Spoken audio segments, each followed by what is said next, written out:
Good morning, everybody. Setting up over here, and over here, and now over here. We are here. Listen, I hope that you are doing well today. I was playing, and I'm so excited to say, I was playing, and I have officially gotten to GM1, teammates. Look at that. GM1. How are you, Sleepy Bunny? By the way, thank you. Special shout out to you and Paliku for boosting the disc.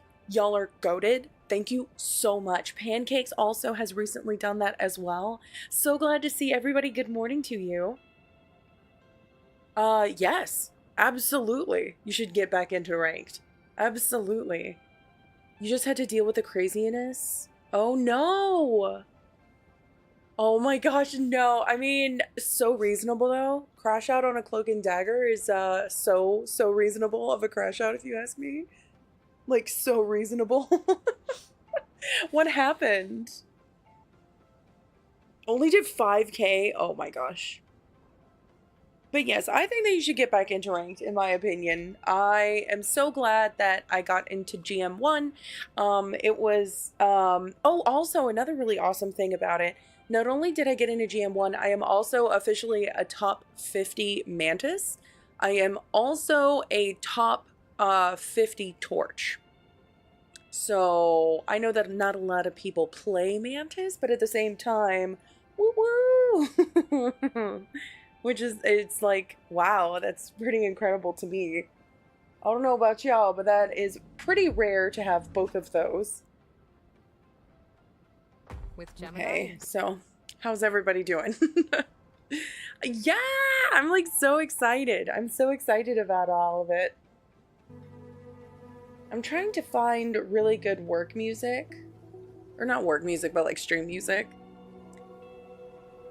You can't rank higher than Diamond 3. No, listen, Sleepy Bunny, it takes, in my opinion, it takes a good team. It takes some wherewithal, and most importantly, it takes that, you know, that drive in order to watch your VODs and improve. And that's exactly what, yo, Blue Bunny, how are you? That's exactly what we're doing here right now, is we're going to be watching VODs.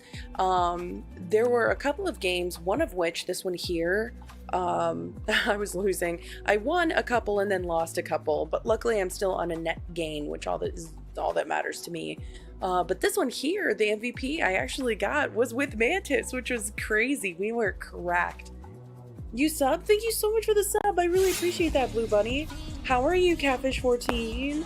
Hello. Thank you so much for the heartbeat. From the ocean, we'll travel safely. Thank you so much for the like over on Red. I really appreciate that. Welcome in, everybody. Yo, hi, Cyber. How are you? Of course. Let me go ahead and get rid of this little doodad here. Didn't realize that was hindering. Thank you so much for the likes, everybody. Yeah, we are streaming on a couple of different places. If you wanted to join the conversation, you're more than welcome to. I hope you're doing well. Thank you so much for the subs over on Red. We're getting closer and closer to some goals. Thank you so much. Welcome in, everybody. Spitfire, I hope that you are traveling safely from the ocean. You brought out your deep voice? Sometimes you gotta bring out that deep voice. Hi, Cyberfire. Yeah, red. Red is like, there's purple, there's red, and then there's TikTok, you know. You know. Very early live, Aaliyah. In fact, we've been doing more of these early days more often, and I really do like them because we get a chance to meet new friends. By the way, if you wanted to, just so everybody knows, over here we do have the links up. If you wanted to check out those, the links are available over on Red, or if you wanted to, you can click the link in my bio. That's another way to access my website, and it has a ton of different stuff from there.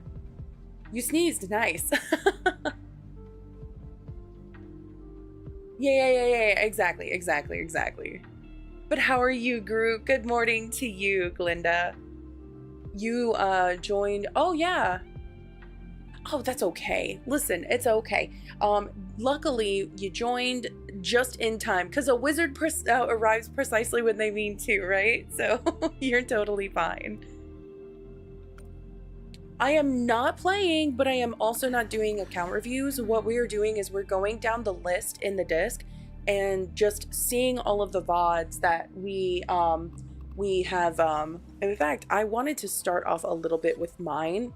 I got an MVP with Mantis, and I just got Lord for her this season. She's my very first healer Lord, which is hilarious to me.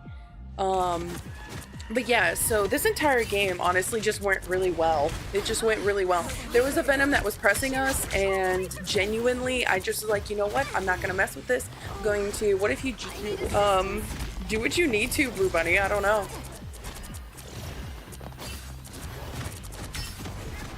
That was on there? Okay, cool. Well then if that's the case, yeah, I'll definitely check it out. But thank you so much, Smitty, for starting us off with a Harvey. I super appreciate it. Yeah, there was a Venom that just kept going. I was like, oh man, the Luna's tough. I literally left the Venom alone, which was hilarious.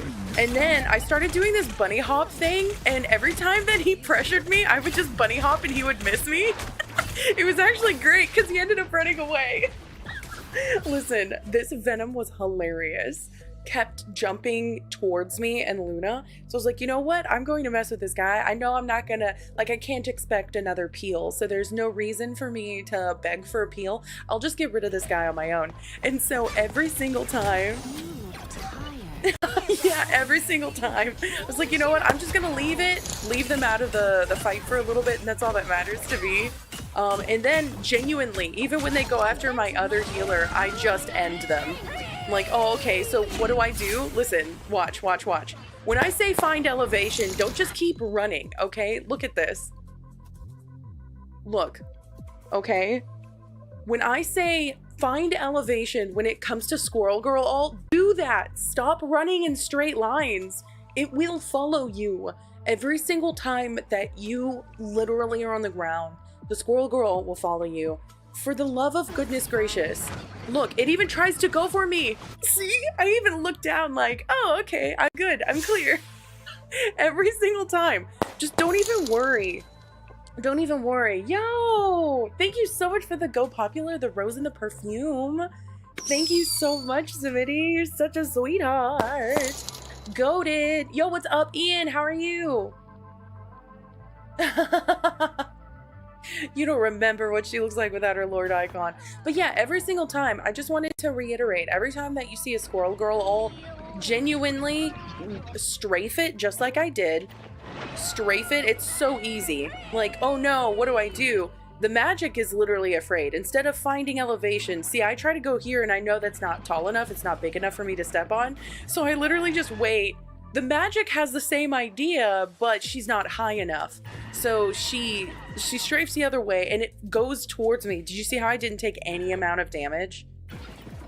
So I heal myself a little bit.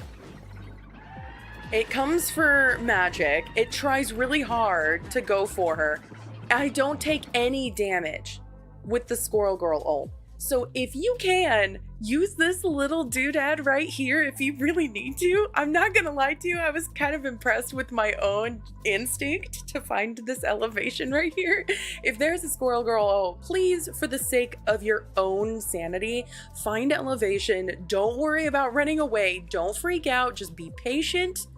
Or end it when you can. I was actually just shocked the fact that it worked, so I just left it alone and I'm just literally just looking down at the ground like, oh, it worked. Okay. That's all I did. That is all I did.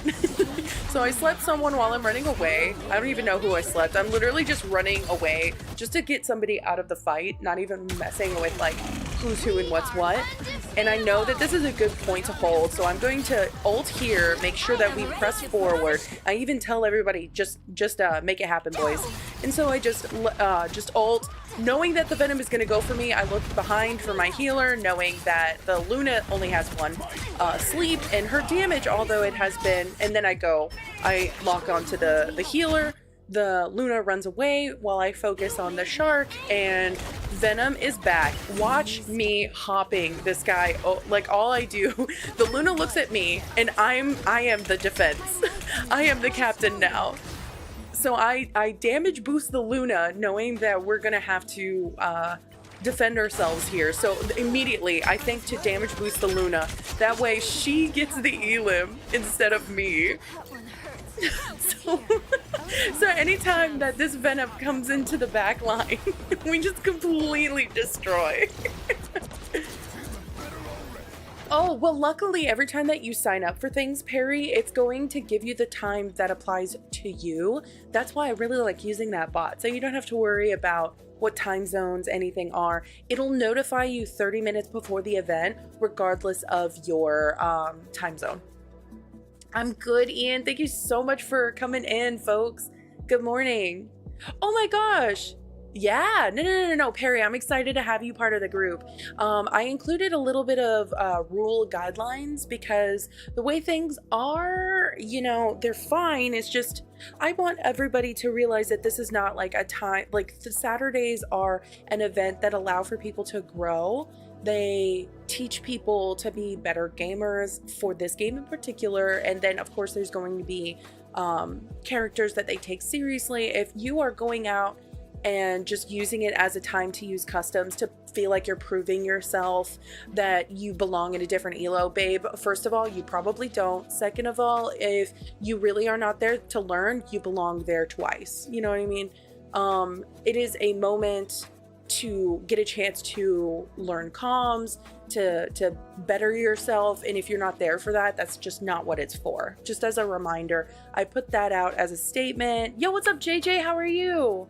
I put that out as a statement after last week because I realized that there's discrepancies on the intention and the intentions of the presenter and the intentions of the attendees. So that's just one thing that I wanted to get straight as well.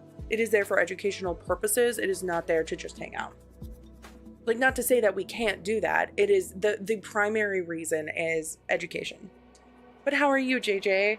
Good morning. Good morning. Good morning. Yeah, check it out. If you ever wanted to get with there's also role selection now, and there's role selection, there's an introduction. So every time that you join the disc, there's a little bit of like a tour a little bit. So that I finally did. Yo! JJ, thank you so much for the heart me. And then Mr. Gerber, also, thank you so much for the heart me. No, it's just, this is just the one that I wanted to like, hey, by the way, I am officially number 51 on the leaderboard for Mantis, and I wanted to show you a game where in GM1 I got MVP. So that's the only thing. And then I'm starting to go down the list. I have disc already open and I'm ready to go. Yeah, I'm good. Thanks for asking. Yeah, not playing Cloak and Dagger has really helped you not play right-click Sim.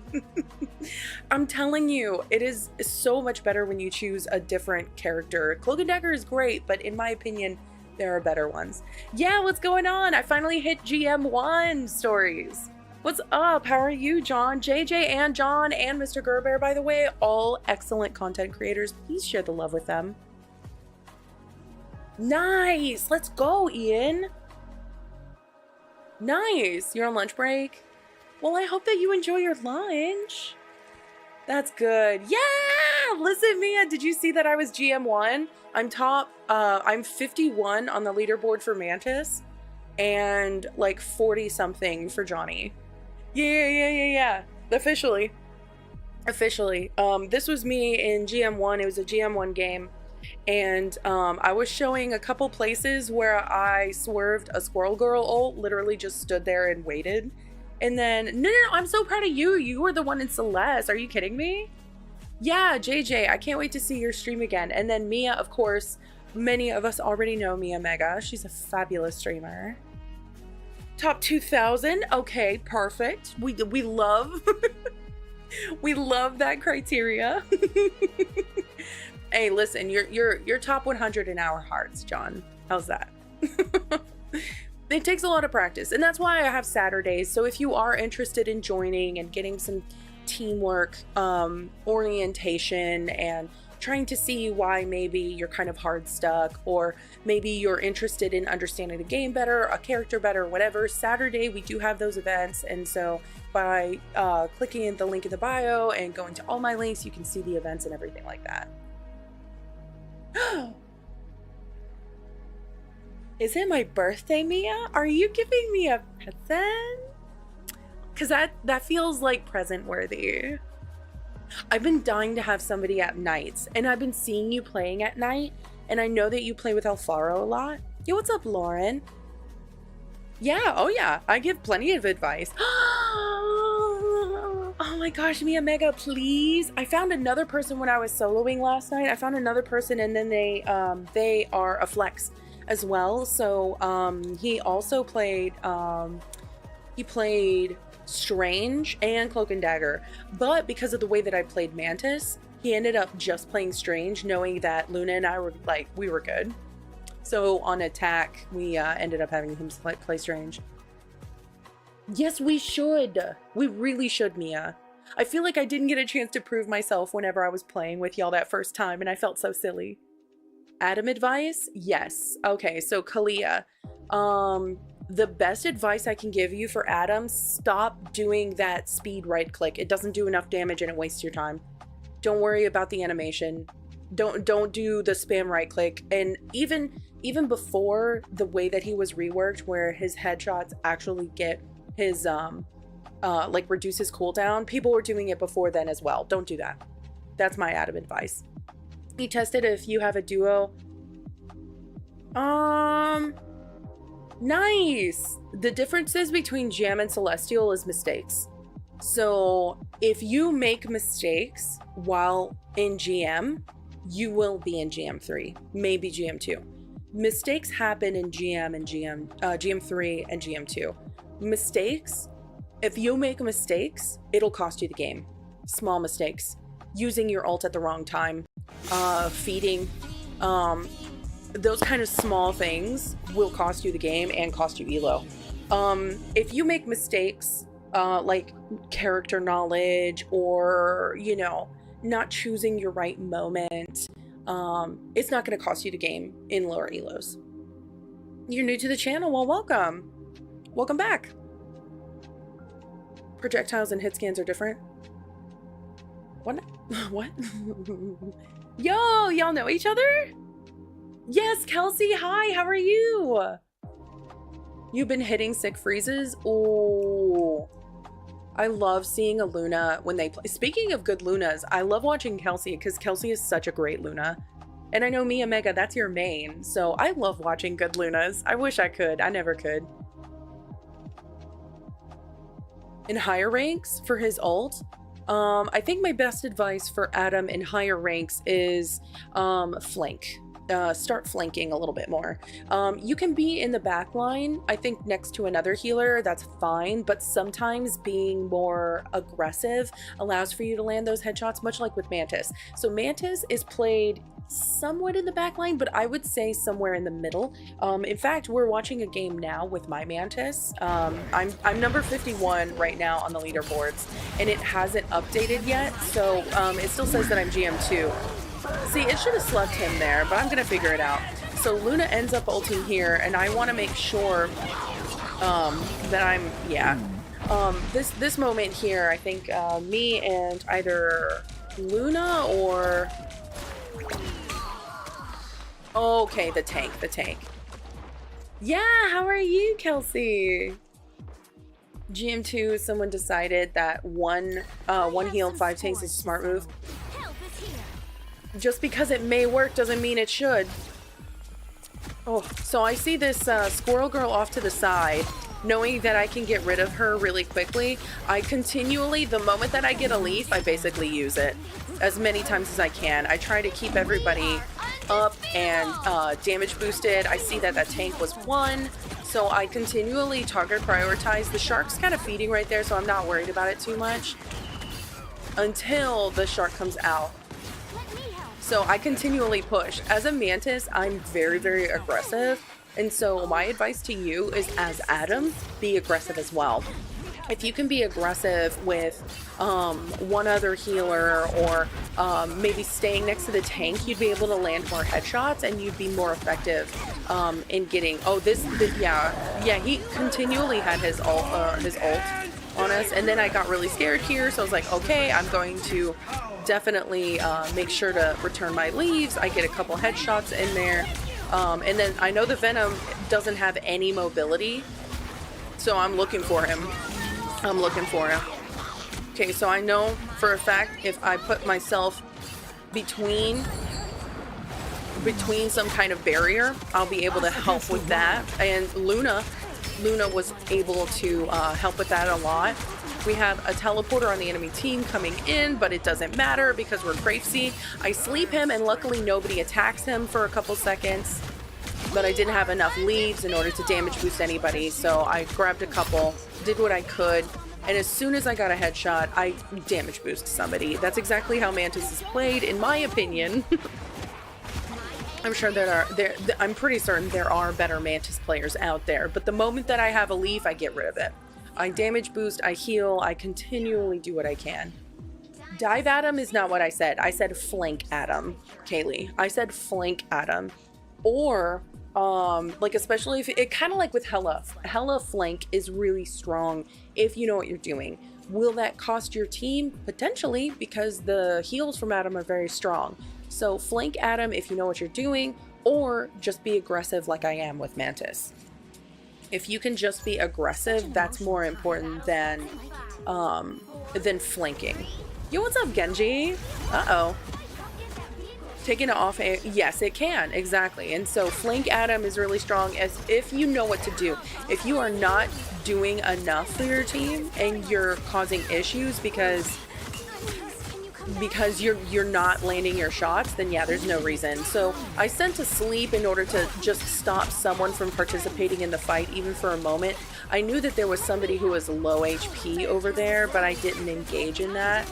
I'm watching one of my my VODs from the other day. Yeah, how are you? Your Adam is goated. I'm guessing you are on console. And what is your rank? See, I'm trying to also, from a distance, get rid of their healer, at least press them back a little bit. I noticed that, I even called it out that Bucky had no hook here. So yeah, I'm trying to kind of be a little bit more aggressive, taking a good angle here. But unfortunately, the Bucky followed me in. So that was my fault. I made a mistake on that part. But yeah, most people are on console. I'm guessing you're also on console. Bucky's really good. Bucky is really good. So I see that half my team is getting taken, but that's fine. We can reset in a second. I sleep the Thor and get away because that's what you need to do. When I see people sleep people or sedate in any way, like CC, and immediately disturb that, then you're wasting that ability. Just leave them alone and then move on. Focus on the battle. Oh, you are on console? Yeah, we can't play then. It's predictable. There's so many people on console. I think there's fewer people on PC. 18 final hits? Nice. So luckily we were able to do that, but I keep running out of leaves because we're not pressing forward. So luckily, I think this was the point where we, oh, okay, so we still have the 3 healers, unfortunate, but we still had the Strange. I don't think I waste my ult here because it doesn't, like, end anybody. I noticed that the rocket is really low, so this guy's by himself. I would rather go for a DPS because DPS are really, really easy to go for. So I end up finishing him off with a melee, which is hilarious. It's also disrespectful. Yeah, a lot of people are on console. It's fine. It's just when people say, hey, we should play, and I'm like, you're on console, huh? I use a mouse and keyboard. That's why my aim is something different, because I could never on controller. I tried for a long time. So this shark is going for a good off angle, and then I get fearful, and luckily this magic comes to help me out, and interestingly enough, the shark actually takes their own teammates. So that eliminates them from the fight. It was hilarious. I honestly think that the shark was doing us a favor a little bit, or they must have been getting frustrated. Yeah, a lot of people are. A lot of people are. But this was the game that got me MVP. This was a GM1 game. What is that noise? This was a GM1 game that got me MVP for Mantis. And there we go. Yeah, right? Ended up having 8 final hits, a fraction of the healing of my other healers. And I actually had more healing than some on the enemy team, which is kind of nasty. That's why I say whenever you have a leaf, get rid of it. Yo, what is up, Joshua? How are you? Play something that aim matters. Okay. Your aim is not different. Are you offended? Are you offended? Are you okay? Do you need to like down for a nap? My aim is different. I didn't say it was better. I didn't say it was worse. I didn't say it was anything other than my aim is different. You can tell when someone's on controller. Are you offended? Do I not have the Mantis bundle? No, I don't need any more bundles. No more bundles. You tried playing on your cousin's PC? Yes, it is. It's so much better. The sound quality is better. The control on mouse and keyboard is better. It's just so much better. Yeah, right. Oh, okay. Yeah, Kelsey. Yeah, my aim. Play something that aim matters. Yeah, I'm curious if you think I was playing like Cloak and Dagger or something, or like Wanda. It's very hard to aim with Mantis.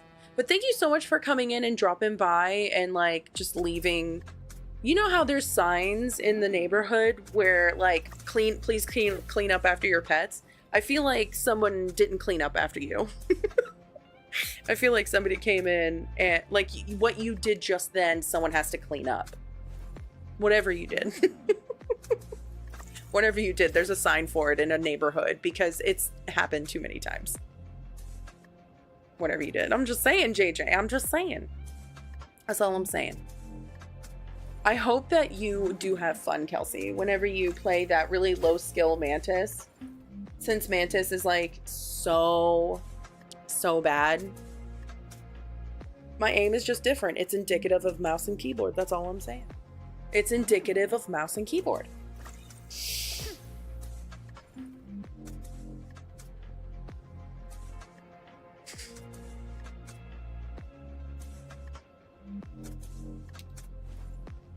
Well, let's go ahead and jump to the real VOD reviews, right? Who cares about me? Who cares about me? So, last we left off, I even still have all of the, I think, was it Bromigo? Was it Stan? I think Alo, I did react to yours. I don't know why the reactions look one. Trig, I did yours. Boo, if you're still here, we can use yours. Oh.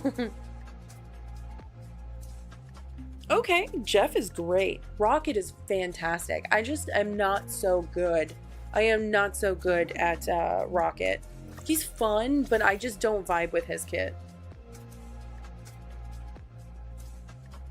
Have I done yours? I'm pretty certain. I'm looking at all those, and one of the ones that I did, I'm looking at the list, and Boo is up there. Boo is up there, but we haven't seen. And then Stan, aka Makai, is up. You were getting,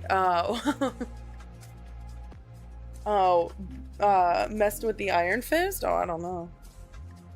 I would say go Mantis because Mantis is like so great and so like just so great. Oops.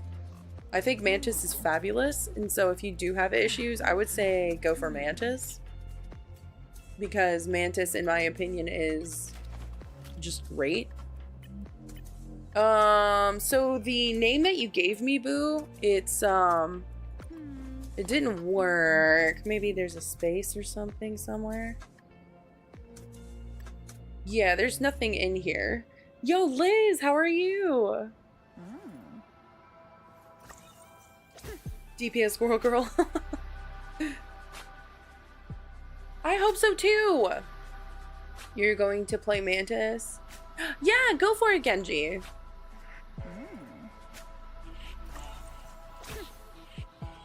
Oh, her stun.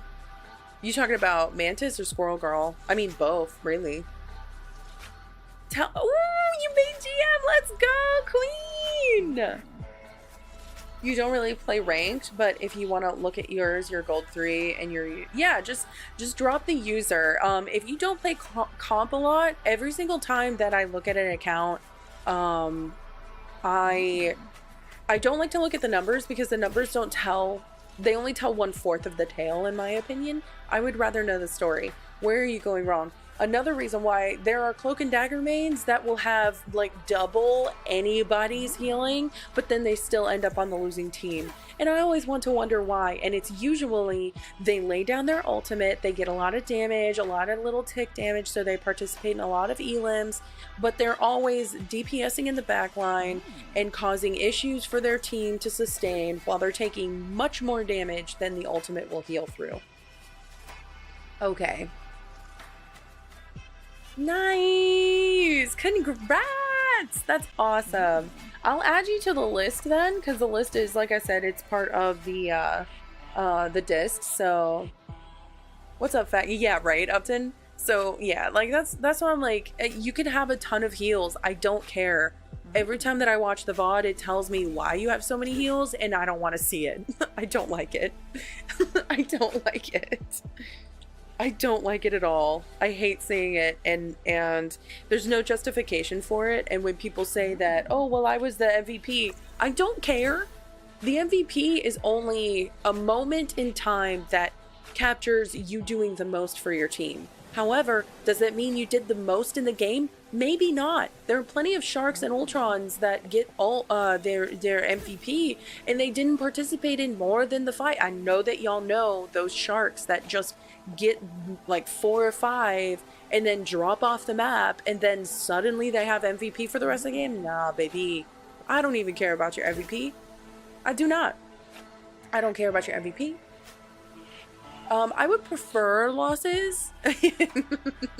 I would prefer losses, but it's not that big of a deal if you only have, or if you want to do an ego VOD. I wouldn't say no, Ian. I wouldn't say no. But yeah, the name that you gave me, Boo, in the disc is wrong. Unfortunately. Trust in a good cloak and dagger? Show me one, babe. Show me. Show me one. Okay, Kalia.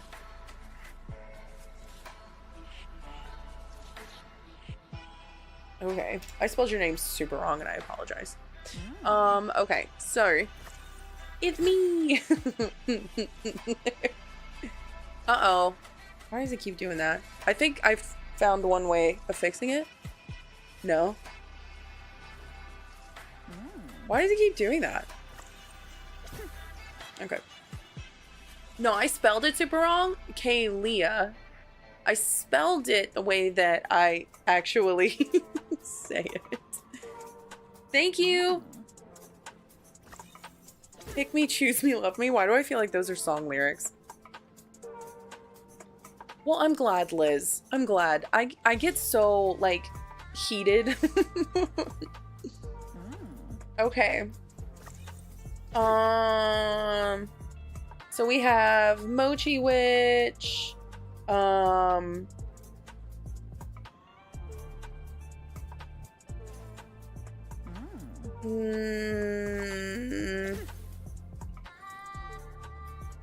Azarath. Kelsey is up here with Sleepy Bunny. Yeah, Cavino I think we did last time. So I think we can actually start with you, Sleepy Bunny. You are highest up on the list. So let's start with you. Hopefully you're still here. Y'all know the drill. Every time that we do VODs, yay! Every time that we do VODs, we do one of two things. I would love an explanation in the disc if you wanted. But more importantly, the top 3 things that I need. I need it to be a comp game. I need your IGN in-game name or the code for the game you want me to watch. And then third of all, you have to be present in chat. So those 3 criteria are, thank you, Paliku. Pick any game. Well, this one I would love to see as well. In fact, you even say here, name Sleepy Bunny, you're on PS5, strategist, can't get out of Plat 1, Diamond 3. Please tell me where I am messing up.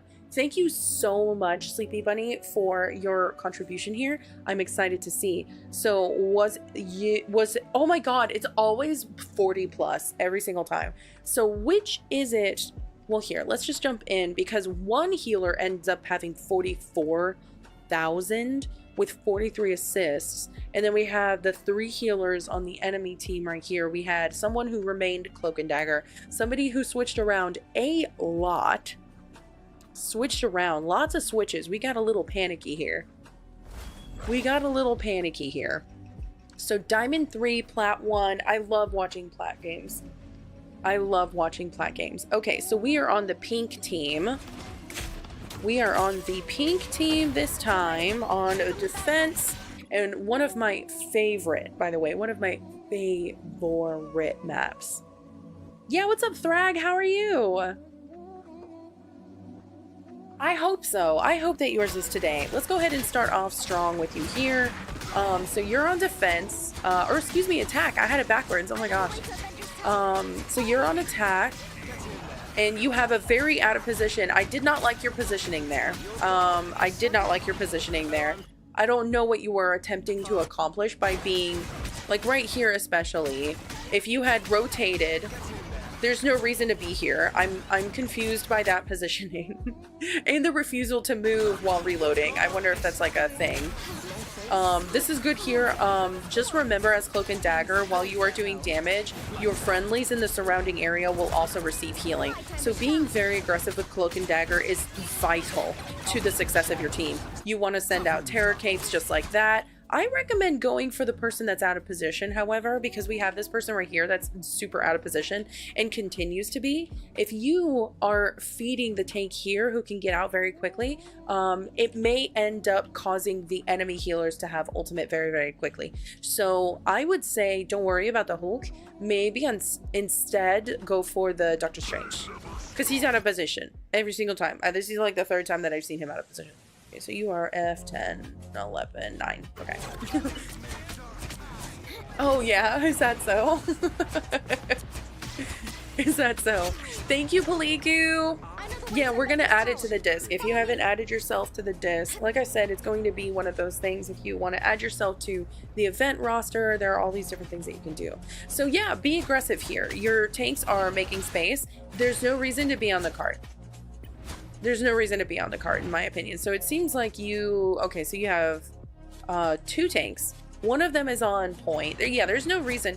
It's much more beneficial, in my opinion, to gain area and to gain access to new area, to gain space, rather than just botting on the cart.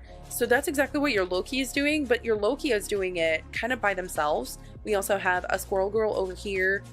And I'm unsure what the other DPS is. Oh, okay. So yeah, so you have your DPSs. Another big thing about composition of your team right now, you have no beneficial team ups.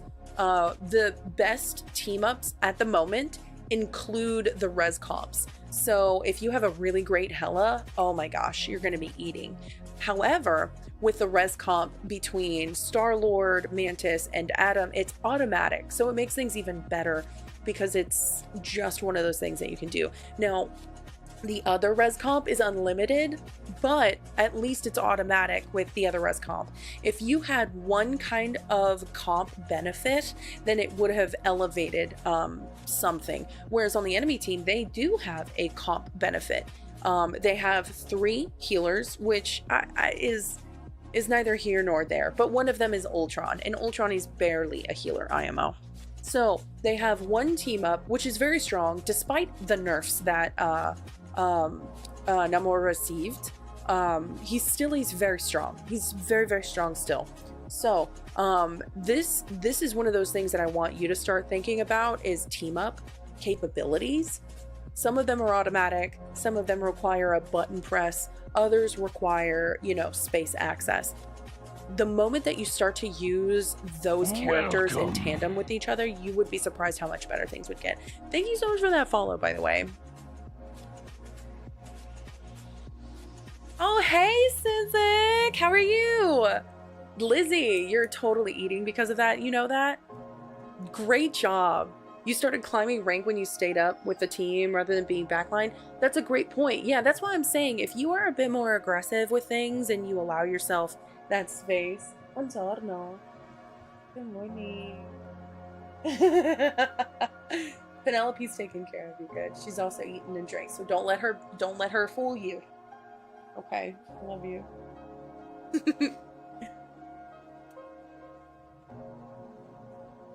Oh, thank you for saying that. I do love Mantis. You never paid attention? No. You must pay attention to it. You must. There's a necessity when it comes to like what comes down to what and who and where. Team ups matter. They really, really matter. Alrighty, so let me go back into. Oh no. Oh no. I'm trying to find some music. I'm sorry, y'all. Ambient trap. Ooh. Vibe. Okay. So you do stay with a team? Yeah, just be up a little bit forward. If you can be up a little bit forward and play with your front line, you'd be surprised how much more space you will get. And another big thing, you know how on some of the maps, like the Yggdrasil one, where the domination one, where you're in the palace, if you take the high ground, instead of trying to fight on point, you'll have advantage because it's high ground. A lot of people will take the fight up on the high ground and then abandon it in order to get the point. Stop wasting your time with that. Just keep to the fight instead of where the point is, because if you win the fights, you'll have the point.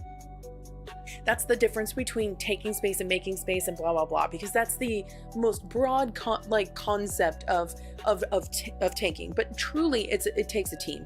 So it's not a tank's job without the team, because the tank can't exist without the team. So DPS need to be there to put pressure. Tanks need to be there to dominate, to make sure that they're taking the brunt of damage, and then they're also mitigating as much as they can, such as ultimates or maybe some abilities that could end other players that are more squishy. So they're protecting in ways that others cannot, while the DPS are applying damage and pressure where others cannot, while healers are sustaining all of that and supporting that, all that others cannot. So that's why I always say go for the fight instead of for the point, because if you win the fight, you have the point. It's default. You know what I mean? Take practice. It's practice. Hey, what's up, Trig? Does it have to be comp? Yes, it has to be comp. Yes. In quick play, a lot of people do not play, like quick play is quick play, so nobody really cares about that so much. That's why I prefer comp, because I want to see how, why, who, how, blah, blah, blah, you know what I mean? So if you're playing in quick play and you don't really care and you get all the clips that you think you get, like, it's because other people are not putting in that effort that they would be, like they would in comp. Theoretically speaking, of course, there are always going to be throwers. Oh, well, it's my main. I swear for your peak. You know. So anyways, F10, F9. Okay. So we unfortunately lost a couple of hours because we did not push forward. We're still kind of hugging the payload. Payload princess thing is an Overwatch thing. You can actually move the payload by default, but you need to find a better angle. Right here? No. I don't like this position. Sometimes you hide a little too much behind the payload. So yeah, there's someone on the payload, because now we dominated the area. This is what I call zoners. So you've zoned this area, and now your team is pushed up completely outside of your ultimate. This is another reason why I am not a fan of Cloak and Dagger. You've literally lost the majority of your team because they thought that the ultimate was over in a different spot. My least favorite healer is Cloak and Dagger. This is exactly what I'm talking about. And I heard it and I saw it happen. And so you ulted thinking that you were going to maybe save your team. So here we go. Here we go. Here we go. Now they're going to, oh, okay. So maybe I had the colors mixed up. Okay. So you are pink. Remember, you're pink. So the enemy Cloak and Dagger lost their team, which is hilarious. And also tragic because this is why I don't like Cloak and Dagger. So this person thought it was the right move to go around the payload. This is another reason why I say don't focus on the payload. They lose their entire team because it's a terrible ult. You had yours, which was a little bit more aggressive, which I don't mind.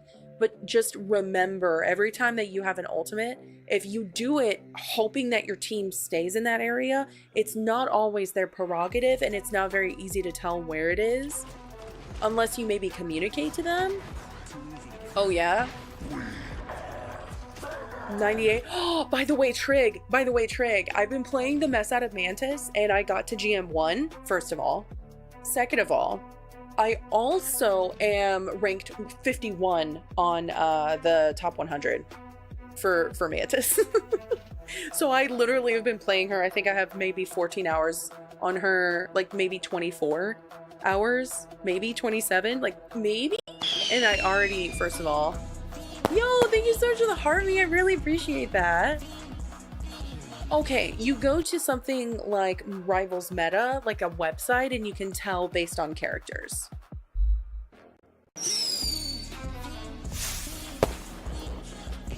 Yo, y'all are popping off. Thank you so much for the heart me as well, Paliku.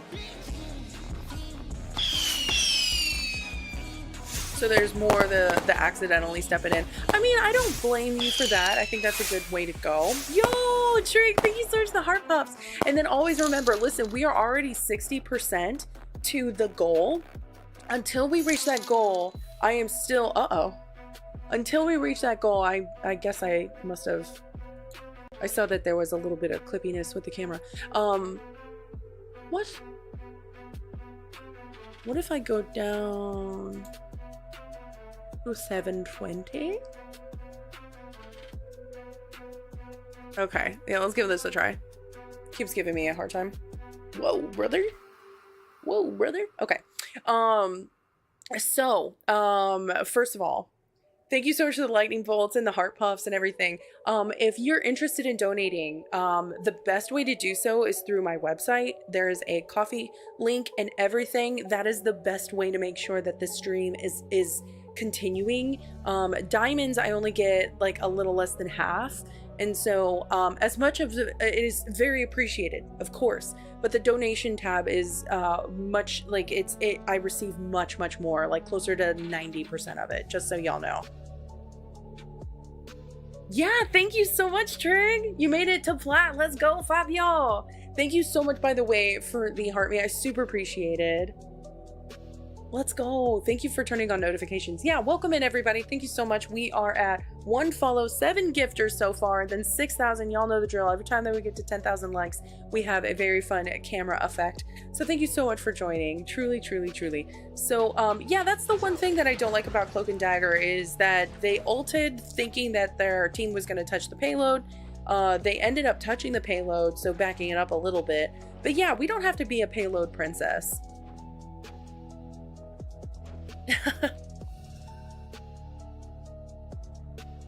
Your team only gets dumber. That's so funny. Yo, Tails! Yo! Thank you so much. Please don't forget to share the love with Tails from the fandom. How are you? Here, I need to follow you. I don't think that I got a chance to. Every single time I'm so busy with playing, but luckily... Oh, I think I follow you. Okay, let's go. Okay, every single time that I go to, like I try to, like somebody says hi and I'm like, oh, yay, hi. And then I can't because I'm so busy with the game, but not today. Don't forget to share the love with Tales from the fandom, another person that I've literally known for years. Keep pushing, keep learning, keep pushing. That's the whole thing. Keep learning, keep pushing. That's what this is all about. So another thing is we don't have any counter right now for Yeah, we didn't have any counter for anything unless your Loki actually steps it up and brings in some kind of copy. You need to have, like, this needs to happen soon. Is he trying to copy you? Oh my god, that took so long. Did you see how long it took for the Loki to, like, you know? Bro, look at this. Okay, so he's like, oh, okay, I need to copy someone. Is he trying to copy anybody, or is he trying to... Oh my god, the slowness about this turn. Whenever I said that my aim is different, it's not because it's better.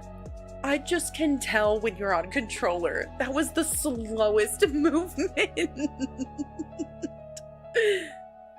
In fact, Perry, I actually am doing VODs from here on out in the mornings. And if I feel like fun, then I will stream my my gaming.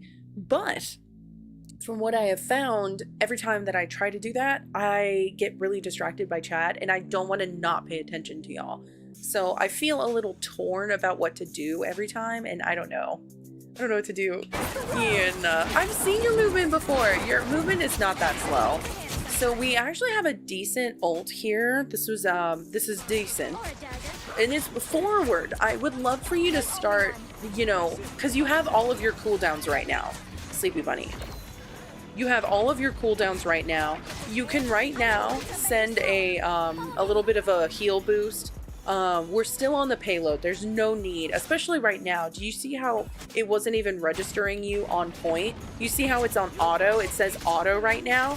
Genuinely, you will not do anything to speed it up at this point, so there's no reason to be on payload. Just as a very fair warning, you're standing on the payload, and I think my big thing to you is there's no reason to do that. So now, I know that you saw that. You were looking up here and you started going for the Iron Man. Who would be a better target in this moment?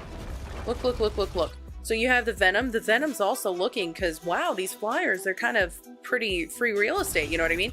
You, instead of going for the obvious choice, you go for the Iron Man. This leads to my next point of target prioritization. Your target priority, of course, is going to be the DPS because they don't have heals, but first of all, he has the drone. Second of all, he has a healer that is one sliv of HP. 100, 250, okay? 100, 200. The taller ones are 100. So this homie is barely at 30 health. Barely at between 30 and 40 health, maybe. So this right here is your prime target. Whereas unfortunately, like I want, yeah, 33 health. But you instead opt to do tick damage to Iron Man, who has a drone healing him. So literally one shot and they would have been out. So target prioritization is a big thing as well. I highly recommend choosing targets wisely because that will eliminate a lot of the hassle that you may start to have once you see that the tanks are not getting any elims, the DPS are struggling to finalize elims as well. These are the kinds of things that will make or break. If you can stagger one person, here's another big thing. If you want to stagger a tank when they are low will sometimes still have more HP than the standard HP pool of a DPS or a healer. So don't worry about, oh my gosh, Thor's low. Girl, he still has 300 HP. He's half HP. And you want to know something? That one little cloak and dagger over there, that's 40 HP. You can literally, and then out, and then she's in spawn, okay? So that's what I'm saying. Target prioritization is the next step. I want you to be very aggressive using your Terror Cape, which applies a 5% vulnerability to any targets that are purpled. Like you saw how that Terror Cape happened right there. The Terror Cape allows for a little bit of a vulnerability, and any person who is targeted takes 5% more damage, right? And then we have Moon Knight ult. This is very dangerous because now Penny will counter your ult. So now that they have a Penny, you may want to be careful about some of the movements that you make, particularly during your ult, because I'm a Lord Penny. If I see a cloak and dagger, if I know where she's going with her next dash, 1, 2, 3, 4 little mines, out. So you better be careful about that as well. You will be doing yourself justice with Luna VOD later. Yay! That's okay. We listen. Silver all the way up to Celestial, because I'm actually like so much closer to Celestial than I've ever been in my gaming days, so I'm really excited. Baby, what are we doing here? What are we doing here? What are we doing here? You know what you could do that would save you a ton of time? Get Cloak. It's automatic aim, baby. Don't even worry about doing any of this. Whatever it is that we're doing, we're trying to do the bouncy walls. First of all, apply vulnerability. She's going after you. Penny is genuinely going after you. You're at this stage, you are 86% accuracy, but that was not demure. Okay, that was not demure. That was not mindful. I need you to make sure that if you get Cloak out, it's not just for the reload animation cancel. Okay, I want you to get out Cloak and Dagger anytime that you feel threatened or someone's pressuring you. One of the first things I want you to get used to is using Cloak and Dagger, well, using Cloak specifically, Terror Cape your target, and then just instead of no need. You got scared of patties? Well, yeah, that's what I'm saying. Like pressure test, stress test, things like this. This is another reason why I don't particularly prefer healers to remain healers, because the POV, like you're constantly in the back line. You are never going to feel that pressure. It's like the fear. There's been TV shows that have discussed it. See, you lost your DPS again.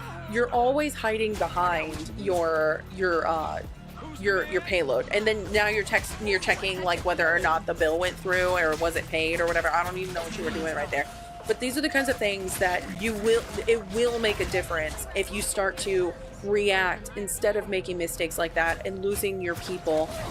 All of those things and more. These are the kinds of mistakes that will cost you. Losing someone, like every second counts, every millisecond, every micro movement. So now, this was actually a really good ult, but your tank was way too far in the back line, considering that y'all are tanking. She's literally like tickling spawn. And then Moon Knight uses ult again, so you risk both of your tanks right now. So what can we do here? In this moment, knowing that we have two tanks right there, what would be a good thing to do? Okay, yeah, do what you need to, Kaylee. You've been migrating to Strange. Yeah, listen, Strange is really strong. I've even been playing Strange again this season. He's really strong, considering that he has been having issues with some of the melee characters. You know, he pairs really well with Penny, in my opinion. He pairs really well with Penny. He also pairs really well with Emma, because if Emma is more in the front line, she can kind of control people in a way that he cannot, and he can block damage in a way that she cannot. So I really like Emma and Strange at the moment.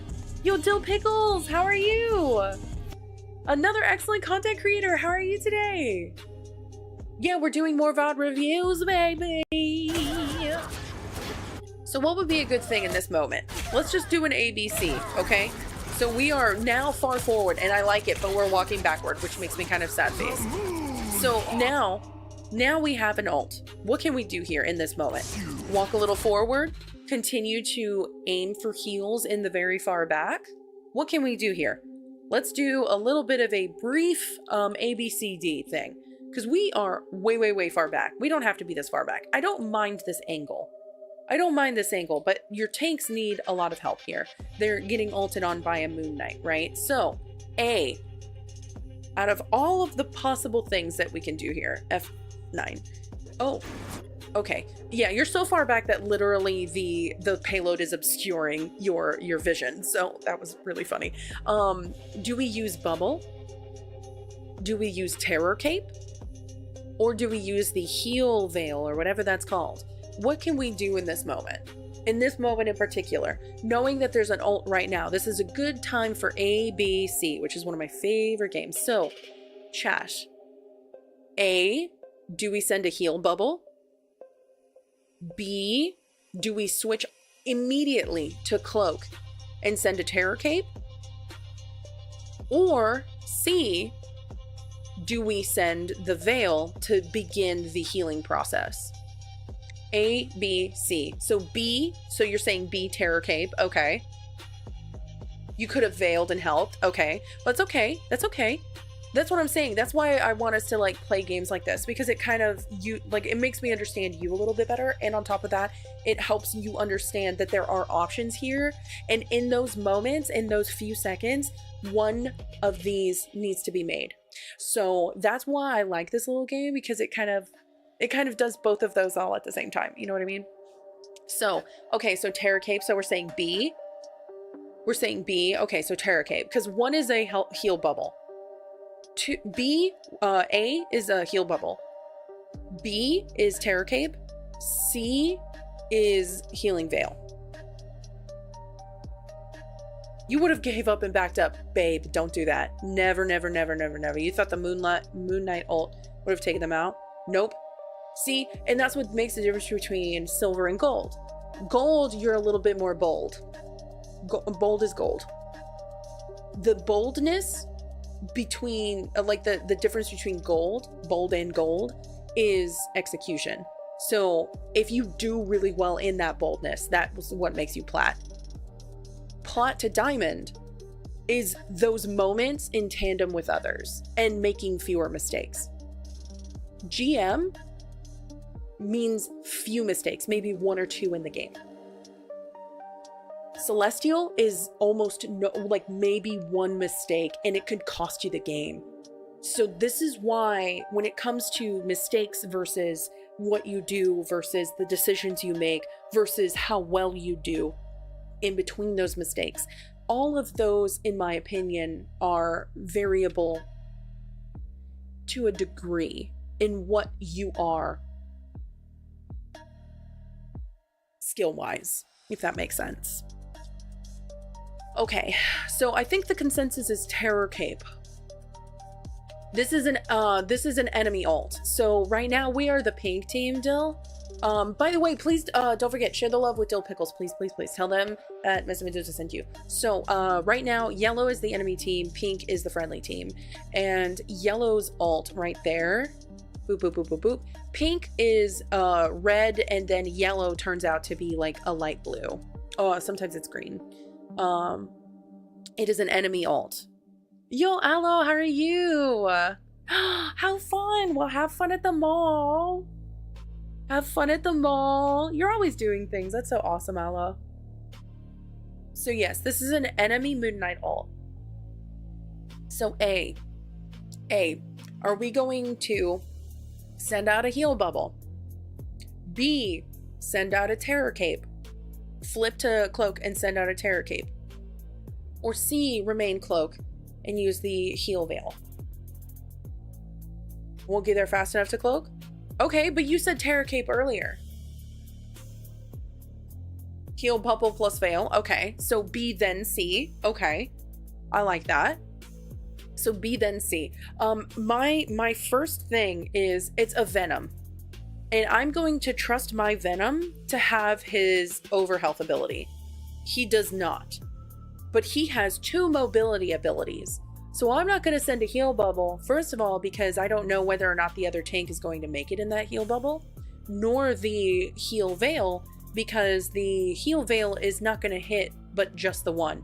He has 2 just like with Hulk earlier when I said, oh yeah, don't worry about sending a Terror Cape over to the Hulk, because the moment that he is getting pressured and is low health, he'll run back to his healers and feed their ults. So don't worry about sending a Terror Cape to a Hulk unless he's subdued in some way or another.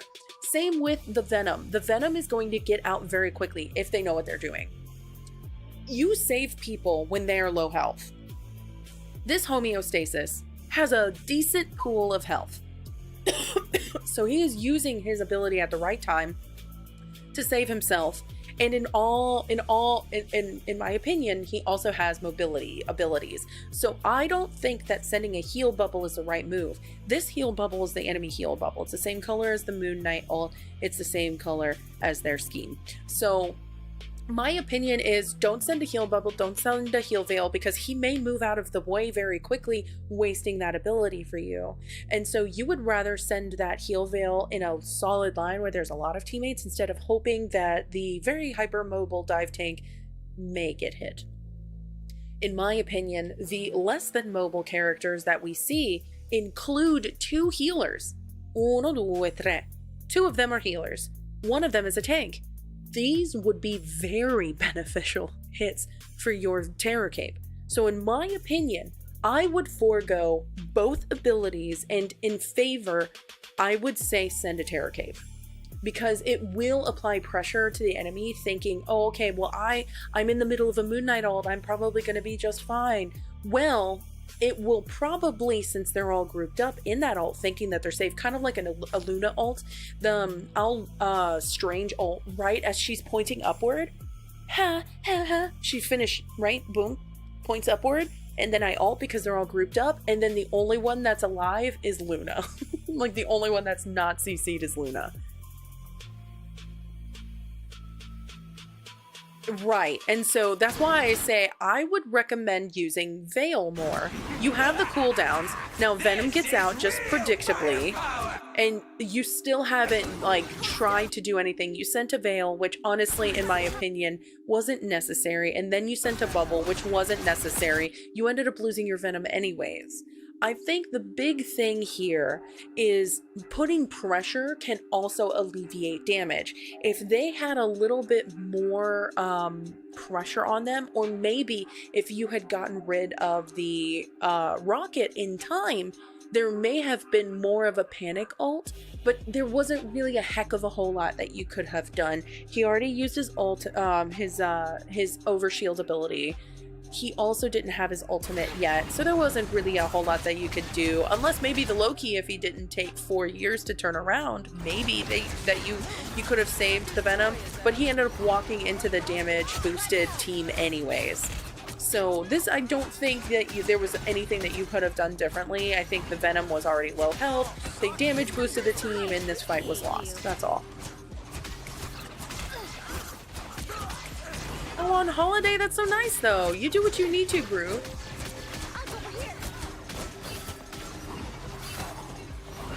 Yeah, Lizzie, I think that was this is why I always say you got to be careful about your ability usage trying to save people. If they're especially hypermobile, or if the enemy is hypermobile, don't waste your abilities on a hypermobile character. Like, if you use a Terror Cape on Thor and then he goes away and you can't finalize that elim, he ends up just running back to his healers. And so always choose the I'm going to be standing right here and taking the brunt of damage type characters. Like right there, they ended up ulting. So this is a double ult, double support ult from the enemy team. They have 2 ults down and they have a third, which is good.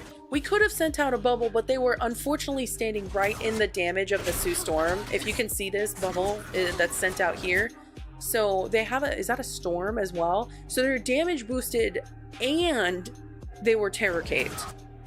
So the damage boost is coming from Storm. Storm is pressing forward. Her passive, when she has her damage boost, allows for damage in a radius, and they're all within that radius. So because of that, they also have Sue Storm's damage. So that damage is boosted. So that's what I'm saying. It's a lot. There's a lot that you could not have done in those moments. They were just pressing forward. Now, luckily, because they already used their both of their support ults, very, very likely that the next one is going to be yours. Unless they have their third ult, which is like crazy, but yo, what's going on? No, it's not boring. It's so great, Sculpt. I love it. I love it. I love it. I'm just so down for this game, bro. I love this game so much.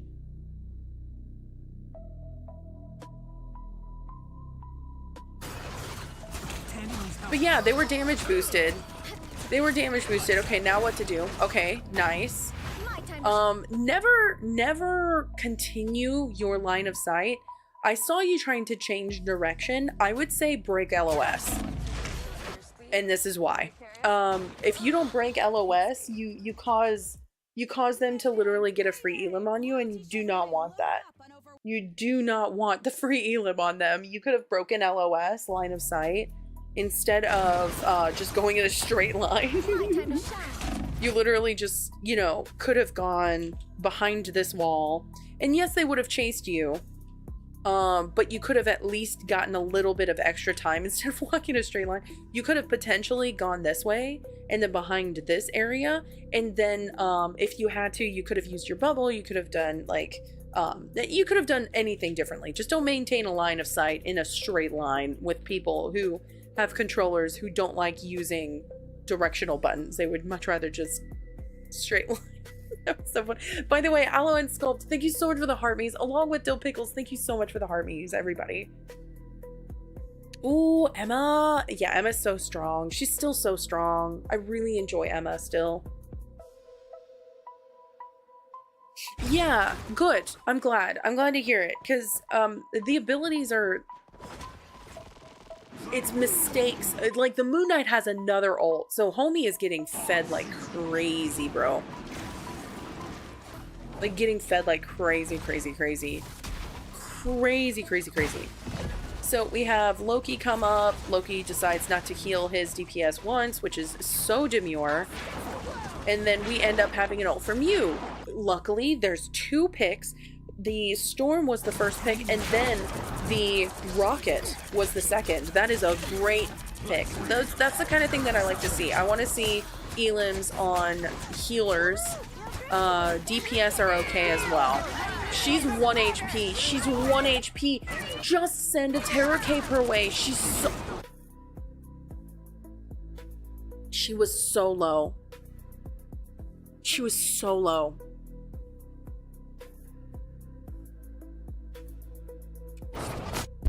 Oh.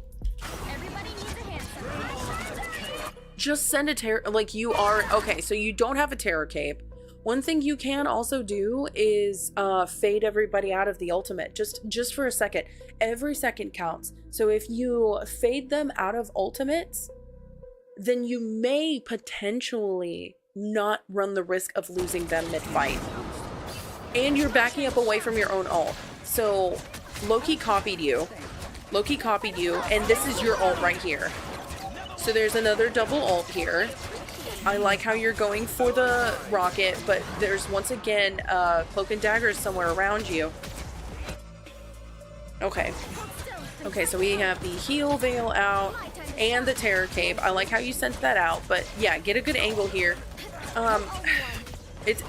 The payload is getting so much damage here. The healer's still alive. The healer is still alive. The healer is still alive. The healer is still alive. The healer is still alive. The healer is still alive. Oh my god. That rocket is carrying the Emma. Carrying the Emma. Okay, this is what I am talking about when it comes to feeding. Listen. That rocket right over here. The rocket has ultimate. He was at 80%, and it took him, so it was at 20. So he's at 85%. This is what I'm saying. Right here, when he starts like just going all ham and finalizing this, let me see, 4. So he gets out of the way, 87%, right? So it's been 8 seconds. Then he's gained 10 ult. Then he starts feeding. Oh no, now I need to get my ultimate. Takes him half the time that he got for that 10%. So in 5 seconds, he gets his ultimate. So this is exactly why I say focus the rocket. The rocket was like dumb low. Ran away, knowing he was low health. He was getting focused by the venom, which was exactly what needed to happen. And then he got away. Starts just going in, making sure that his Emma and his other healer are healed. So feed. Good. Now he has his ult. In fact, this would be a good time to ult now, but he doesn't need to because y'all are not even pressuring him up until this moment here. So he runs away again because he's doing exactly what he needs to. He's 35 health at this stage.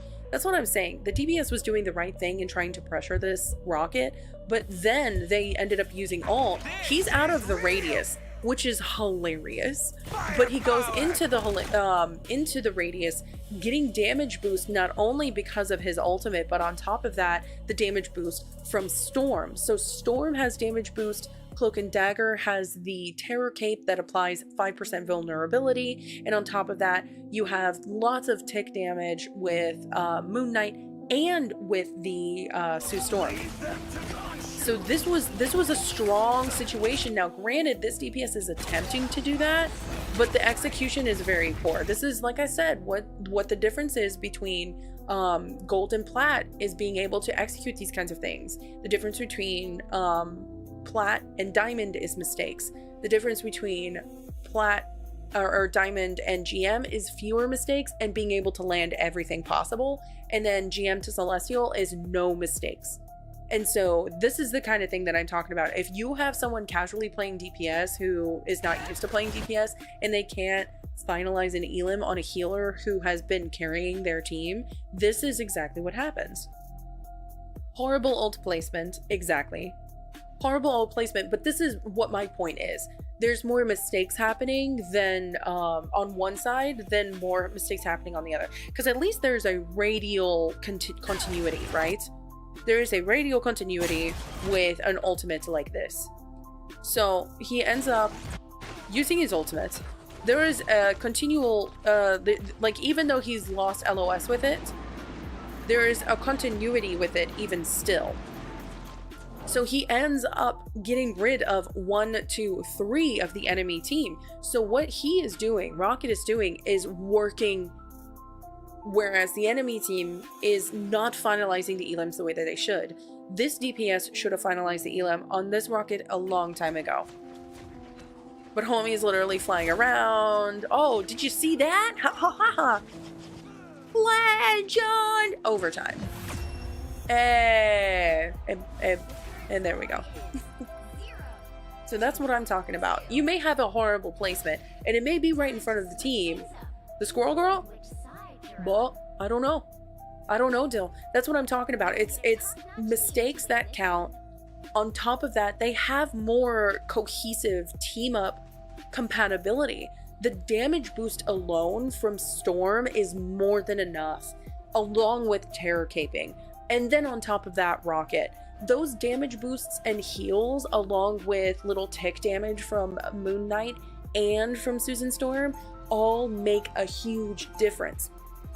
So while you may be doing everything right, they may be doing a few more things right than the rest of your team, and that's what makes or breaks the difference between a winning game and a losing game. You know what I mean? This is Plat 1 Diamond, like high Plat, low Diamond. I think I saw a Plat 2, and I think I saw a Diamond 3. When you play Rocket, you always love getting rid of the tanks. Yeah, he's pretty good at getting rid of tanks for sure. But like I said, if you are, you know, if you're not able to finalize those elims, the tanks run the risk of running away and giving free ult charge to their healers. So always choose your moments wisely. Always, always, always choose your moments wisely. So this time we are on defense.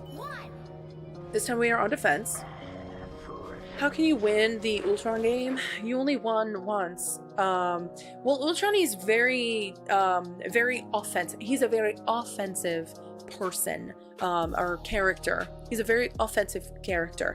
So much like Mantis, I would say if you want to win as Ultron, you have to be very aggressive. Very, very aggressive. I still don't know what TFT is. Wait, is it that little mode? Yes, it's actually quite fun. Oh, okay. Okay, bunny. Team Fortress 2? Okay, so Team Fortress 2, and then there's another one. I even said that ages ago. Someone's like, do you play TFT? Like, you mean Team Fortress 2? Yeah, I played it. I played it way after its prime, though. I would much rather play Left 4 Dead. You love Team Fortress 2? Okay. That's what I said though, Dill, but apparently no, it's that side game from Ultron. It's like an Ultron side game. Yeah. Okay, team fighting tactics. Oh, okay. Yeah, right? I haven't played all of them, but yeah, as I was saying,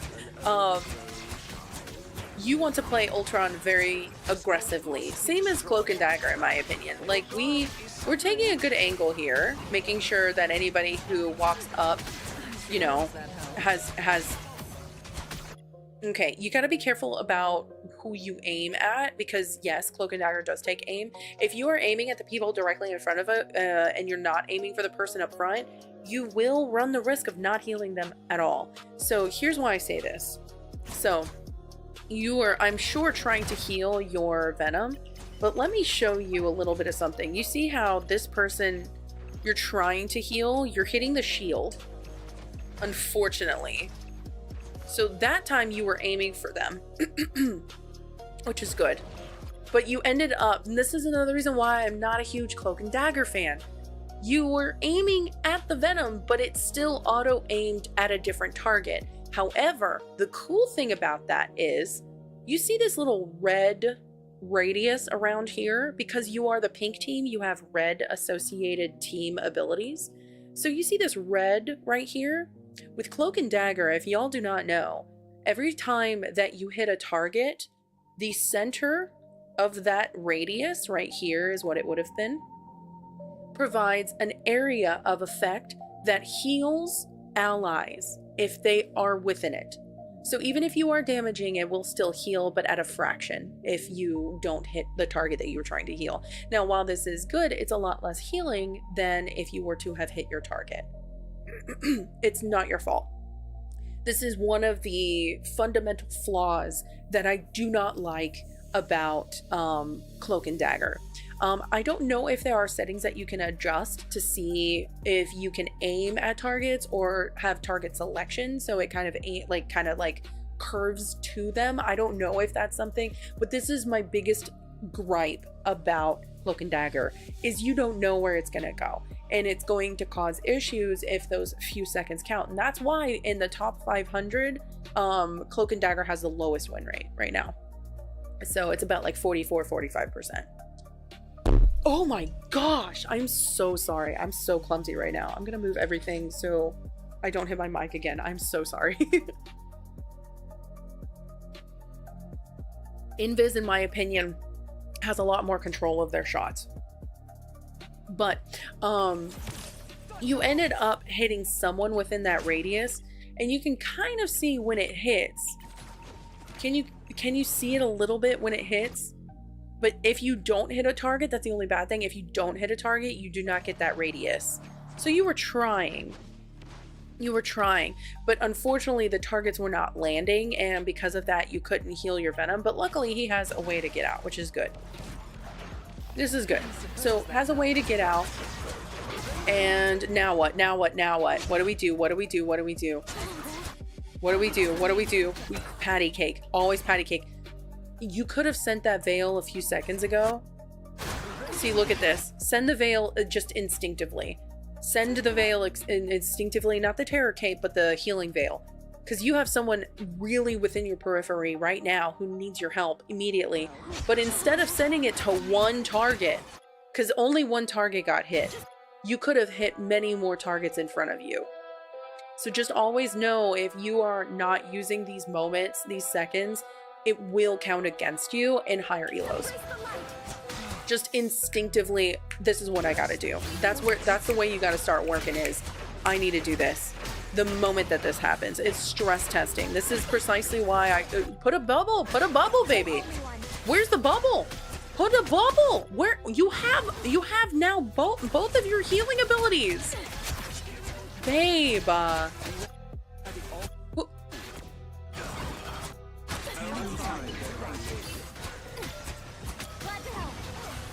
Bubble, bubble, bubble, bubble, bubble, bubble. And then you put it so far back. Put your bubble up forward. Put your bubble where your enemies are and where you're encouraging your tanks to move towards. If they back up and you enable that with heals, then they're not going to press forward. So you have to, this is why support is different from healer. Healing, yes. Heal botting, yes. Support, encourage. You want to encourage. Did it let out? Oh yeah, I just, I'm sorry I hit the mic.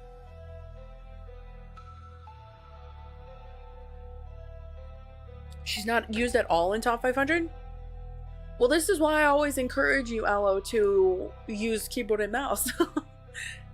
She's very hard to aim with.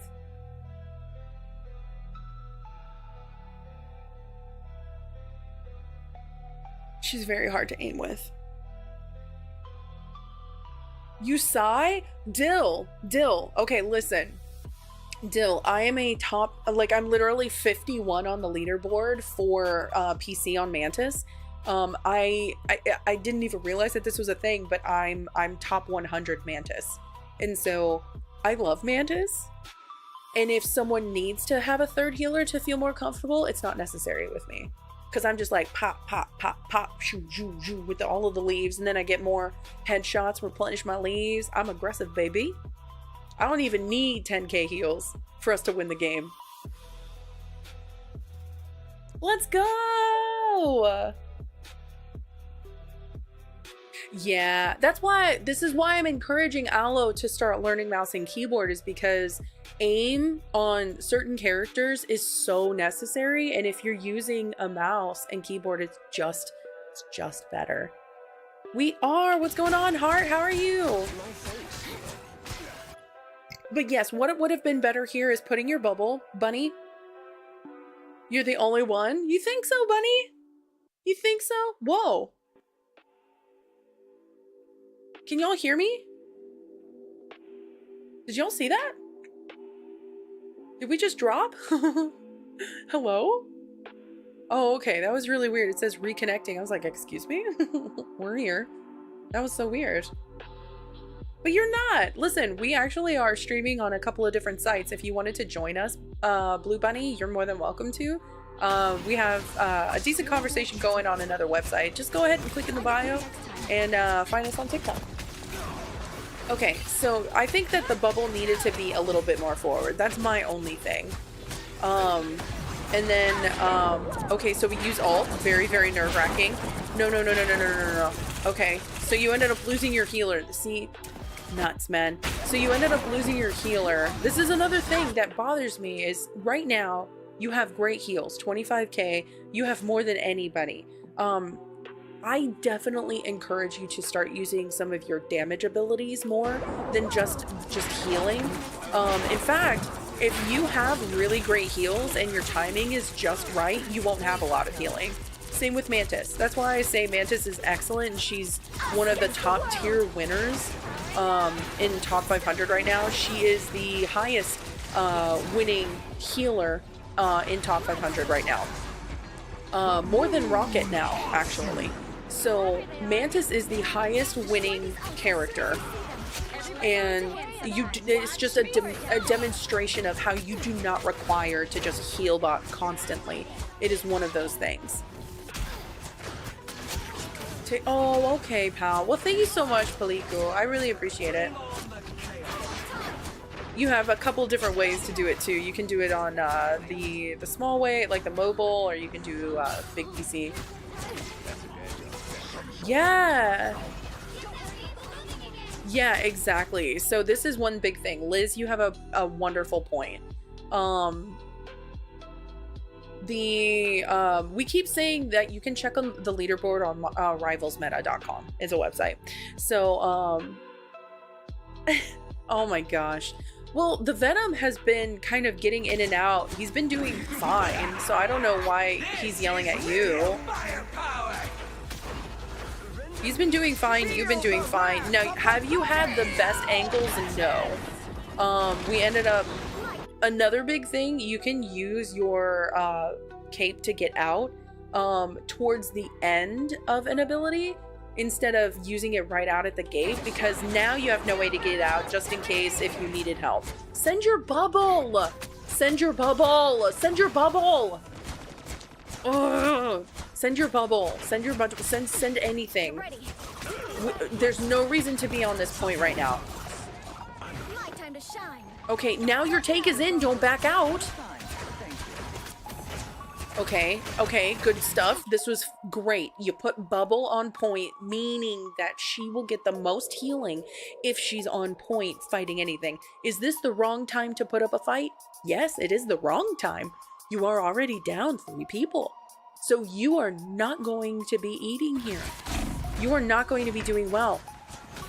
Now, luckily, your other healer came back, but they're going to prioritize heals on the tank. Now, the other tank is in, so at least you held for a little while, but you could have backed up and given a little space. It's always more beneficial to give a little bit of space where you can versus fighting on a point that may have the potential of being lost. You can't see your rank? My profile is also private, but I could see it. I don't know, like, maybe you have to unprivate it just for a second and then update it and then make it private again. Maybe that's what I did, because I'm technically GM, well, not technically, I'm actually GM1 now, but if you, like, maybe I need to make that available? I don't know. Like, if you just make yourself available and then, you know what I mean? And then just put it back, maybe reset it. When you play Mantis, you boost your DPS flank and sleep the healer's lineup. Yeah, Perry, that's one way to do it. There was one video that I was showing right before we started some of the VODs, and it's when I got MVP as Mantis. Sorry, I have hiccups.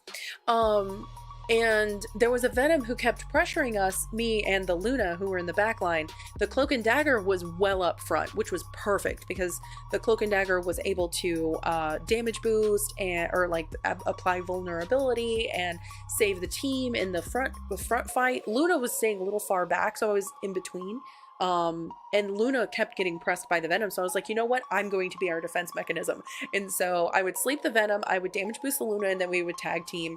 And at one point I was just literally like dancing around and like getting like headshots because the Venom doesn't have, like, I don't know, that Venom was not particularly great. I think they ended up going like pretty negative at the end of it. Yeah, give that a shot. Maybe that'll work, Dill. Okay, so any Hoosiers. You ended up holding this fight, but it's not because, like, if the other team were any better, then that would have been, you know. Can we just have a pact to not counter healing ults with healing ults? This is another big thing, especially later on. As a Cloak and Dagger, you are going to counter fewer and fewer ults. But the bad thing about it is if you use ults just to like hold the team, then I'm not gonna lie to you, that's when the enemy DPS, when they start to get better, when you start to get in higher elos, the use of your ultimate at the wrong moments is going to cost your team. So right here, using an ult just for staying power, unfortunately, in any better elo will cost you. So there was no reason to use this ult. You weren't preventing anything. In fact, the enemy has a Moon Knight, and Storm just used hers, but I bet you the Moon Knight is probably going to use his relatively soon. The moment that your ult goes down, that's all she wrote, and you have no staying power anymore. So the Cloak and Dagger is up forward, speaking of Moon Knight ult. So there's the staying power. You end up losing your healer. This is exactly what I'm talking about. You have to know that there are moments that you need to protect your team. And I think, do you use a headset by any chance? An invis ult is stationary? Yeah. And it doesn't last as long as it used to. So granted, you have those 4 dashes, but it doesn't stack. It doesn't help your team as much. And there are some game-breaking ultimates like Star-Lord, that your ult, if you don't call out where it's located, it's not going to help your team. You do use a headset. Okay. I'm almost? Oh. No. Thank you so much for hanging out, JJ. I really appreciate it. Don't forget to share the love with JJ friends. They are a new streamer that, well, not new, but I am new to their community, so please share the love with them. By pushing with an ult to counter an ult, yeah, exactly, Liz. Like, you're starting to get it. You're starting to really, truly get it. So yeah,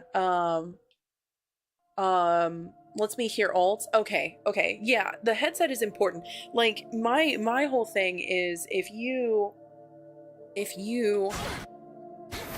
like, let's just think about it, right? So Storm already used her ult at this point.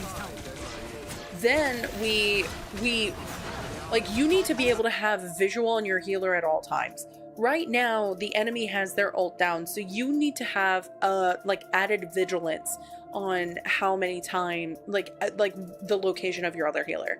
Patty cake is very important. That's why whenever I was playing Mantis, I was always next to a healer. The Luna was always in the back line. So I was kind of playing in between where the front line was and where the back line is. The Luna was by herself, and if it were anybody else, it may have not worked out so well with the Venom, and they probably would have said, oh, why don't you peel? Why don't you do this? Why don't you do that? There's no need. Just defend yourself. Here's some damage boost, and then we're good to go. This, unfortunately, with two healers involved, you have to be each other's lifeline. You are so far back despite having the advantage here, because let me look at it. So they have the two healers here. The Psylocke, if they were any better, they would probably be doing things, but they are kind of split up. They're kind of split up. You have the advantage, numerical advantage. You have one person missing from these fights. 1, 2, 3, 4, 5, and then 6. So you have an advantage here. So you have the advantage, and losing your healer evens that out. So this is why I precisely say to you, keep LOS with your healer. Always use your ultimate to protect and prevent, much like a tank, instead of encouraging your team to do something, particularly since this is defense. If you're on defense and you're encouraging your team, this was the exact mistake that the Cloak and Dagger made on their defense, is they put their ultimate around the payload. This is the exact point that they did it last round too. They did this around point, and their team was so far back that they didn't get to it, but this time their team is right there. So this person's getting mega heals. The healers are going to heal each other, which is perfect. It's exactly what they need. And then the Moon Knight comes back, ulting the payload, making sure that nobody's on it. They're able to push, and the DPS, once again, just failing miserably on every account. They're the only DPS as well. So you currently have 3 tanks. This is another case of you have to pay attention to your comp. The fact that you have 3 tanks with 1 DPS is probably why you're not finalizing any elims. Like, if I look at it here, they have 21 final hits, which is actually nutty freaky wild. Okay, 21 final hits, which is amazing, but it's because they're the only DPS right now. This is not okay.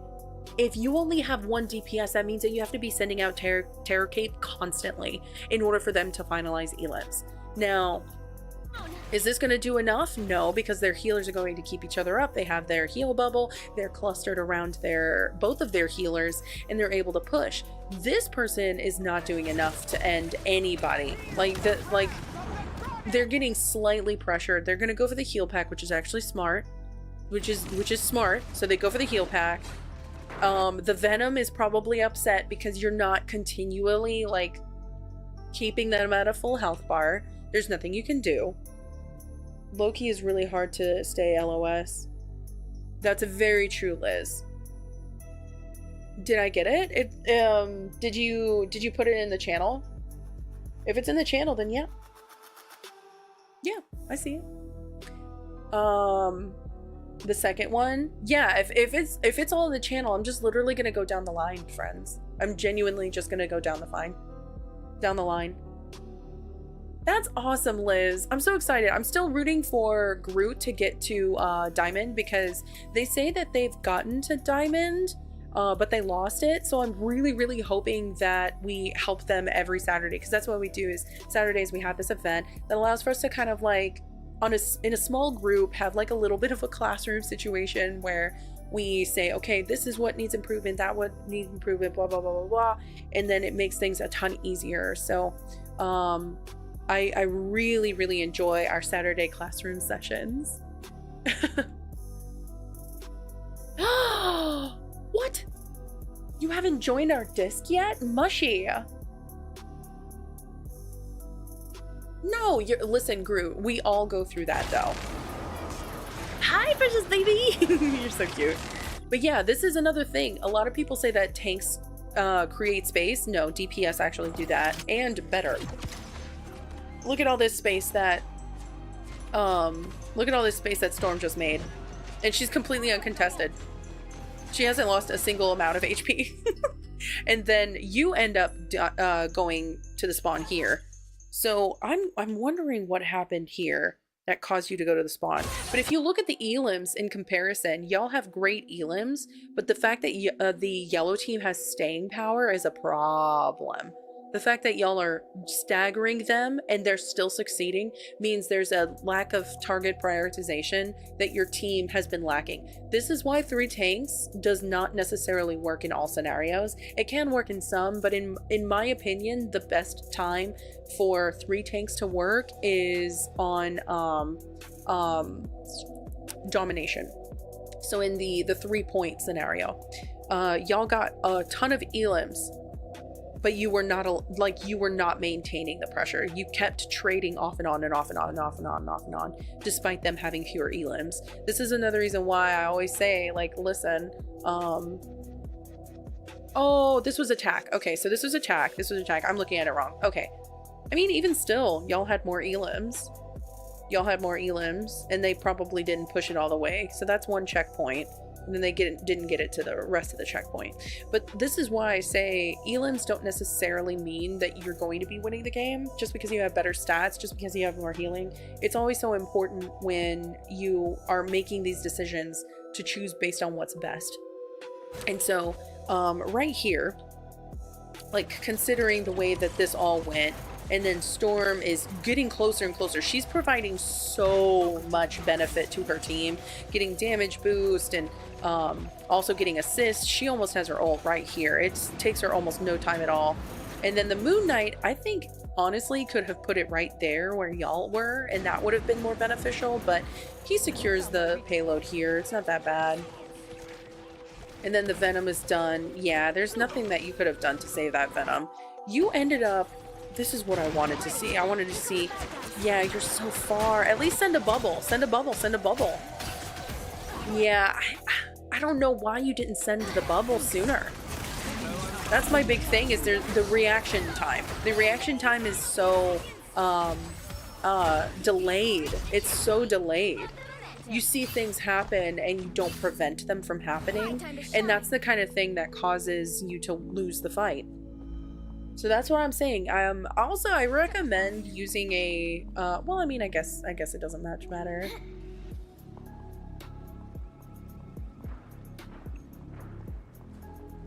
I guess it doesn't much matter. Okay. So Venom's out in the middle of nowhere, on the point. No reason to do that.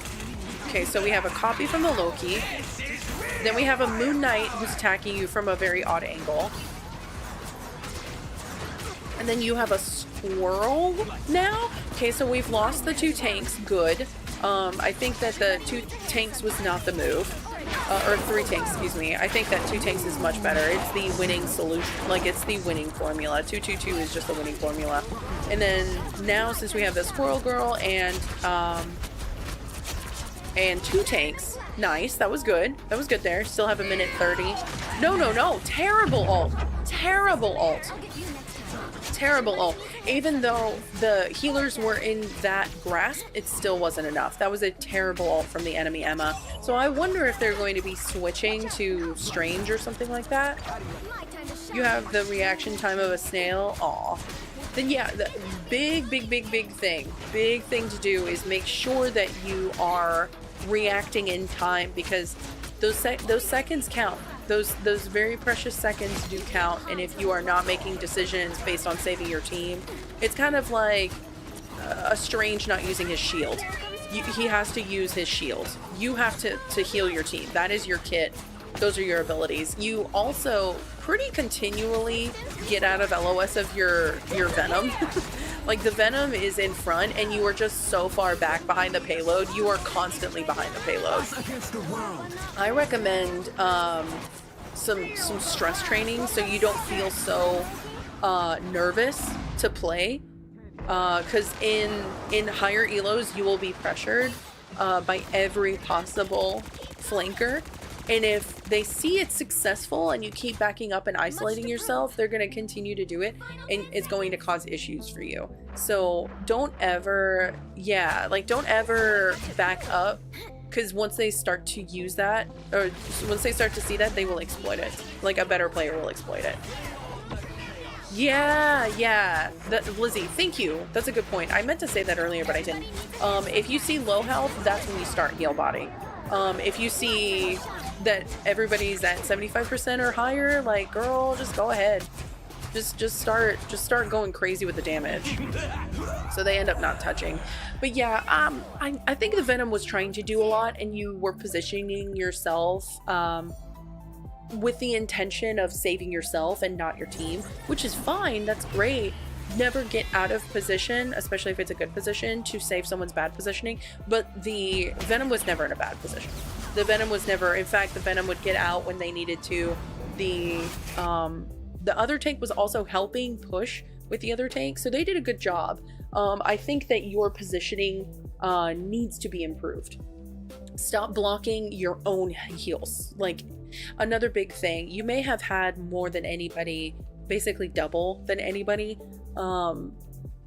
Heal botting is not the way to win games. You need to start using your abilities more in tandem with the pacing of the game. Not only do tanks pace the game, but you do as well, because you're maintaining your tanks. So if you are not pacing yourself and your abilities according to that fight, then all momentum can be lost potentially, and it'll cause issues for the rest of your team. I'm really glad that they got off a third tank. The three tanks was not working at all. So yeah, that's my thing, is start using your abilities more reflexively. If you see someone, it's like kind of like a gambit from Final Fantasy 12, just if this person is 30%, this will happen. This should happen. Okay, if there are 4 people in this line, then send the healing veil and use the bubble to save someone. Don't just use bubble to save yourself, because if you're around a team, you also get heals based on that radius. Just remember that. So there are all those things as a reminder. Get on high ground. Okay, interesting. I know that as a flyer, I can get high ground pretty easily, but I know it's not always available to everybody. But yeah, that is a good way of getting out of it. But yeah, big thing about that, unfortunately, is you get whatever you want, Groot. You get whatever you want. You get whatever you want. Okay, so Ian. I don't think that anybody else is in here. So Leah, their name is Azarath, but I don't think that they're there. I don't think that they're here. Kelsey is up here next up. Kelsey, if you're still here, we can do your VOD. It was an uphill struggle. You're here? Yay! Heart, what is your name? What is your name? Did you put it in the disc, or did you... Do I need to be clairvoyant? Oh, you're Azarath. Oh, interesting. So you have a different, like a different account? Okay. You have a different account? Okay. You have a couple accounts then, huh?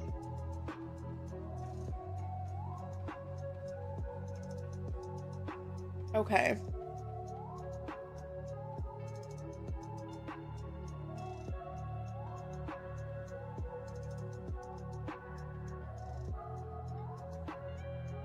The list is all in disc. Yeah, well, did you correct your name? Your name is misspelled. If you could just correct your name. Okay, so the information here. So Sleepy Bunny, I am going to do this here. Now, Kelsey, uphill battle. However, the whole game was, this was a win. However, the whole game was an uphill struggle, and we all saw the inside of the spawn too much.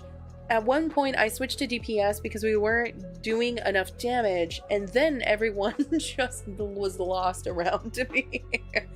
So, you still won, but by the skin of your teeth, you're saying.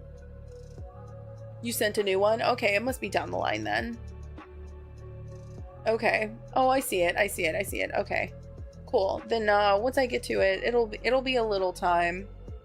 It'll be a little time, but if you're Azarath, then we can get to yours next, because we skipped a lot of the names because... Yeah. So is Groot, and then Leah. Okay. So, now, we are looking here, and Kelsey, you said that you were winning. Luckily, we know your name already. We see the stats here. Both Cloak and Daggers had the most heals, with the exception of this person, so they must have not played Squirrel Girl for very long. You were Invis. Okay. MVP, let's go! 25,000 damage blocked. Lovely. We also had plenty of damage. Lovely. The other team just did not perform. Like, if you're looking at final hits here, they had no staying power. It may have been a little bit of a heal difference because y'all had 3 healers. However, I don't know if this person switched last second out of frustration, but yeah, I mean, this is another thing. It's not necessarily you are the better team. Sometimes they are the worst team. You know what I mean? Like, this is abysmal. They were playing Shark, and Shark is a great healer. And people ended up just not doing well, so they played Wolf, and that's where the healing is coming from. Yeah, just a very interesting team. The fact that y'all skin of the teeth struggle, very interesting. So we have a plat and then a gold 1 gamer here. Okay, and so let's see who we have. You start off with 2 healers, 1 Loki, the other is Invis, and I love Invis. I love Invis. Okay, I like how you double tapped to stop that from happening, like to go all the way. I like how you double tapped so it stopped mid-air. Okay, so your Magneto, oopsies, your Magneto needs a little bit of help here. Oh, nuts. Okay.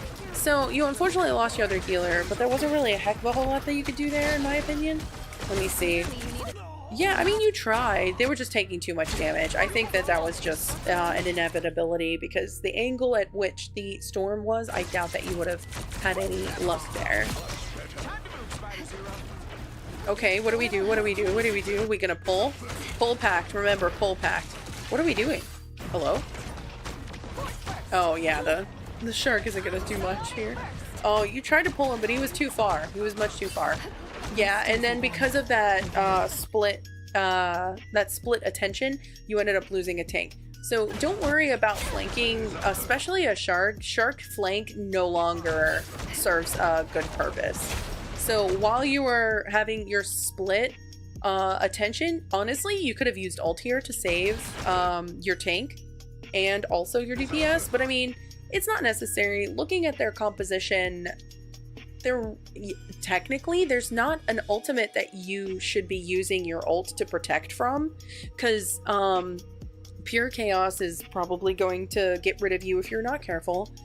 Storm is also not like that's plenty of damage. You may run the risk. And then I don't know if I think that you should just use your ult to save your tank. That's unfortunate. Yeah, don't hide behind the payload. Don't make that same mistake I've seen. Okay. Okay, good patty caking with the other healer. So now the shark actually was effective because we didn't even look. We didn't even look. A flanking shark. If you see the damage coming your way, just take cover from it, because if you had simply walked forward, this is another thing, sometimes backing up isolates you too much. Just walk forward and you would have had cover, you know what I mean? Yeah, I think that you backing up because you're thinking, oh yeah, the damage must be coming from this way. If you had just looked at the direction of the damage, you would have seen where it was coming from. This is another thing. I guess I learned it from like Call of Duty and games like that, but don't look where it's going. Look where it's coming from. If it's swinging past this way, the source is this way, you know what I mean? So don't worry about, yeah. So don't worry about, yeah, see, Kelsey called it. How do I know these things? You thought it was in front, but look at the trajectory. You're seeing the direction it's coming from. So unfortunately, that was just a call That was just an unfortunate call. You thought that it was coming in front of you. And this is exactly what happens all the time with people who are afraid of flanking or flankers. They'll try and avoid flanking damage while also taking more damage because they're isolating themselves. And this is a beam of damage that this person is doing to you. And you walked into it further. Aw, Lizzie, I'm trying to be. I'm trying to be. So yeah, Squirrel got rid of them. Nice. And then we also have this healer here who hopefully can do a little bit more. So Char, oh, okay, luckily they didn't have ult simultaneously though. So that's good. And then Loki is out in the bit, just absolutely getting murked. I don't know why this was the decision. I do not like your Loki, I think. And then goes Invis, probably for the best. But this was very, very goofy. This is very, very goofy. And then hides, probably for the best. But this is, I don't know what the, like, I don't know what the vision was here. I don't know what the vision was here. That's what I'm saying, Liz. Aw. He was rude. Was he? I was about to say, I don't like the way that your Loki is playing, but if the Loki is also rude and playing very, very just dumb, like it's just like I don't like what I'm seeing. Like, what is the point? No. Oh, what a bubble. What a bubble. Great pull. Great pull. And we're part of the pull pact. This is team pull pact, okay? No. Oh. Okay. I like that you're on the payload. Get a better angle. Back out, get a better angle. Back out, get a better angle. Okay, shield. Yeah, shield, and then you'll get heals. Okay. Yeah, there's nothing wrong with repositioning. Just because you're repositioning, tactical retreats do not mean the end of the game. You double jumped, went invis into a fight, and also got yourself out by getting meleeed. So always use double jump to save yourself. Never use double jump to engage in a fight. I learned that when I played Moira for literal years. Never use fade to get into a fight because it is your only get out of anything. Okay, you're ready. Beautiful, great push, perfect. Gourmet. Okay, here's what you do here. You use your orb to do continual damage, and if homie wants to take damage in order to make this elim happen, homie has to go through the damage. Use your bubble. Oh no, double jump. See, this is why double jump has to be your get out of jail. Listen, and you so your shield breaks, you have no way of getting out, your Loki is not helping you and patty caking, and because of that you end up getting eliminated. And because of that, the Loki also gets eliminated. So the shark is just literally getting free damage in a straight line, which is just hilarious because they're lining up like dominoes. Now, granted, your tanks are actually doing really well. Terrible ult. Why would you do that? Why would you do that when the fight has already been... Yeah, and then... Okay. Homie's literally striving to get the shark when there's a perfectly fine... Oh my god, what a name, huh? What a name. These names, man, I cannot. So yeah, I hate the fact that he's going for shark when he could be going for the... Okay, are you going to get... Oh my gosh, and then now he wasted his ult. Literally, just go for the healer. What is the aversion of going for an easier target? Do we have to make it harder on ourselves? I swear to goodness. Stop going for... Listen. The tank has so much health. Now you can get the elim because the healer is down. Might be so serious right now. I don't know what's happening with frontlining Loki. Like, I don't mind it. I don't mind an aggressive Loki, but you have to be smart about your targeting. And I don't think I've seen a lot of that. Finally, once the healer goes down, the rest of the team goes down. Stop focusing so hard on targets that have a gigantic ×3 health pool. There you go. If there's 600 health versus 250 health, Why would you go for the 600 health? Oh, I've never noticed that. That's like little fishies. I don't think I have ever noticed that. That's so cute. Okay, moving on. All right, so you here, Sue. We are a little bit more forward than I would like, Kelsey. We are a little bit more forward than I would like here. So now we're here. You're patty caking, which is nice. Okay. So we have 2 squirrels. Okay. So we have 2 squirrels here. Now what do we do? Because they are double ulting. Okay, it's right behind you. What do we do? What do we do? We are okay. They got rid of it. That's good. Okay, you're invis. I like that. Save yourself. Save yourself. Oh. Time to back out. Stop making noise. Stop making noise. Okay. No, he's way too far forward. No. Way too far forward. So the Strange was completely out of line of sight. Because of that, you could not heal them no matter what you did.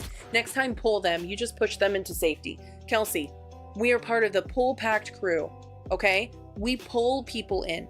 The more you push, the more safe they are. You just directly push them further into their healer. So never, never, never, never, never. You were full health, baby. No reason for you to have pushed them in that moment. Pull, pull, pull. There's only a couple of instances that you want to pull or push, excuse me. There's only a couple instances. Every other time, default, pull. Pull packed. Okay, promise, pinky promise, pull packed. Pull packed. We are part of the pull packed. You have to, have to, have to. This is a push moment. I know you're looking for it. Well done. That's when you do the push. That's one of the very few times you want to do push. Okay, so she's going to continually do damage in that AoE, so you got to be careful. Okay, this is good. This is good here. If you want to, you can put pressure to get another pull here. Push, excuse me. There you go. I like how you're prioritizing heals when it needs to be done. They have an Iron Man now, so this is kind of problematic. You don't want to do this. You don't want to deal with that. Oh, gosh. Speaking of. Okay, got no one. This is good. I think because the cloak and dagger. Okay, so now they realize that the Loki is not healing. So now, yeah, the Loki was 6,000 and you have double that. So Sue Storm does not, she's a really good healer, but she's not main heals. She's very limited in her healing capability, and most importantly, she's more aggressive than she is defensive. She's very defensive during her ult. I don't know. I think that she's strong in both ways, but you have to play her right. And you know, Loki is very aggressive, very offensive, much more than defensive. There are a couple of defensive abilities that he has, but most of them are selfish, and a lot of the time they are used selfishly. And so seeing that there's a heal diff, the heal diff actually is on the enemy team. They basically only have one healer right now. Yeah, that's why I always say that healers and tanks are quite comparable, because they mitigate damage just in different ways. One heals the damage away and the other one blocks the damage. So with Sue, she is, in my opinion, quite the hybrid, and one of the only hybrid tanks for healers. I think Mantis is a hybrid DPS, and so the fact that they have such a hybrid healer, I think it's important to understand her kit as very defensive and very offensive, but at the same time she has one of the strongest ults, but it's limiting. So no, you're awesome. Thank you so much, Mr. Gerber. But yes, I completely agree with you. She is very defensive. She's very defensive. She can be offensive, but the only time that she, you know, doesn't do well is when someone is really low and she has to heal very quickly. She doesn't have any abilities that heal like Cloak and Dagger does, or Or Luna. Like if you really need a lot of heals very quickly, she doesn't have any way. Sue does not have any way to mitigate damage quickly. Like with Adam. Adam, one snap and you can have 400 HP completely restored without any muss or fuss. Whereas her, you have to and it's the best way to defend with her is to be offensive. So if you have someone that has burst heals, it works really well with Sue. So Luna and Sue, in my opinion, are really good. Cloak and Dagger and Sue, Mantis and Sue, along with like Mantis and Rocket. I think Rocket is also really good because Rocket applies damage boost and such. So what do you mean? So you do it? So it again, do it again. Wait, do it again, do it again. Wait, what? Oh, this? Thank you. This? Isn't it fun? Is that what you're talking about? But yeah, Sue is very defensive, I would have to say. And welcome back, Paliku. Is your battery still draining? Oh yeah. The Sue attacks. This is why I like Mantis and Sue, because they kind of work pretty well together. The only bad thing is you lose out on those very fast heals. You have to basically continually keep people up. Oh, find the... I know you knew where the payload was, Kelsey. Kelsey. Elevation. Just literally step on the payload. Literally step on the payload. Oh, good. Okay. Yeah, Loki has been quite selfish, so we have now acquired a third healer. They are not doing a lot. The enemy team actually hasn't been doing a lot for heals either. They've been very much on the offensive, despite them being on defense. So this comp, in my opinion, would work a lot better if they were, potentially, if they were, oh my gosh, we're at 13K! You know what that means, teammates! Oh my gosh. Totally forgot about this. Okay, so we can do Sharky. Yeah. You don't think you had your double jump? Well, just find elevation. Don't worry about the double jump. It's not necessary. If you can find an elevated level, it'll stop those squirrels from coming for you. Oh my gosh. Oh, good stretch. Okay. So yeah, what's going on? Okay, so let me just kind of go back here as an example. We're F8. Okay, so if you wanted to escape, it looks like you have double jump here, so maybe you use double jump out of turn. So this is why I always emphasize you do have double jump here. So you had double jump, but you walked backward in a straight line. And it literally was going straight forward, and you walk straight backward. Like, do you see how this looks? So let me just show you how you walked into this back, like literally into a squirrel, and you walk straight with it. You walk with it. And then it comes right back for you. If you had double jumped, because you did have double jump, on top of that, yeah. This is why I say get into the habit of doing certain things reflexively. This moment, you caused that to yourself a little bit. So find elevation. Right here, it would have followed you here. It may have not been able to have followed you here. It definitely wouldn't have been able to have followed you here. So if you, knowing that it's going to go in a straight line, if you had double jumped from this moment here, if you had double jumped at least to the staircase, or maybe even to this high ground here, anything, maybe to this payload, anything, then walking backwards in a straight line. This is the habit that all healers need to break. If you are walking backwards, first of all, you're not avoiding anything. I'm sorry. You are not avoiding any damage. You're in fact making it easier to become a target. Second of all, you are not going to avoid the real damage for long if you walk in a straight line like you can. Damaging them is a great thing, which is exactly what Kelsey started doing, but it wasn't enough because Sue does not have a lot of damage output. So Luna has had a damage output increase recently. Sue has not. So the best thing to do is to avoid this. Double jumping out of the projection, like the projected trajectory, because it was in a straight line. It's going to follow you. If you can break that by strafing literally at all, then you would have broken that line, and then it would have followed you in that way, but you could have potentially blocked it with this pillar. Maybe you would have blocked it with the payload. Maybe you would have blocked it by using the staircase and then freaking out the AI, because that's really what could have happened. So that's my thing to you, is you could have prevented that, but you walked in a straight line and got a little nervous, and then even the Loki's like chasing it, which is hilarious and such a terrible idea. But luckily you are brought back. So y'all capped and you're brought back, and then now we reposition to a more aggressive stance, which I don't mind. The only bad thing is there's nobody in front of you, so you run the risk of taking a lot of damage and maybe forcing ult a little too early.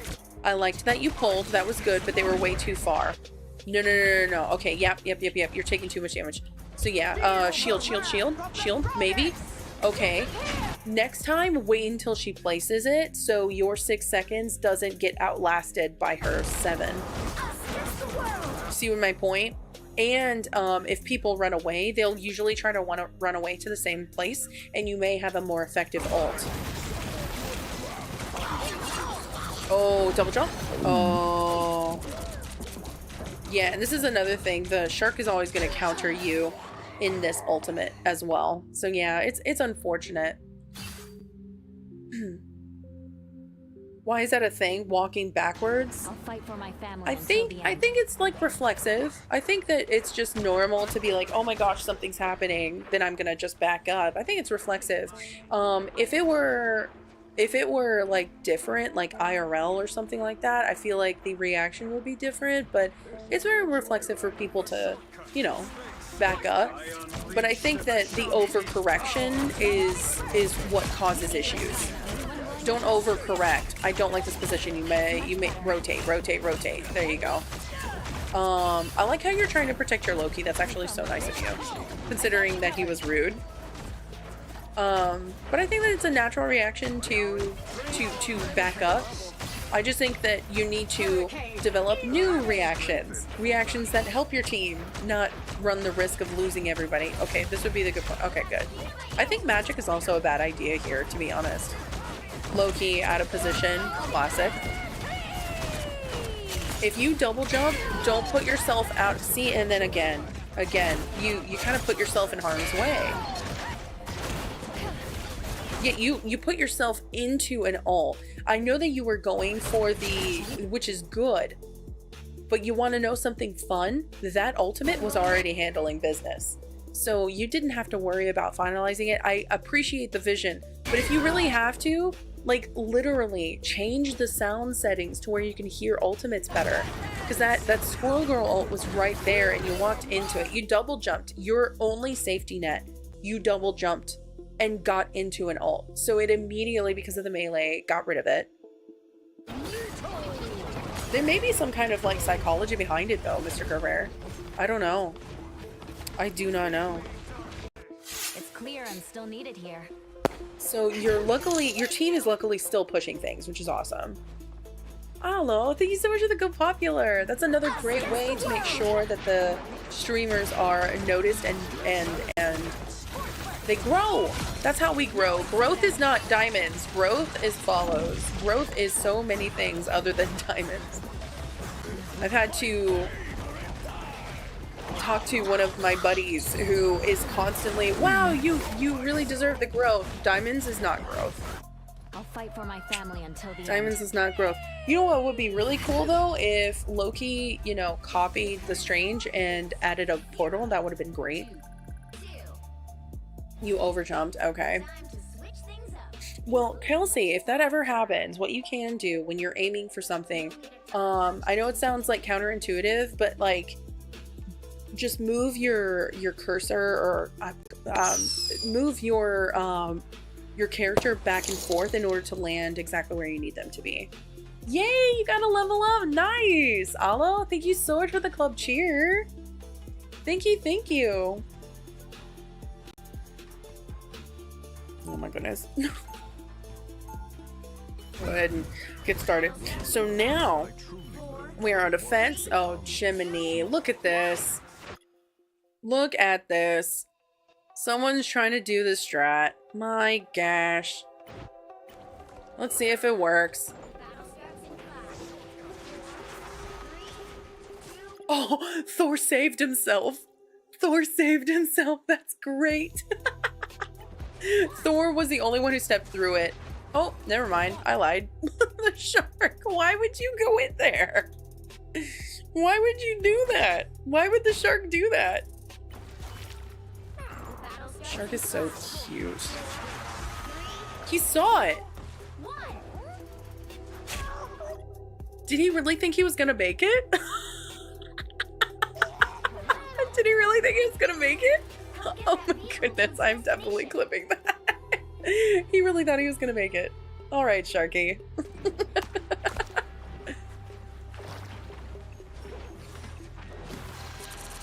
I would have been upset. Can't do it twice. Fool me twice. There's a magic literally right on your tail, bro.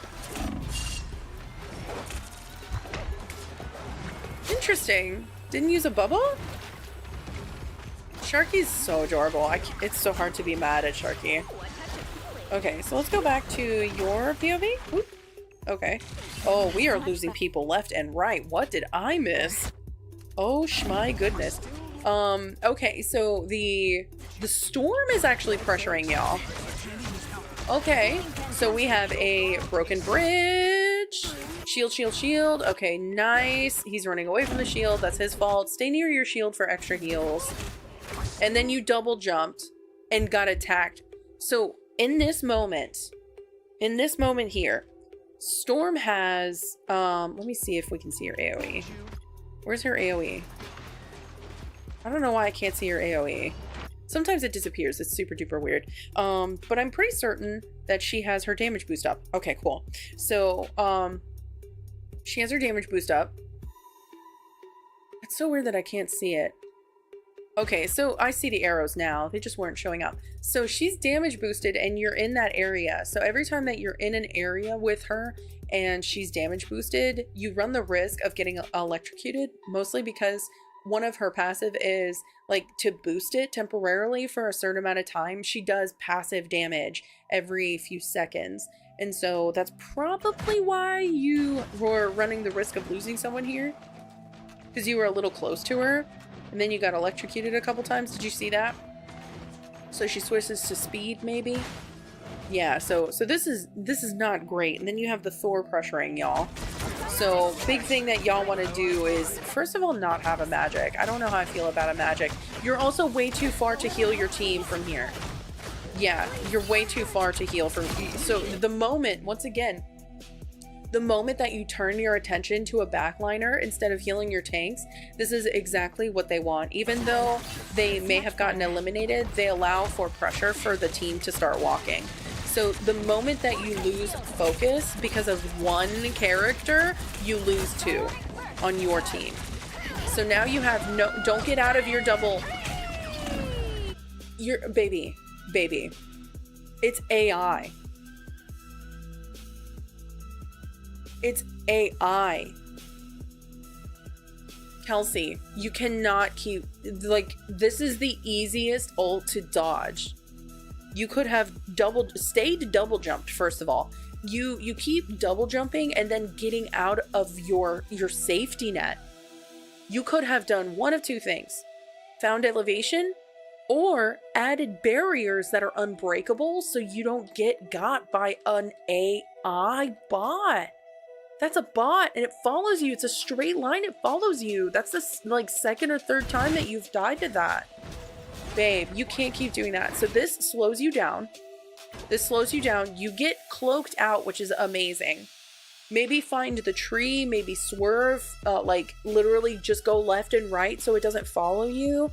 Go onto the truck, maybe, because it didn't go in here. It hit against this wall and then it came back to you. You just add barriers. The squirrels are so easy to swerve. The squirrels are so easy to swerve. You need to swerve the squirrels, man. I cannot. I'm gonna yell. I'm gonna scream if I see you die to these things again. Because you see how it just follows? If you go in a straight line, you're literally going to give it what it needs. You didn't make it in time. Well, you got attacked. You got damaged. So every time that you double jump, you want to double jump into cover. Because you double jump and then you literally are still taking damage. So it gets you out of that. You see what I mean? So there are a couple of different ways that you get out of your invis. If you take damage of any kind, like melee is a really easy way for you to take damage. Especially if they're like trying to find you and they're just like punching the air randomly. And then if you just any damage taken gets you out of invis. On top of that, if you get slowed by damage like this, it does cause a little bit of, not a lot, but it will reveal you. And on top of that, if you double jump and waste it, you can't get into safety. What would have been a really good idea is maybe double jumping and then going to this healing pack. There's another healing pack here, which is good, but you didn't make it. You were going for the tree, and I don't know if you can even jump on that, so you didn't make it. I think maybe this would have been a better way, because if it had followed you, it may have potentially, you know, gone off the edge, which would have been nice. And on top of that, you would have gotten a better advantage by having, first of all, high ground, and also secondly, the jump pad. The jump pad is one of my favorite ways, and I've done it before. It's one of my favorite ways to swerve damage. So if you use this, you can literally just avoid anybody who has decent aim, or if there's a melee character, they keep getting fumbled because you are jumping up along with them. So that's why I just don't want to see you. I just don't want to see you get messed up by squirrel ult ever again. This is your call to action to stop. Like, literally imagine an AI in a straight line. Okay, what do I do? It doesn't shift angles the moment that I turn, so maybe I should turn. Just keep going, like, literally left and right, back and forth. Thank you so much, everybody, for the 16,000 likes. We've had 10 gifters today, 1 follow, and then 16,000 likes. Thank you so much, everybody. So now you have returned, and we are trying to keep up. This is good. We're trying to keep up the team. A good time to ult. You lost 2. It's just the reaction time. It's just the reaction time. Yeah, if you had done it just a moment sooner, man, you would have been okay. So now they may pull you from your own ult, but that's okay. We have the enemy ult right now, and then we have the sprinkler system over here. Yeah, man, oh man, oh man. I would have to say that the biggest thing that I need you to do is up your reaction time. Upping your reaction time is necessary. There are just times when I know that you could do this at a better time, and it's just seconds between you making the right decision and then not having enough time to make that decision. Yeah, that sprinkler system is so weird.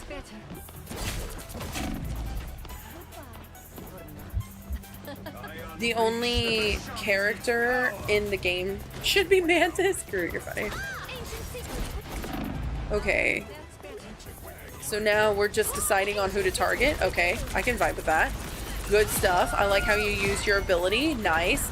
Gain elevation because there's squirrels out and you literally are the homing device for them. So unfortunately, you didn't use your fade to get to the high ground. I'm not sure why you didn't do that. Use the fade to get out of damage. Yeah, like you didn't even try. Like you had no self-preservation there. Here, speaking of, let me go ahead and take this wolf. Also, as a reminder, if you wanted to keep the stream going, the best way to do so is by donating on the coffee. You can check out that link down below. I am not promoting diamonds until the Creator Network drops me, and the Creator Network has continually benefited from y'all's generosity. So instead of them benefiting and then having nothing to do with this channel, I would much rather y'all donate to a source that will actually give me 90% of the things that y'all donate. Oh, well, not this time. Not this time. I'm trying to, yeah, and out of all of the possible decisions here, what would have been the best target? The Wolverine or the healer right here who's already half? They're on payload. I'm interested to know why you went for the Wolverine when the healer's right here, just healing the Wolverine back up. The fascination with going and damaging things other than the healers just truly fascinates me. You didn't see her? Awareness is free, baby. We have to stay aware. We have to see the health bars. That was a terrible ult. See, they're just making so many mistakes. They've been basically having one healer most of the game, with the sprinkler system sometimes healing when needed. You don't turn around, you have to. You have to damage the healer. That healer is keeping everybody up. Now, Shark is definitely doing a much better job here. He's also doing damage, keeping pressure up. He's literally doing a lot. So, seeing now we have an Iron Fist, I just am so confounded by the decisions on your team. I'm so confounded. I don't know why everybody is starting to freak out. Would have been a good pick because she's hitting the back line. Yes, Groot, completely agree. Your POV as a healer is going to be different. You're going to be looking at the back, like you're going to be looking for the back line. That's why I always recommend learning new roles, because if you are only seeing everything happen in front of you, then you do not have the same perspective as someone who has things happening behind them, like a tank or DPS. So I recommend everybody learning a different role. If you are, that's why I'm glad to see that you're on a different character, or you're different. Oh no, we got off of the Scarlet Witch.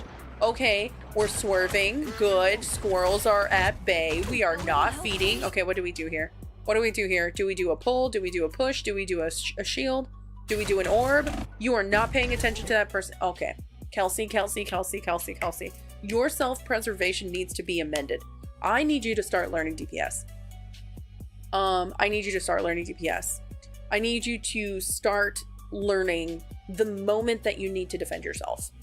There's so many times when you're using the kit and it doesn't save yourself. You're trying to save your team, probably because people are yelling at you. First of all, mute them. Second of all, defend yourself. Okay, so double jump pull. I would say use the orb. Put a little bit of pressure, because he can get you from a distance. He can get you from a distance. He's right now using his little, like, move. The flying move. He's doing that. So he's able to get somebody from a distance. If you end up double jumping, he will not be able to hit you, probably. So that's what I'm saying. You Kelsey, with love and respect, I need you to start learning to defend yourself. You're putting yourself in harm's way after using your only safety net, double jump, and then furthermore, not turning around to react to things that are getting rid of you. So there were a lot of things that you could have done there, genuinely, A, B, and C, and you just walked forward in a straight line away from the damage, as if that was somehow going to alleviate you of the damage that was coming your way. So I just need you to practice more, or at least patty cake. Since you went back to healer, you were out a little far forward, making you an easy target as well. So let's assess where our placement is, because positioning is everything, especially for a healer. So right now, you probably went in thinking that you should help your team, help your tanks. Your tanks can get out pretty quickly, both of them being mobile.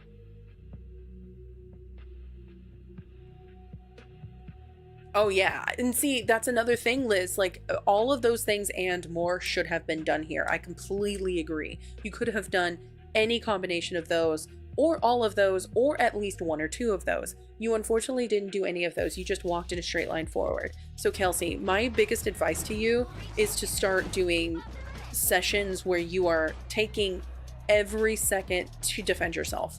If something's coming at you, I need you to do some of those combos. Even just practicing those combos against docile targets. like in the practice range as an example. We'll definitely start doing that if you do end up hanging out with us on Saturday in one of the events. We can start doing that a little bit, because even the Iron Fist is trying to help you, but you're taking the brunt of the damage without even reacting. It's quite confounding to me. So if you are not reacting to damage in time, your push makes you the only and last target. And so this positioning, unfortunately, to save the tanks could have gotten out very quickly. Both of them were mobile. So is the Iron Fist. You, however, are not, especially since you double jump into, like, you're double jumping and then getting yourself out of the invis and causing yourself to be a target. So luck is probably what won this game. That was an unfortunate push. So this person was out of position. They were too far out of position, in my opinion. It could have been good because the two healers right here, but they were terror caped. So they have an applied vulnerability at the moment. So the Iron Fist got rid of the shark, which was really, really great. And then the Cloak and Dagger ults, in my opinion, right into the payload, and it could be very costly, but luckily the Iron Fist is capitalizing. I think the Iron Fist was a good switch, in my opinion. He already has ult. He maybe has been Iron Fist like maybe a minute, maybe if that. So that was a very good choice. Very good choice. Iron Fist finalized a lot of those elims, staggered quite a bit of the team. The shark is still in the fight, which he shouldn't be. That's because he was eliminated, what, 10 seconds ago. So his team is still not there yet. He's the only one. And he got no one in there. Yep. He got no one in there. Now he lost his mobility. Oh my gosh, he's so cute. I don't know what happened there. I don't know what that is. But he's so stinking cute. I swear to goodness. Okay, so anyways, he gets earthbound, so he can't use any of his mobility abilities, which is huge. So the thing is going to finalize this. I have no doubt in my mind. Nice. Well done. Very, very strong. Thor tries to get a good ult, but honestly, it was a bad choice. They're still staggering. So the mistake on their part is they're staggering, trying really hard to, nope, terrible ult. There's no healing. There's no healing. Both of your healers are dead. This is another terrible ult for the enemy Emma. Another terrible, terrible ult. Then they get finalized. Yeah, that was it. So this was just terrible momentum. This was momentum broken. And in my opinion, it was because of the Iron Fist. The Iron Fist really did a lot of work. The thing was stopping the shark from being hypermobile, which is also really good. And then we also had you switch back to healer. But at the same time, genuinely, I recommend some stress testing. I need you to be able to defend yourself. Recommend practice AI? Yeah. Yeah, go practice AI versus AI. Go into the practice range and practice combos. Every time that there's an enemy, I want you to get into the habit. Sorry, I need to finish my caffeine. I want you to get into the habit of using your orb and then pulling. If you use that combo, it's going to be a huge difference, especially when someone's pressuring you.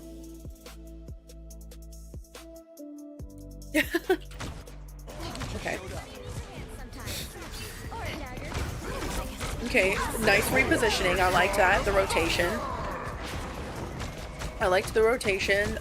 Your Thor did good in keeping people from pressing forward.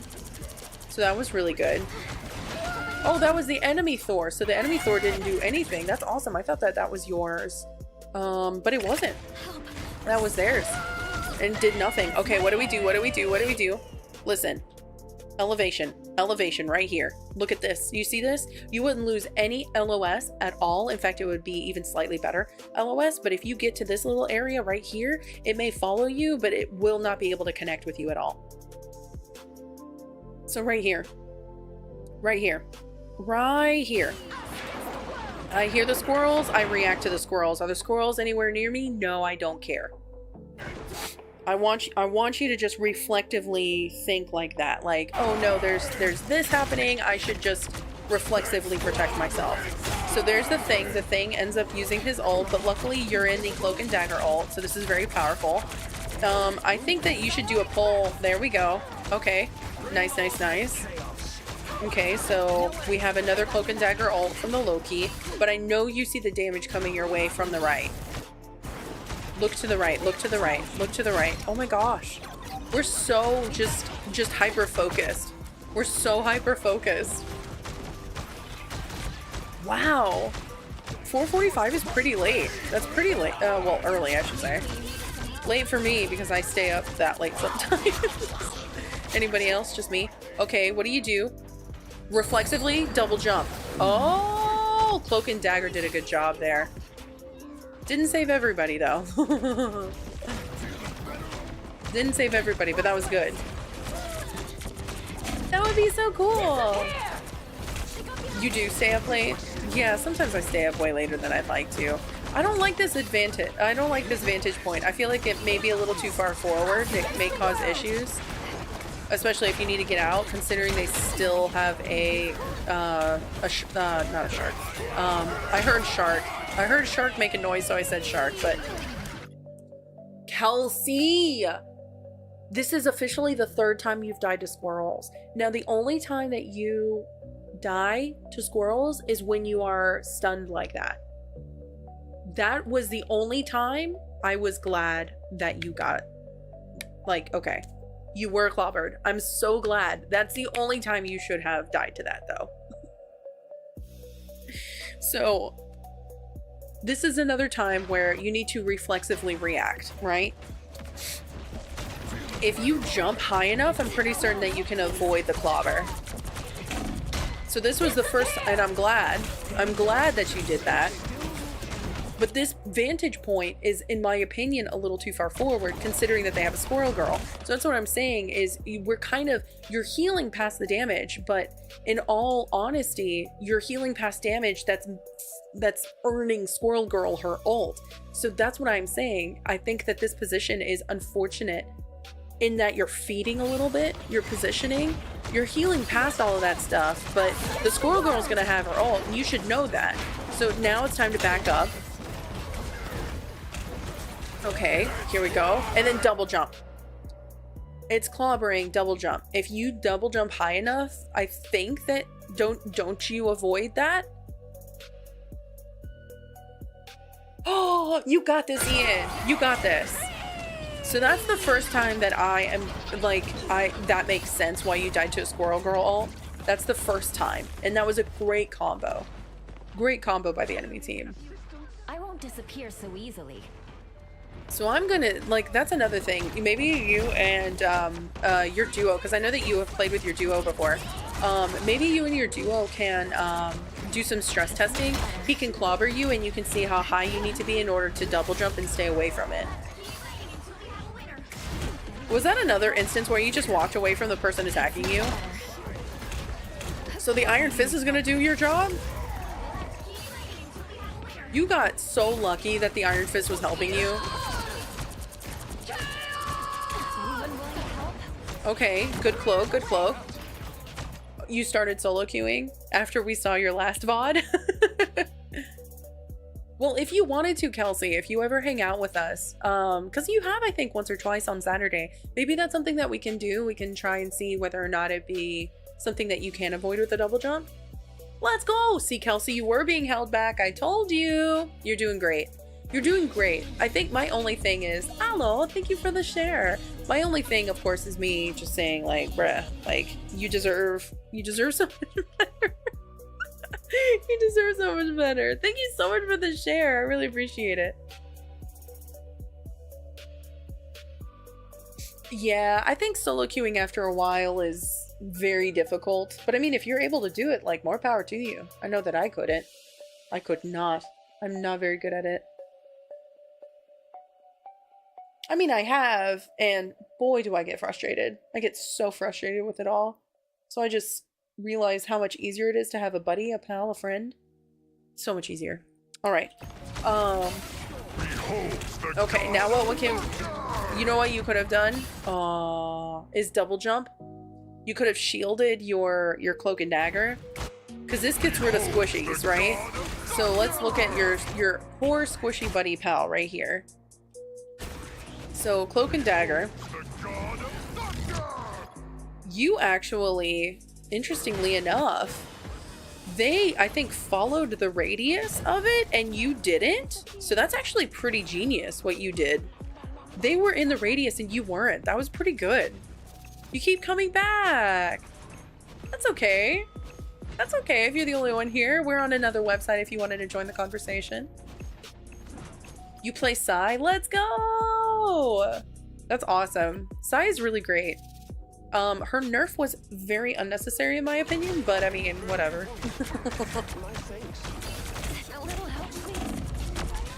But yeah, over on Red, there's only like 143 people that know about me as a person, as a streamer, and I think there's a few more that are on other websites if you wanted to join that conversation, Blue Bunny. Yeah, you'll never get banned, right? You'll never get banned. Yeah, I think that the Iron Fist was really strong. That was a strong switch. Having a secondary healer to help out was a strong switch. You had the most assists with the exception of the other DPS. I mean, like, they were just not, like, they were not trying to win the game. They switched off of healer. They were not healing too well. They were Shark and they had 18,000 damage for their versus their 15.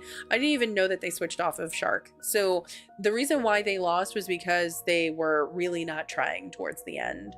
So my big thing, in fact, like, let me go back a little bit. I don't even think I saw Captain America at all, now that I'm looking. So they're in overtime. Shark is where? Oops. Where is Shark?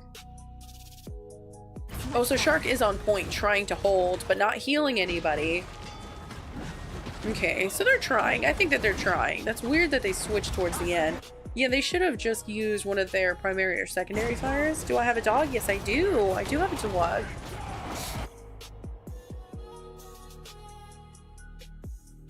Ooh. I recommend in-ear monitors. If you can get in-ear monitors, these are so much better than anything else. Anything else. The technology has been adapted over like decades. So if you can get anything in-ear monitor related, that would be beneficial. Can I show my dog to you? She's 65 pounds. I can't show my dog. I'd have to like pick her up and she's probably not anywhere near me. Yeah, she's 65 pounds, bro. She's very heavy. I can't just like, look at my dog. Like I've never had a dog that like that. I've never been attached to a dog that size. If I have a dog that size, I might as well get a cat. Yeah, true. No headset dead. True. Very true. But I do mostly play Marvel Rivals though. I will definitely show you Marvel Rivals stuff. I definitely will show Marvel Rivals, I promise. So good job on the MVP. I think my big thing is your reaction time. Once you start to improve your reaction time and being more reflexive instead of reactive, because reaction is basically like time elapsed and it could cause seconds, precious seconds, to be wasted versus reactive. Reactive, and why I say reaction is because the reaction is less involving your brain. There are nerve endings in parts of your body that don't use your brain in order to reflex. That's what I'm talking about. The reason why it's so fast is because it's peripheral. It's not directly involved with your brain. It's so automatic.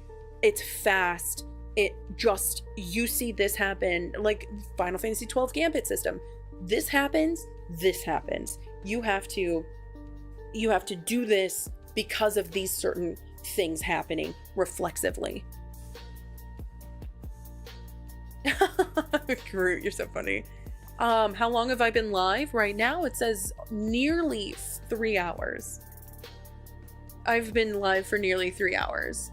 Kelsey, if you're console, we can, that's true. And if you wanted to queue up with people who are also interested in climbing and learning and trying to find great teammates, the best way to do so is select your role in our disc and ping people whenever you want to play.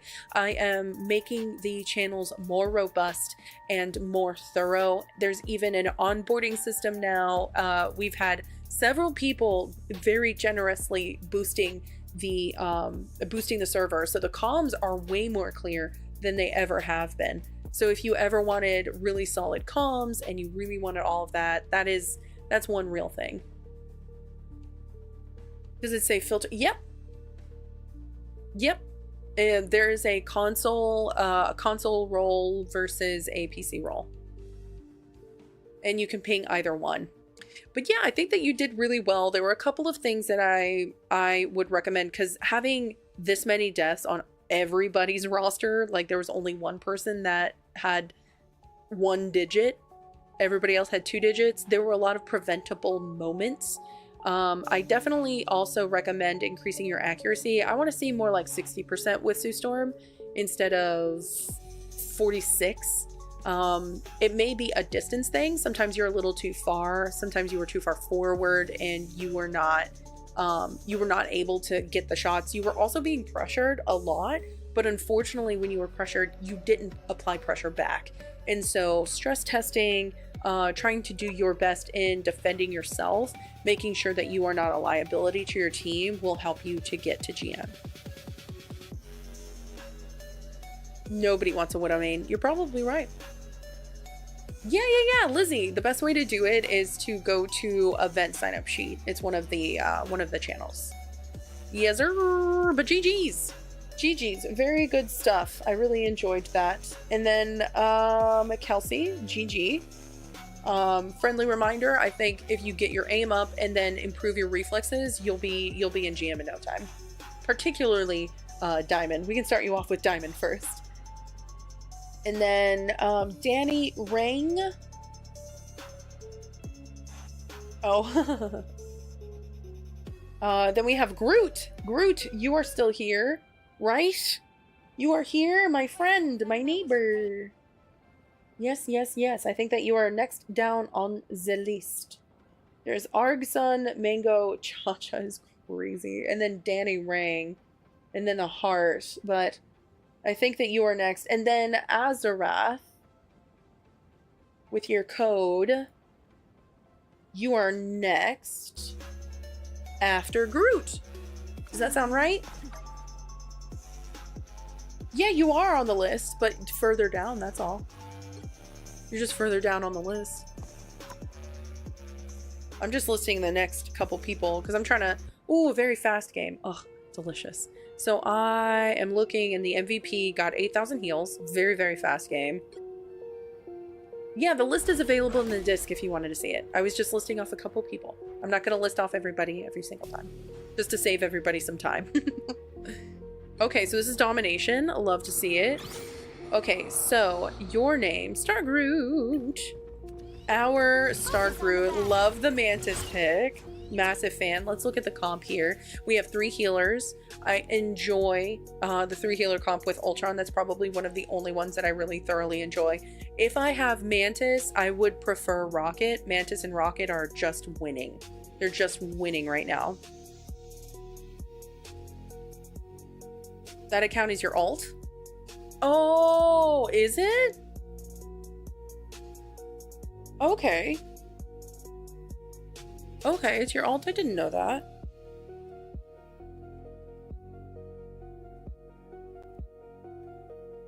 Six minutes, that's amazing. I love when games last so quickly. You just know, you know what I mean? You just know, I love it. So the information that Groot provided with this game is, low-key don't remember. Just came back to Mantis because teammates don't know how to DPS, which is true. That is true for most of the elos, baby.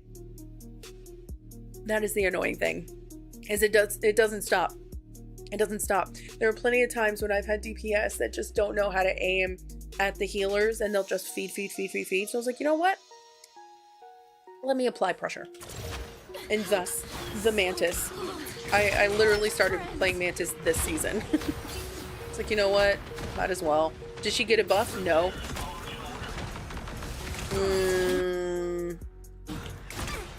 I mean, if you had damaged here, you may have potentially refreshed your... Yeah, there are times when I see you Mantis and you don't use leaves. I'm glad that you're using leaves, but you're not attempting to replenish them here. You have your sleep, you're not doing anything. Don't be always. In fact, there's a lot of animation cancels with Mantis. Always be using everything in your kit. If you see that someone's coming back, like say that they're pressuring you, right? And you have a low tank. If you start pressuring them by applying damage while they're walking, then you may get leaves back. And on top of that, you may have the chance of possibly eliminating someone even by accident. You know what I mean? Oh, it's because of the sleep. It's because of the sleep.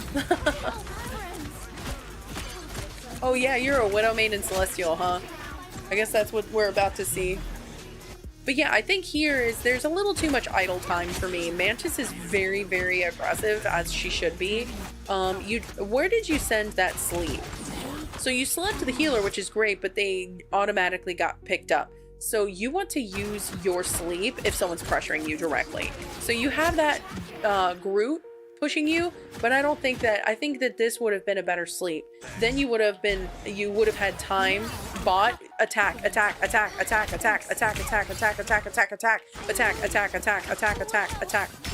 faster, harder, melee, anything, faster.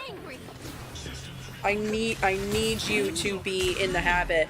Also, when you sleep someone, damage boost yourself and then line up. Okay? So you slept this person here. You should have damage boosted instead of going straight on the attack. Sleep them, damage boost the Wolverine, let the Wolverine attack first, knowing that the Wolverine tried to grab her. Did you see that? So the Wolverine tried to grab her. If you had slept her, see, he tried to grab her. You slept her, and then the Wolverine would have come back in time to start damaging if you had damage boosted. But you have only one leave. You didn't get any headshots. Oh, okay, that's good. That's good. Damage boost. Oh, or heal. Damage boost. Anybody. I need assistance. So you're damage boosting yourself. Okay, so damage boosted 2 people. I like how don't throw your sleep anywhere. Use that precisely. I'm gonna need you to start watching my Mantis play.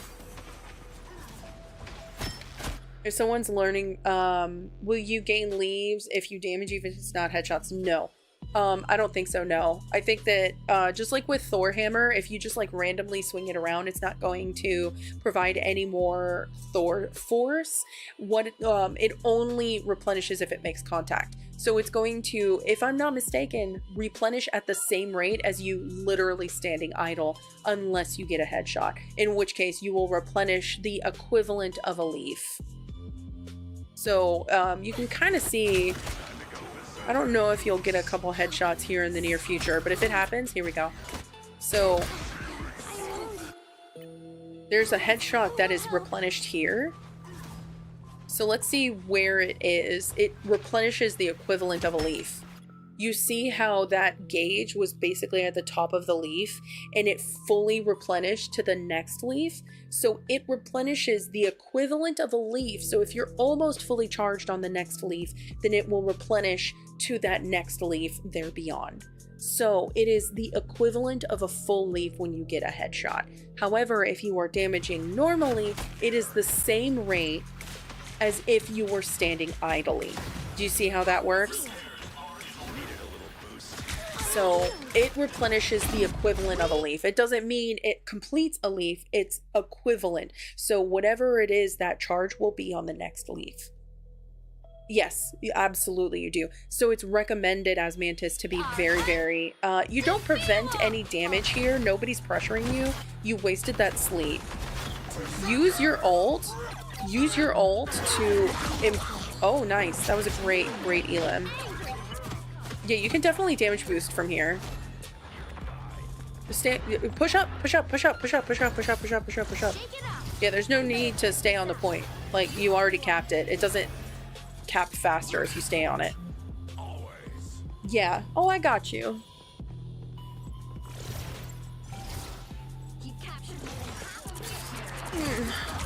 Okay, so now would be the point. Because they were idle and they were probably... Oh, huge. Did you see that? Beautiful. Beautiful. You embarrassed the mess out of that cloak and dagger. Too valuable. Now be careful. I know you see your body like that. Any other more talented Hawkeye and you would have been deleted. You have to be careful. This is the kind of thing that you got to pay attention to. Any other Hawkeye would have ended you. So be very, very careful about your placement. Know where your positioning is, and okay, we're okay, we're okay, we're okay. Everything's okay. But yes, it rewards you, exactly. It rewards you for accuracy. Okay, so they're about to throw the homie. Oh, they missed. Oh no. No, save your sleep. Save your sleep. In my opinion, I think saving your sleep is more important right now. For right now, as an example. Oh, that would have been good. That's okay. That's okay. What I recommend to you is going into the practice range, turning off all cooldowns, and just practicing the AoE. Just practicing what connects, where to go against. Like, it's hard to hit flying targets especially, so don't be too hard on yourself in that moment, but that is one thing that will elevate how well you do, especially with sleeping targets. Life energy is my eternal So guide. here we go. Evil is the guardians of the galaxy. Okay, so now we are on point. I want you to damage boost more. Yeah, there you go. Don't waste your sleeps, because he's gonna probably be looking for ult soon, I bet you. Oh, that's stun. This is the only thing that bothers me is in this positioning here. So you're right here. The enemy, they have a front line on you.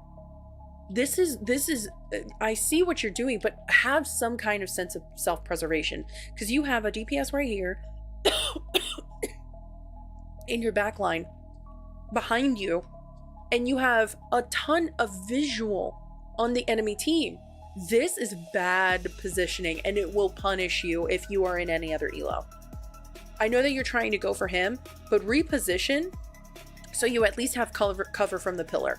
You have to reposition, at least. Because not only did you get stunned because of this lady right here, but we almost lost Wolverine trying to protect you. You won't always have that. You have to be aware at all times. So you got pulled into the stun. Because of that, you couldn't finalize the Elim. Luckily, the DPS were handling the other DPS, so they wouldn't be a problem. But you being right in the tank right here is not a good idea. You need to find cover. You need to find cover here. This is not the best place. Yep. I hated that positioning, Brute. Like, respectfully. The positioning that you had lasted way too long, and because of that, you simply got erased because of, once again, the Hawkeye. The Hawkeye and... Oh, okay, so it wasn't just the Hawkeye. I live for the thrill. I'm not gonna lie to you. You're not living for the thrill right now, baby. Because you live for the thrill, you're not living right now. So be careful, especially as a healer. You only have 2 healers. They have a DC at the moment, so they lost probably because of the DC. That first round, I don't know whether or not they had that DC as early as last round. Let me see.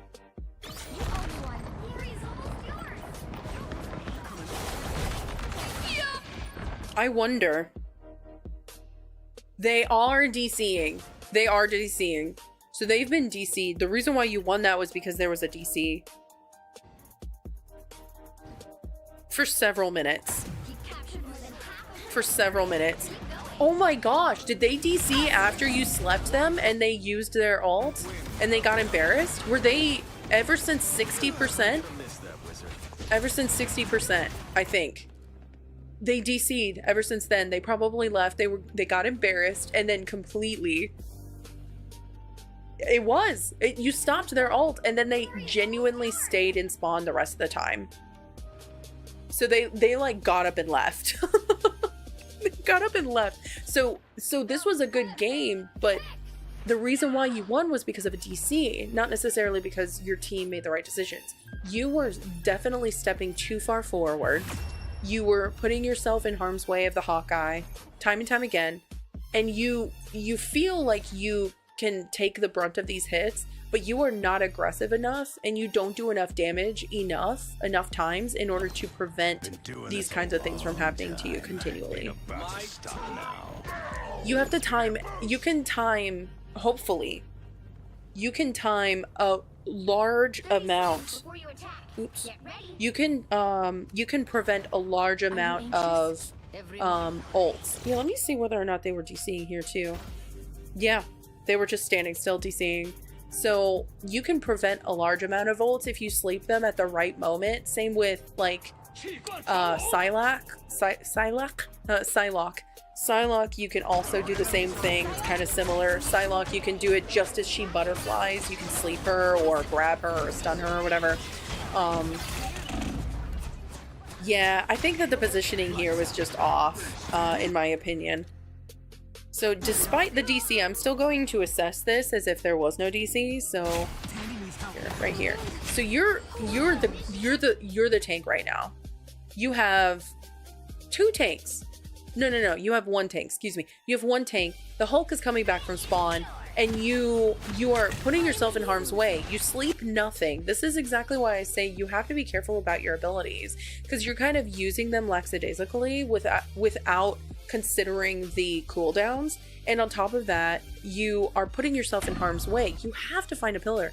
You have to make yourself less available to the enemy.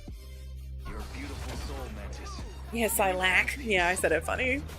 Yeah, Psylocke is... But you can stun her if you catch her at the right moment. Of course, the biggest, like the one of the biggest ones that you can stop is like Wanda. You can stop her ult by the Eye of Agamotto. Every time that I do it, I sleep him and he still ended up getting ulted. It's so sad.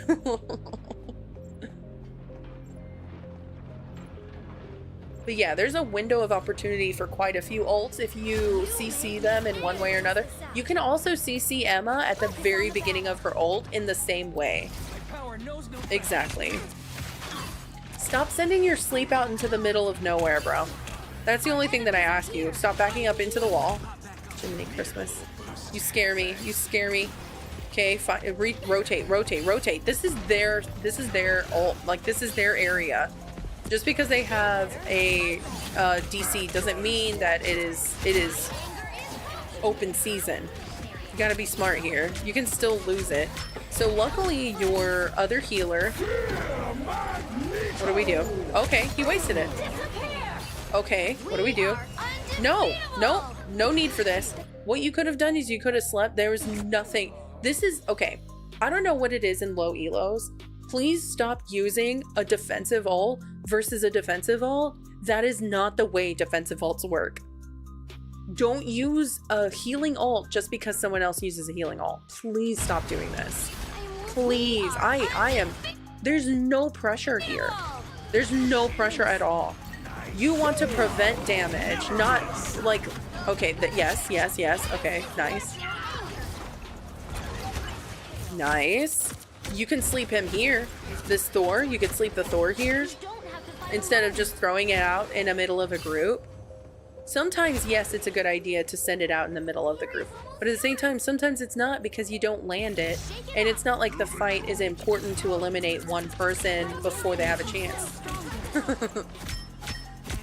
Yeah, I was about to say, so they had a DC. This was good, but they had... Look, this is my point. This is my point. This is why you don't focus somebody who is getting constantly healed. Look, he's emoting. Damage boost your DPS. Damage boost your DPS. So you damage boosted them and we're trying to get rid of them. But it's not enough. There, now you redirect to the people healing him. Shark is so stinking cute. Oh my god. He's still emoting! But yeah, the reason why y'all won was because of a DC. Not to say that you did a bad idea. Nice job, because you had to reload. Not to say that you did a bad job. I definitely recommend hiding more often. You are not a tank. You are a healer. Yo, what's up, Noah? How are you today? Yeah, the shark. Yo, what's going on, Roger? How are you? Hello, hello. The reason why you won was because they had a DC, which is unfortunate. There are plenty of times when a DC doesn't matter, but this time it definitely did, in my opinion. Well done. So Cloak and Dagger 15-0. Like, genuinely, they just were completely uncontested. I don't know who left or who DC'd, but yeah, they were very embarrassed by what you did to them.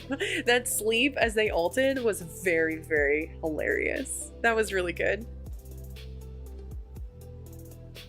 Oh, I've heard that you're the first DPS mod. Yay! Let's go, DPS mod! There are a lot of healers. There are so many healers. Usually the DPS probably don't want my opinion. There are plenty of people who will come in and say, why are you talking?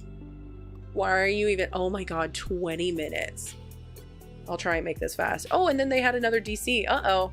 Another win by default because of a DC. Uh-oh. Yeah, hi Noah. Welcome in, welcome in. Your reaction time was amazing for that one moment, absolutely. It's just a, yeah, with the side of heals.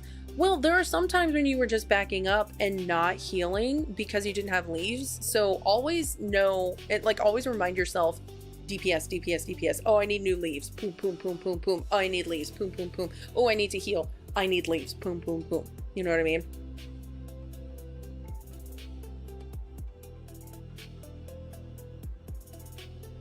I'm gonna go and get some water really quick.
Alrighty, teammates.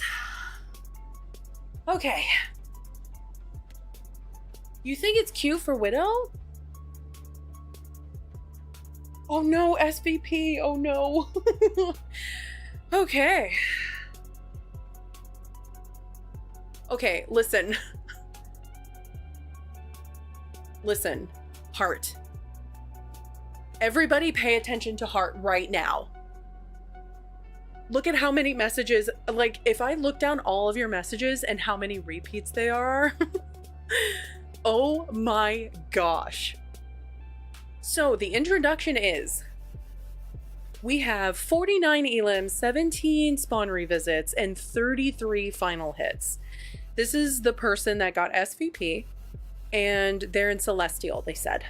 So the ban's pretty good, but unfortunately they didn't ban Ultron or Iron Man, so that may come up. They ended up banning Hawkeye and Storm and Penny. So the fact that they went for Penny just automatically tells me they wanted to do Dive. So Dive is kind of strong, but there are a lot of different counters, and lo and behold, they had a Magic and a Black Panther. So my big thing is, if they ban Penny, know off the top of your head that they're going to go Dive. Just off the gate. You pick a what from the Marvel game? What do you mean, Noah? I'm so sorry. What? What do you say? I don't know what you're meaning to say, Noah. So anyways, yeah, so they ended up having a Cloak and Dagger along with Rocket. In my opinion, Rocket is such a great pick in comparison to some of the other possibles. So yeah, my favorite. Leah, welcome back. Glad to see you again. We're just like overlooking this really quickly. It's a 20-minute long video, and that is a very long video, so I wanted to see where people went. In my opinion, the DC also negatively affected them, mostly because I'm like looking here. I don't know if it happened towards the end, but I don't know. Let's go ahead and see what's going on. Let's see. So the person is okay. So they're in GM1, GM2, high GM game. They're not in Celestial, but this is a GM2 game. They played Widow, and they were SVP. Yeah, you said that there was a message. Okay, so there was a Venom who was not favorable. They went AFK second round, and someone left during overtime. So you just had a lot of people like they were just upset. Widow is a very interesting choice for many people because a lot of people don't enjoy Widow, and so yeah, I was about to read that. Luckily, I have a little bit of a way of doing things now. I introduce the game and a little bit of the stats, and then I read the message provided. So yeah, I have a little bit of a process now. Isn't that great how I do that? How I already do that? I wonder why comp doesn't automatically end. I wish we knew why. I guess it gives people an opportunity to rejoin, but it just really ruins the game for everybody else. I wish it was that way. I honestly wish that they would implement a way to vote to just cancel the game instead of forfeiting, because I feel like if you forfeit, then it counts against you. But if everybody unanimously, oh, okay, there's a DC, let's go ahead and just, you know, cancel the game. I feel like if we had, like a voting system, I would totally be all for it. I hate having those default, like, scratching on the 8-ball games, because I just don't like winning based on default. It's not fair for anybody, and it's not a good gauge of how you do. You know what I mean? I think so too. Like, that's how I would be. That's how I would be, Liz. So anyways, you had a Venom who would go AFK, and then someone else left during overtime. It was just a bad game, and I've been experiencing a lot of these games as well in GM. Not in GM. Well, I don't know. I was in GM2 for a little bit, and I'll probably be back in GM2 in no time because I'm GM1 now. But I think my big thing with that is you're going to have really mean players all the time. And some games are bad, some games are good. And when you start to have bad teammates handed to you, then the best thing that you can do is, GG next, and then go into quick play a couple times, make some friends, make sure your game is really good. And that's the pattern that I have noticed really work for me, is if I have 2 bad games in a row, automatically go to quick play, automatically play exactly how I want to play, take it very seriously, make some jokes, and be charismatic, and then get lots of endorsements, right? So I always I'll play Mantis or Torch, and then I'll just say, oh yeah, my empathy danglers detect that you really deserve a win this game. And I'll try and be funny, and I think it's hilarious. My empathy danglers are suspecting that you have had a rough day and that it is time to change that. I'll say something like that, and I know it sounds really goofy, but listen, it works. Okay, if you lighten people's mood and then get endorsements, it helps for your next game. So if you have a bad game like this, my recommendation, go into quick play, make some buddies, make some pals, have a lower stress scenario, and then once you start winning quick play, then go back into comp, and then communicate well with each other. Choose a character that's good based on the rest of your team, like Widow here, as a reference point. You want to choose more team ups. You don't have a Punisher right now. Punisher is not banned. Then say, hey, can we get a Mantis? Okay, we've got a Mantis. Hey, do you think we can get a Punisher? That way we can have the team up. That would be great. Those kinds of things really, really do help. So right now, your team doesn't have anything symbiotic. Whereas on the enemy team, yeah, kind of no symbiosis at all. So no teams have any symbiotic relationships, or not relationships, that's weird, team ups. There's no symbiotic team ups. You just want to know what you can do so they don't throw if you pick Widow. If you pick Widow and they start to throw, full disclosure, you have to take that with a grain of salt. Yo, what's up, COD? How are you? What's up? Get shoes back? What?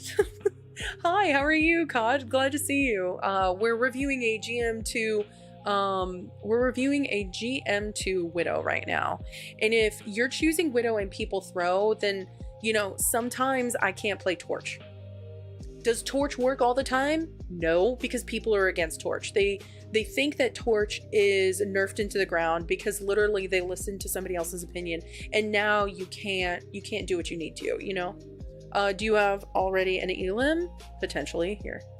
Yes, you do. But yeah, I was just kind of introducing the game. You may have an elim already, which is nice, but yeah, you just have to choose your team based on what works best instead of just choosing what works best for you, because there's a huge benefit in trying to have a team that works well together instinctively without even trying. Res comps, so important right now.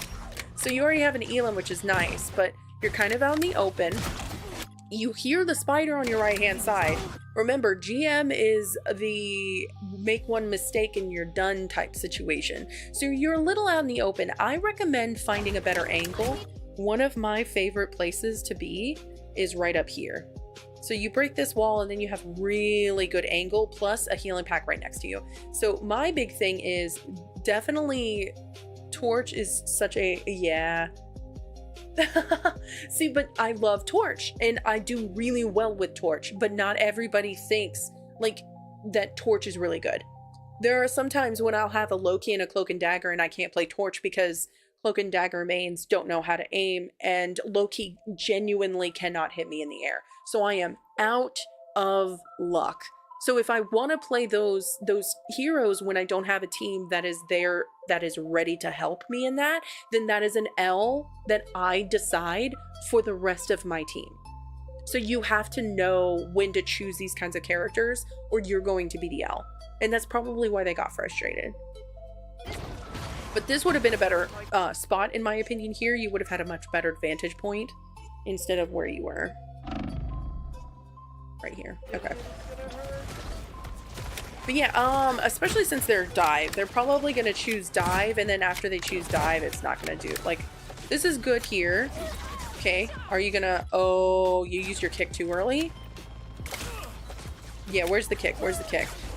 Okay, yeah, you used the kick a little too early. He was very slippery. He got away from you a little bit. That's unfortunate. I've got that extra Yeah, positioning is everything, especially in this elo. Every mistake counts against you. Okay, so what would be the best move here? You started going for the Panther. So you heard him. You knew that was happening. So you have something attached to you. You could have turned around to kick, because of course the Panther is probably going to be way too slippery for you. So you could have turned around to kick the Venom, at least to buy you some time, because he was going to do damage to you. Yeah, Widow on controller, man. I mean, I'm sure there's plenty of Widows on controller. Are there a lot of Widows on controller? On console? Just finish the job this time.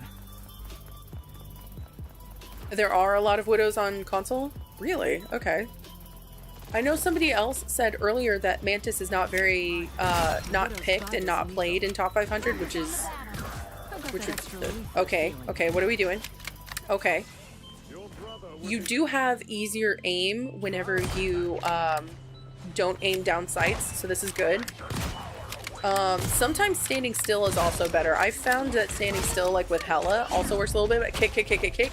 Yes, nice combo. And then next time, if you can aim, like just at the right moment, then you'll be able to get a primary fire off on your target, and it usually finalizes squishies, especially squishies like Spider.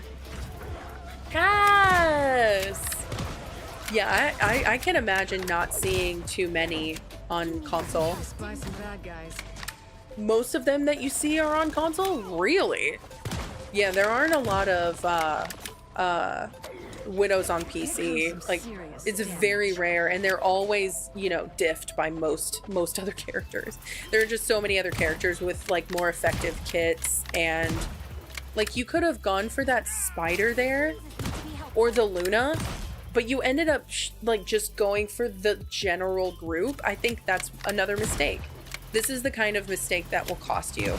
Like what are we aiming at right now, baby? You could have used your ult. Use your ult, separate that team from the rest of the team. Kaz is finally here. Yeah, Paliku and Bunny, both of them boosted the Discord. Like, what? You were out of it? Yeah, I was about to say, you could have ulted and then separated the rest of the team. They would have had to go through that ult in order to meet with their tank. That would have been a good moment, in my opinion. Then you ended up, okay, great sleep from your Mantis. Your Mantis is actually goated. I'm glad that we finalized this, but I would say that finding a better vantage point, like this is okay. Yeah, then, okay, so you're going to probably ult after this then, which is good. Preserve. No, baby. No. If you get more shots when not aiming down sights, then do not touch that scope, bro. Okay, that was good. Good. Great combo. Loved that. Yeah, don't touch that scope. We have learned things here. Ooh. Okay. Yeah. But it's so good to see you, Kaz. By the way, finally got to GM1. There's a little lacking of self-preservation. I think that's my only thing, is there's a little bit of lack of self-preservation. We end up seeing some of that. Yeah, thank you. It was tough. I started playing Mantis, and Torch, of course, got me to GM. But not every team likes playing with GMs or with Torch. And the flyer comp is good, but the lackluster release of Ultron has discouraged flyer comps like we thought it would be, you know?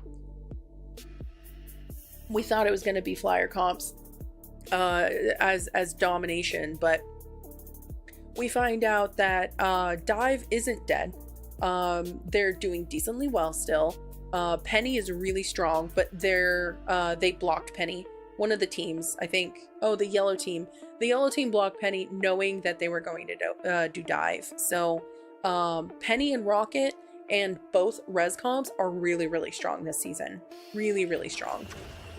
Yes, yes, yes, yes, yes. Okay, so they ended up capping. The tank and DPS are all the way out in the middle, like way behind lines. And unfortunately, I don't think that they're going to be punished. Oh no. So he got the healing pack. Yeah, this is y'all's spawn. That is wild. They went into your spawn. Yellow was making mistakes here. Yellow was making massive mistakes here. Okay, so Panther got out. I wonder if they're duoing. I wonder if they're duoing.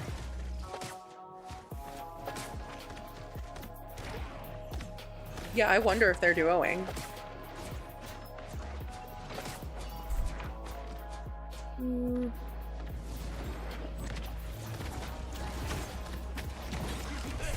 Yeah, the Mantis is ruining the Panther's day. Oh, excuse me. Okay, so the Mantis slept. Okay, nice. Get that double.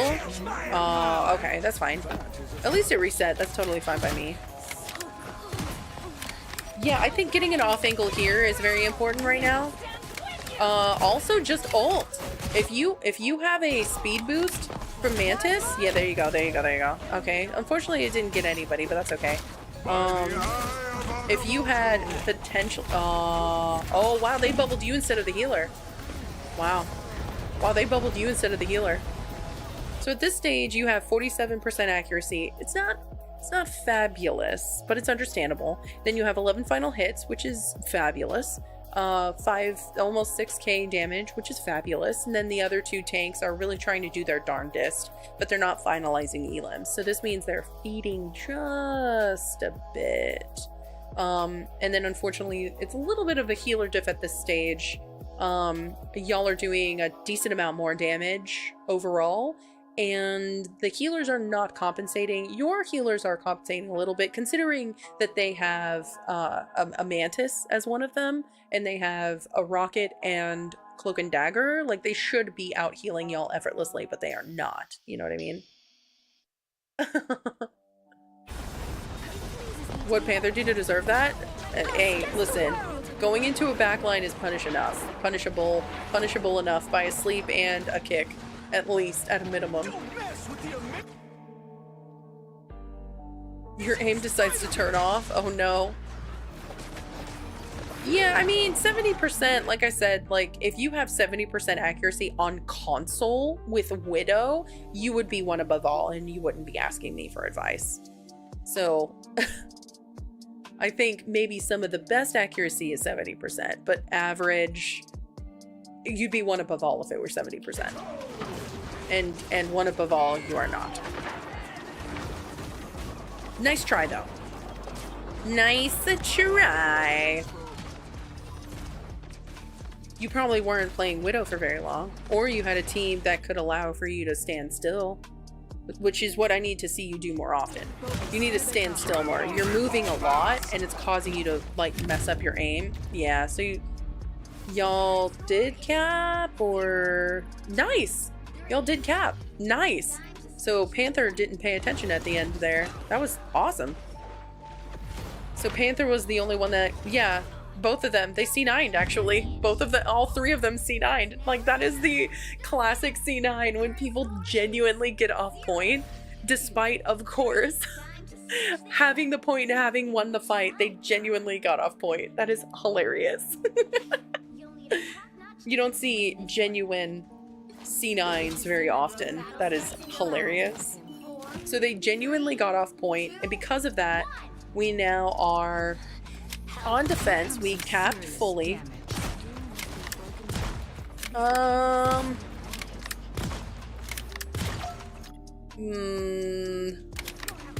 So we're increasing our accuracy. Okay, I know you see it. I know you see it. I know you hear him. Where do you think he went? I wonder if you saw his little legs in there. Oh, you zoomed right past it, but you definitely could have seen him. At least the occlusion. I know you, like, you ran right past it and you didn't notice it, but yeah, like, this is another reason why if you have to change the colors of the occlusion around enemies, because look at those eyes. Hungry eyes. Oh my gosh. Oh my gosh. I never noticed that.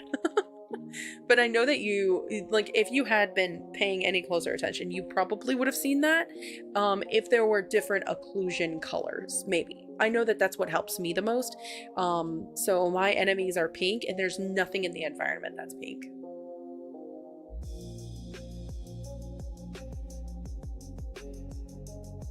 You don't want to go against that, Thrag?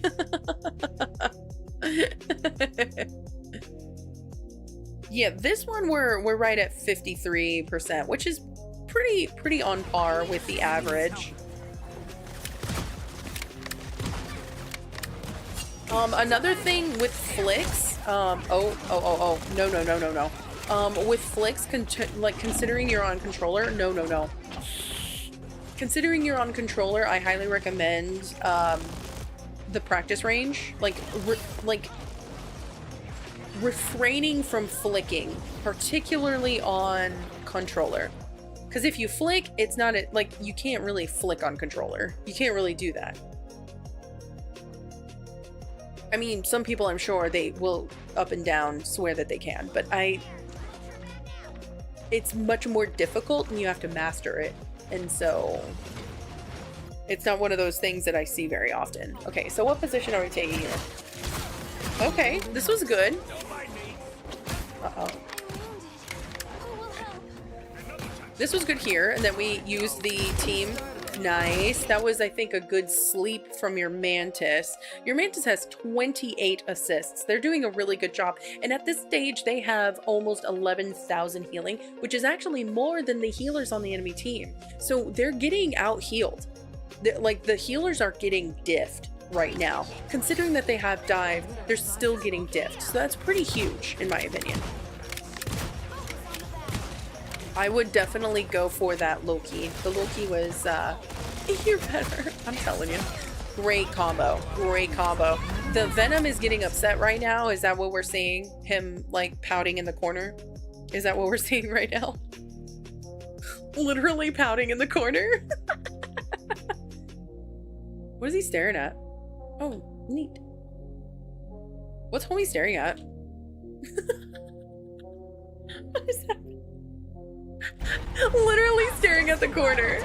Genuinely staring at the corner, pouting.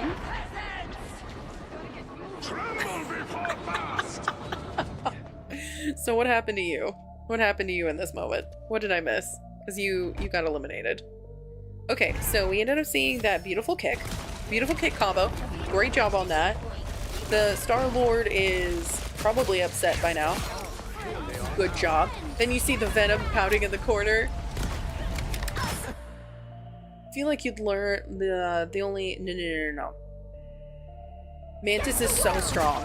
Mantis is so strong. Okay, what do we do? What do we do? What do we do? You know what would have been wonderful there is if you had used your ult there just to make sure they didn't press too far forward, because they would have been slowed. So that slowing action would have been really strong. But it seems you kind of hold onto your ult a little long, like for a little while, because you had it here. You had it here when you turn around and you're like, oh, okay, my Mantis is ulting. This is going to provide speed. What can I do whenever there's a Mantis ulting and I have speed boost? Ooh, I can slow the enemy down. That's going to make things even easier. If you had comboed with your Mantis here, she probably would have gotten just as many elims as you, and you would have been able to have moved forward. And maybe it would have forced more ults, because the Cloak and Dagger thinks that this is their moment, which it kind of is, and it may start to enable the rest of their team despite them being down one. But you have a Venom that's pouting in the corner. This would have been a perfect moment, in my opinion, to have ulted. Groove, by the way, has been doing even better. Oh, Cass, also, before I forget to say, I am number 51 on the list for Mantis. Just so you know, I'm number 51. I am 51 on the list for Mantis now, officially. So, GM1. I am also Mantis and Torch. top 100. Actually. Okay, let's see who we can go for. Okay, we're looking for a target. Okay, so burned that. Unfortunate. Yeah, I think those few seconds can be costly. It's so important to choose your targets. Anytime that you are idle for too long, especially as a DPS, you are giving space to the enemy team. Yeah, Groot is like going crazy though. That's what I'm saying. Like your aim is getting better and it's getting worse, and then your Venom, they're probably doing something in chat. Let me see what. Can you show chat here? I think there's a way to show chat, right? Okay, so Control Shift C, Control Shift C. Control Shift C. I can't see chat. I don't think I can. Can I not see it? Okay. So I can't see chat. They're probably like blah blah blah blah blah. Okay. Scoreboard, match stats. Match stats. Oh, okay. So I don't know if that's match stats. Thanks for showing me that though. Hide control panel. Oh yeah, duh. Record. How to add yourself to this list? Oh, yeah, so maybe I'll add a way to do it. Like, hey, do you want to see where you rank in the world and in servers and blah blah blah. Rivals meta. I say it every time, but maybe I need to like have like a little bit of a do this, go here, say that, you know? Okay. I think that's another thing that I can add. Excuse me. So I'm guessing at this stage, y'all are arguing in chat, like, you're probably arguing. This is so unfortunate. Because, yeah, this idle time works against you. So I'm trying to understand, were you waiting for the respawn switch? So you end up you get eliminated here, and you literally are in spawn. So you respawn, right? Okay, so here we go. So now you pop up. So you pop up, it's 4:18 on the clock. Okay, you go in. Okay, I thought you were standing idle for way too long. Like, I actually thought that you were standing idle, and I got really concerned because maybe it was just a glitch or something. That was really weird. Yeah, maybe that was just a glitch. I was like, why are you standing still? Oh, okay, you were standing still. You got eliminated here by the magic, right?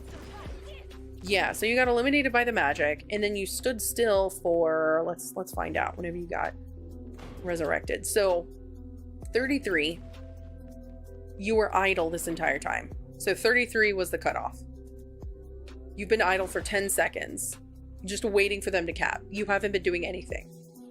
You haven't been doing anything. So now it's been 20 seconds of you doing nothing. You're just, you were chatting. You can't do this, man. You cannot do this. You cannot be idle as a DPS this long. No wonder they were getting upset. That Venom is now justifying their behavior because you are also idle. And guess what? The algorithms will agree. So it has now been 30 seconds. So it was 30 seconds that you were standing idle, complaining to your team. You switch over to the other spawn, which is normal. In fact, I'm glad that you did that because you don't want to be caught, you know, behind enemy lines. And now what are you doing? What is it that you're doing? So you're saying that the other teammate is controlling you from another place and time? No, you're fine, Palico. Do what you need to. I know that you're working on so many things, so I don't want to take you away from whatever it is that you're working on. Thank you so much for everything that you do, truly. But yeah, now you're idle again. So it's been another... So it's been 40 seconds when you haven't done any damage. That's what I'm saying. Like, just because someone else is being rude or mean or whatever, that should not ever dictate your behavior. You will report them, get them muted, and move on. That's what you need to do. Mute them, block their chat, and play your game. Does that mean that the Venom will... Like, Venom is literally, like, costing you the game. But just because someone is costing you the game doesn't mean ruin your stats in order to level that playing field. You ruining your stats because somebody else is not interested in playing the game with y'all means that your stats will suffer and you will have a worse game afterwards. Then I'm telling you that this is... Do you think at any time telling someone who is that awful, that rude, that mean, that filled with hatred, do you think telling them over the internet is going to change their mind? Think about that. You're telling someone who is being awful to not be awful when they have the guise of anonymity protecting them. Furthermore, somebody probably cheering them on because people are gross. You know what, baby? You know what, baby? Keep your peace. Keep your peace. If someone's being gross, you will literally only anger yourself. And that's honestly the only thing that will happen. You are not going to change the mind of someone who is so filled with hatred. If they are judging people based on things that cannot be controlled, they are not worth your time. In fact, they are better off just being reported and then left alone. Move on. Seriously, like, keep your peace. You are not going to change anybody's mind. There's been so many times when I was playing Overwatch and someone would be like, oh girl, GG. Oh girl tank, GG. And then what can you do? They would throw because I exist. What can you do? I'm not going to change their mind. I'm not going to suddenly become like not a woman and now they're, oh well, great, now I don't have a woman on my team, so we're not going to lose. Like, it's literally like, it does irritate. It irritates all of us. But you want to know what irritates more is if those effects follow you in the next game. Yes, they'll be irritating. Yes, there's just people like that.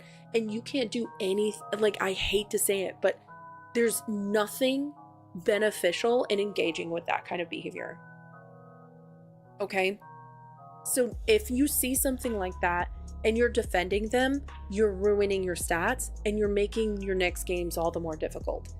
So report, mute, report, move on. Those people are going to exist whether or not we like it. So keep your peace. Surround yourself with people who are wonderful, who are uplifting, and who do not judge people based on the way that they look or the way that they sound or the way that they identify. Just surround yourself with wonderful people like that. Truly, literally, like, thank you so much for the finger hearts. That's why I really love the community that we've built here, is because everybody's so wonderful and fabulous and literally just like the click, okay? Don't worry about them. It does. And some of those things, they will persist, you know? They will persist, at least for a little while longer. But I'm telling you right now, we are not going to change minds on the internet in the middle of a video game. I promise you that. So don't worry about sticking up for people. Like, literally, you know what gives them more fuel is if you give them attention, because they so desperately need it, because very evidently, very clearly, they are not nice to be around. They are not nice. People probably don't like spending time with them, and dinner is probably painful for the people who have to suffer through their presence. That is victory enough, okay? There's no reason to engage with these people. There's no reason to fuel these people and give them the satisfaction that things are being changed because of their actions, okay? Thank you so much for the finger hearts and for the share. Thank you, thank you, thank you. We've had 10 gifters today, and I haven't been promoting gifts, but I still want to say thank you to everybody who's been gifting today. We have 10 gifters.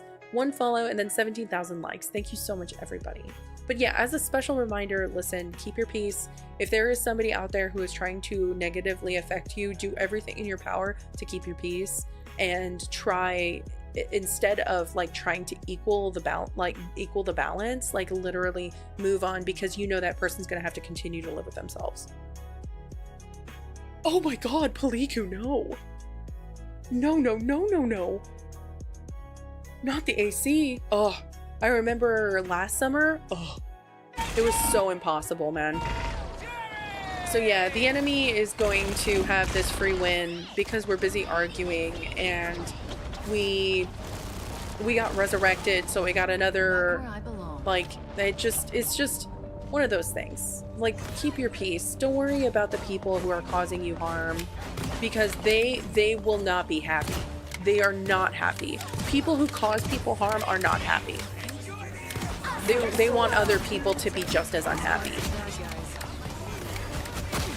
Like, anybody who is like that, they are not happy. And there's no amount of convincing that will make me feel like somehow they are happy or happier than anybody else.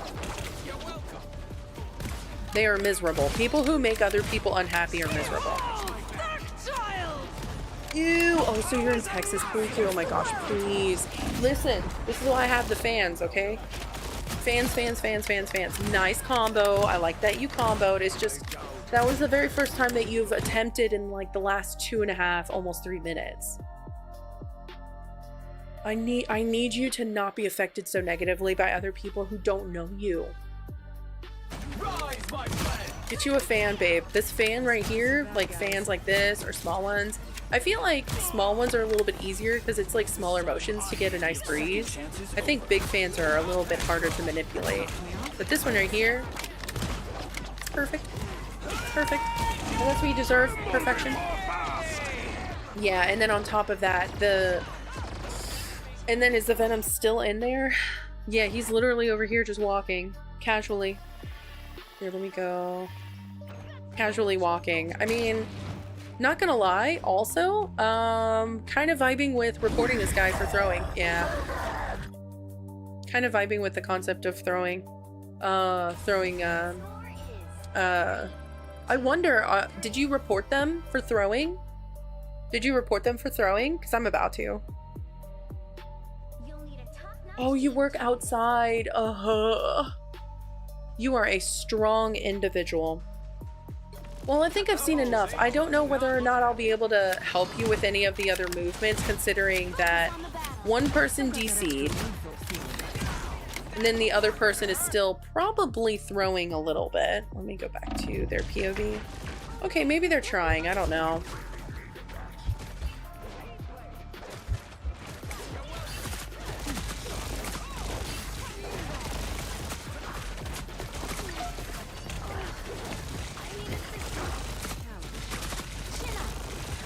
Yeah, they're 17-1, so they feel very confident in their numbers, but I mean, in comparison, the other teammates are doing so much more. The stats are really, really bad. Really, really bad, and I do not stand for anybody who judges people based on things they can't control.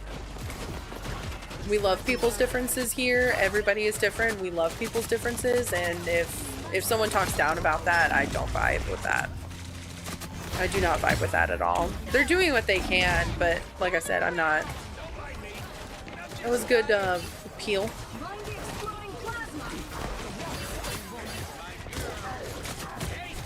Oh, thank you, Paliku. I know you're busy.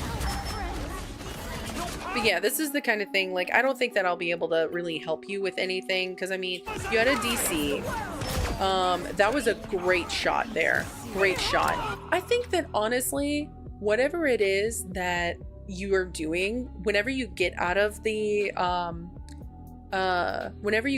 scope, I feel like it's better aim. Okay. Yeah, you're kind of keeping it safe. Okay, no problem.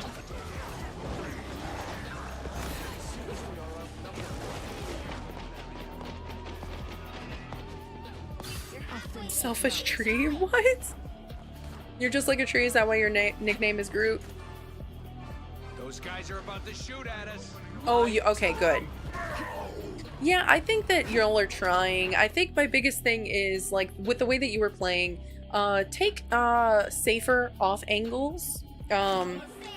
If people are getting oh, you should have stayed in there. You should have stayed in there. You could have gotten some pretty good shots. Oh, no, no, no, no, no, no, no, no, no, no, no. Okay.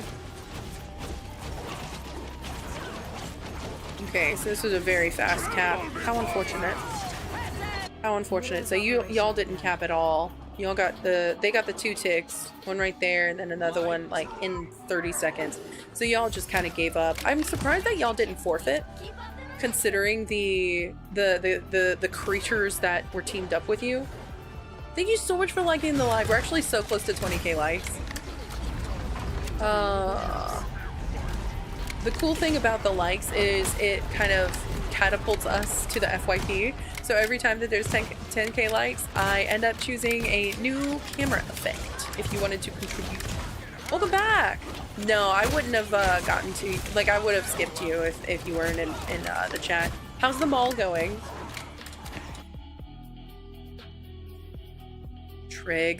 Trigonometry.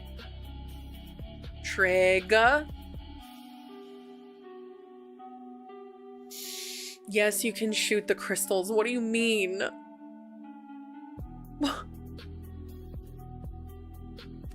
The Loki crystals. So I don't know where they used it. Did they use it here? Yeah, so yeah, in fact, that's often what you should be going for. Oh my god. No. No. Yeah. Luckily, it's our own Loki this time. It's our own Loki that's doing that. But yeah, you can definitely get rid of the runes. In fact, it's definitely recommended, considering it's one of the ways that they have infinite heals and you can get rid of that at any time. So yeah. Yeah, I mean, if you're getting countered, because at the, like, yeah, 13 and 14, if you're getting countered despite having the most final hits, you could probably, like, sit on that high hill knowing, oh, well, I was the one who did the best on my team. I'm the one who has ace. I'm the one who's MVP. I'm the one who's SVP, so I'm not the problem. I'm not gonna lie to you, sometimes the problem is you staying obstinate on the character that's not helping your team the most. And Widow, unfortunately, does not have the kit that supports a team. You should have gone stuns. They have 2 DPS that are flanking in the backline, and as soon as your grapple is gone, you are also gone. It happens every single time. And you've been landing really good grapples on the Star-Lord, but the other 2, you've been missing almost every time. So I recommend either going Bucky or maybe Hela, possibly Wolverine. If you wanted to kind of stick with the, oh, I must aim with my controller situation, go for Bucky. Maybe go for Bucky or Hela. Hela's also a really good choice. Yeah, we're missing shots pretty much at every stop. So yeah, I think Bucky is a really good choice. You do have a couple of different stuns. You have a slow, which is also really strong. Hela has a stun and does a lot of damage. If she gets an elim, like say that there is somebody in the backline, yeah, you're just basically running backwards now. You could have helped your team or at least gotten some stun practice with another character because Widow does not have the kit to support a team. So that's the only reason why, if you want a person that can, yeah, play Bucky. Bucky is a really good, has a great way to displace people as well. So if you want to save your healers and have a character like an enemy just completely out of place, Bucky's a really good choice. Hela also has stuns and it's really good. Scarlet, yeah, that's a good point. Good choice. Oh yeah, and then they ended up getting rid of your healer. That was good. That was good. Great combo there. Great combo. So you finally held that, luckily. Good stuff. I think that it just takes a little too long for Widow to be effective, and unless you're getting her ult basically twice every fight, you're really losing a lot of value with her. You can aim. It was just super tilted because of the hate. Well, that's why I say another reason why, like, save your game quality by muting. That's why it's a feature. It's not fair for you to have to hear that. And the best thing is, it's not in real life. In real life, I know that I've heard stuff like that. I know that we've all heard stuff like that in real life, and you can't just mute people. Like, that's where I say take action. Like, there was a long time ago, there was a hulking ogre that came into a Chinese restaurant, and it's like a Chinese fusion, Asian fusion buffet, and this huge, just hulking ogre was, and ogres, Shrek, love you to death. This guy was the trollish, under the bridge ogre that was expecting free meals. He was coming in from the bar next door, just completely out of line. And this ogre was intimidating these very small women. And so it was mostly women at the front, and I was getting so disgustingly mad. I was furious that this guy thought that he could pick on these women who, you know, are business women. They have acumen, they're cooks, they're you know, they're waiters, they're service individuals. And so under no circumstance was I tolerating their behavior. And I was starting to get more and more mad. And I don't care how much of an ogre you are. I'm a tall, muscular woman. So if someone tries, it doesn't happen. So I spoke up. I think, listen, it's time for you to leave. You do not have to talk to these women this way. I was mad. And so he started looking at me, looking at and saying, calling my fiance, who was not my fiance at the time, racist names. And I, once again, do not tolerate that. I will not, and I did not. And I got into his face, and I said, listen, it is time to leave. Nobody wants you here. Nobody wants you around. The things that you're saying, completely diabolical. Get out of here. Nobody wants you here. Oh, well, why doesn't your band fight for you? No. Nobody fights for me because I can do that on my own. It's time for you to go. That's the time where it matters. When you have a field of people knowing that this person is in the wrong. Knowing it's the time to tell them, get out. Go, nobody wants you. Leave, goodbye. That's the time. If you try to do that on the internet, nobody's gonna care. Oh my god, yeah. I am not even kidding. I am not even kidding. You can ask my fiance. He remembers that moment very well also. I was very serious with him. I told him he needs to get out. He's not going to be messing with businesswomen in my eyesight. He was intentionally intimidating this woman to give him a free meal while he was plastered. On top of that, attempting in his best way to benefit while intimidating them. But getting a free meal, absolutely not. He was completely intimidating them, and I will not stand for that. So yeah, I was not tolerating it, and that's the time.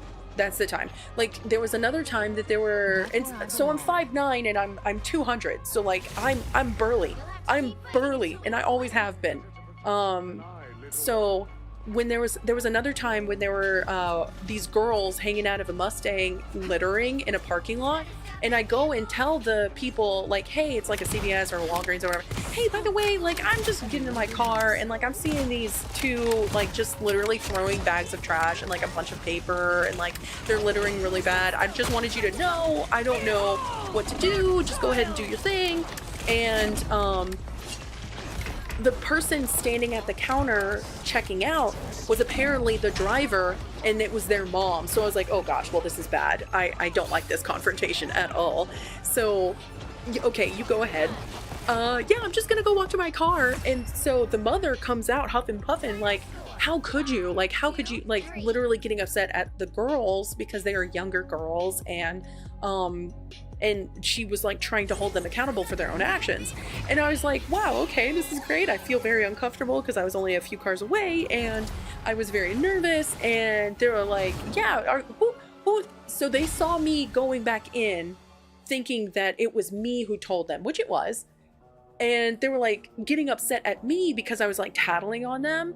And so they were trying to, these 5'5" two girls, like literally like coming into my face, like trying, and this was like when I was at the height of like lifting weights. And so they came up to me and they were saying, oh, well, you trying to snitch, you trying to do all this stuff. I'm like, girl, no, I'm not. First of all, I'm just trying to protect the environment. You know, like, y'all don't need to be doing all of that. That would be great if you didn't. Thank you. I literally just told them and they wanted to do whatever, but somebody took action because they want to hold you accountable, like all this kind of stuff. And like they were trying to like butt, and it's not gonna happen. And so in the height of me lifting, like running 5Ks in under 25 minutes and like me being the most active that I ever was ever, they tried to do this. And all I did was like, listen, little girls. And I flexed. I flexed. I was like, you do not want that. I was in a tank top. Like I was like chilling, and I flexed in front of them. I was like, little girls, you do not want this. You don't know me. Let's keep it that way. And that's all I said. And they started picking that shit up. It was so wild seeing it. Cause like I didn't think that I would ever make an intimidation check and pass it with a 20. It was so fabulous. It was so fabulous. I love to see it. Yo, it was just wild. Those are the times to confront people when you know it'll work for you, okay? That's all I'm saying. That's all I'm saying. On the internet, if you get upset, it's not gonna do anything for you. Oh yeah. They were trying to buck, and it's not gonna happen with me. Like, especially when you're like listen, I was cosplaying the height of my cosplaying, the height of my gym days, when I, like I said, like no thanks, no thank you. I'm still quite strong, but it's just not as cut and creased as it once was. But yeah, I still have some of the, like, the definition for my neck, I think. Yeah, I still have some of the definition for my neck. It's not the same. It's not the same that it once was, but yeah, it just... If I got a crease, I'm built different. I think my big thing to you is don't play a character that's not working. If they're being awful... oh, by the way, who was it? I'm gonna report that person for leaving. Yeah, I was kind of tempted. But I mean, it doesn't work all the time, right? It doesn't work all the time. So I don't recommend it. But those are the times to choose, you know. Like those are the times. Those are the times where it'll matter. Those are fond moments in my memory where I actually made intimidation checks and passed. So yeah, those are the only times. It doesn't work for everybody. I've cosplayed as She-Hulk, so I was not where I wanted to be, but I was where I needed to be, you know? Some people look at muscles and they're just like looking at sheer size, like, wow, you're so strong. Didn't need that. Did not need that. So anyways, good damage. You had about as much damage as the tank, which is good. They blocked plenty of damage as well. Oh, excuse me. My biggest thing to you is if it's not working, switch. Stop forcing a character that doesn't work. That is my biggest thing to you. It was working for a little while, but you have the most deaths in the game. So that's why I say you had the most final hits. Yeah, but if you have the most final hits, the other team had almost near, but not near enough deaths. So if you have the most deaths in the game but the most final hits, that means your positioning needs correction.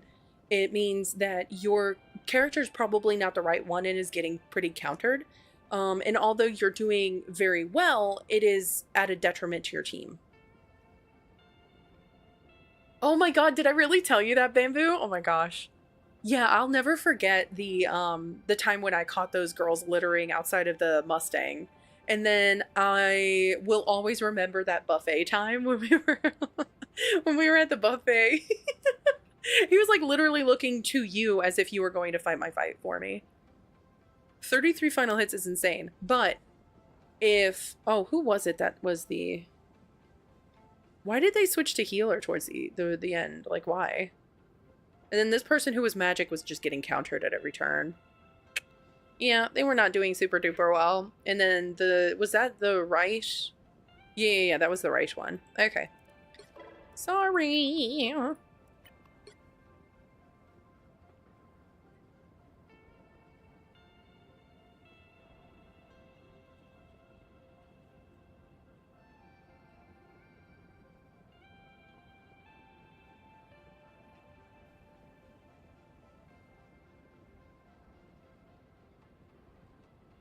I don't know how to spell it.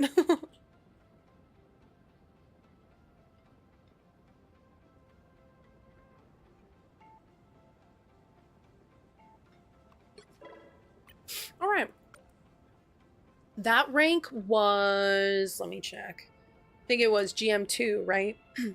Yeah, I think it was GM2. GM2. It is really insane. But that's why I go back to saying if you are not doing enough for your team, or if your team is in need of something else because of the dive, then be the change your team needs instead of waiting for the change to happen. That's what, like, many of us always say. If you are still not helping your team, like, pretty much at every turn, then you're causing yourself to lose because you're playing something that you want instead of what your team needs, if that makes sense. Always go with what your team needs. Okay.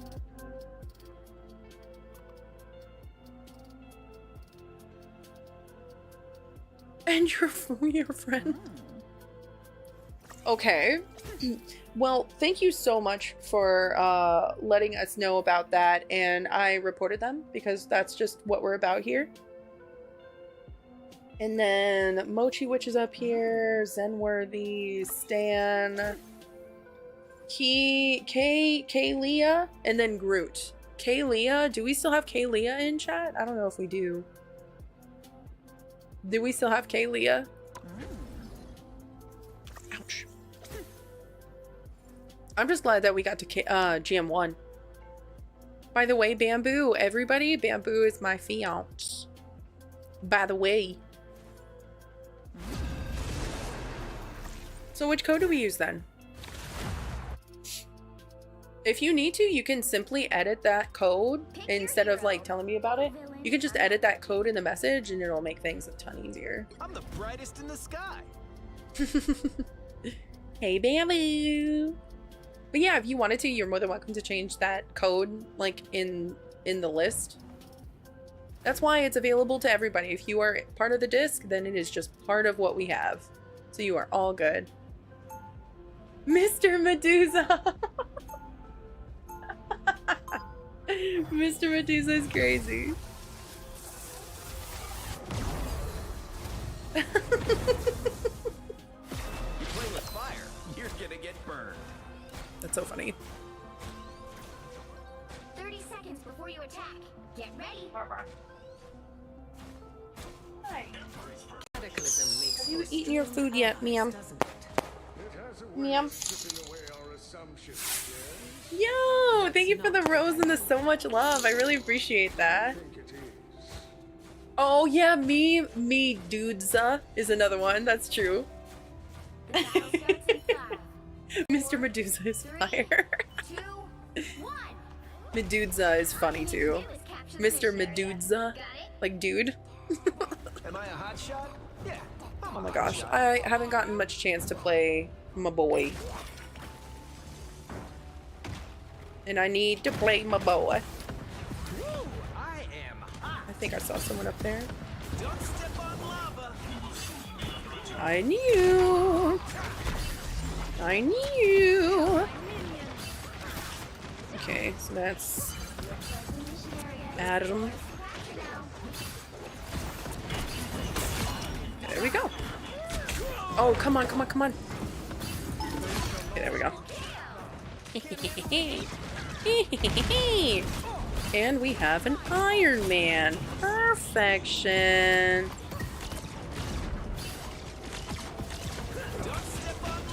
Perfect. I'll just go for the beam. Thank you. Me brosa? Mr. Mabrosa is crazy. That is wacky, actually. I can vibe with that. Let me see where we're going. See, I'm doing too many VODs. Now I actually have to play. Oh. My keyboard. Oh my gosh. Slammed into my keyboard. Oh. I don't have my ulti.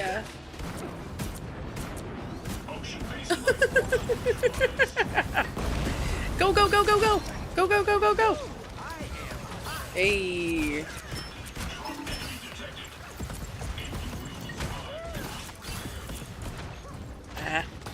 How is Groot still alive? Oh my gosh. Okay. Yo, Shark is actually going crazy right now. Dude, I really wish that the thing that I added, that little doozy thing, like, I don't know why Gorgie, I don't know why, but Gorgie just does not want to work anymore. I don't know what I have done to deserve such, like, I don't know what I've done. It makes me sad. Oh, nuts, I messed that up. Yeah, I may be able to use my OT here. Soon. Hello.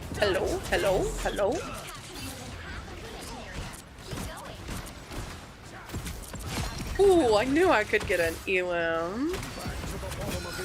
Ooh, okay. I can fight with this. Hello. Come on. Okay, there we go. Oh. He's one.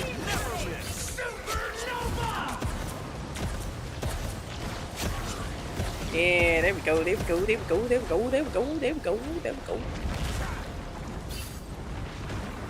Who even needs ultimates? Who even needs it? We're doing too wonderful. Go get some heals right here. Woo. There we go. Beautiful. You bonded with him too fast? No. Nonsense. You bonded him with the right amount of time. The only bad thing is, it just, like... Oh, nice! We got a pun now. Let's go. Oh, I miss Torch so much. Mozzarella? Yo, Mozzarella is diabolical. I know! He's only available in the alerts. It makes me so sad. Squibble, we got all different names. Oh wow. Yeah, you get 2 shot. He's really good. I love Torch so much. I'll never not. I glaze him. He's my homie, bro. He's my homie. For real. He's my homie. I love him. He's my favorite. At least until you decide mutants don't belong with the rest of humanity again.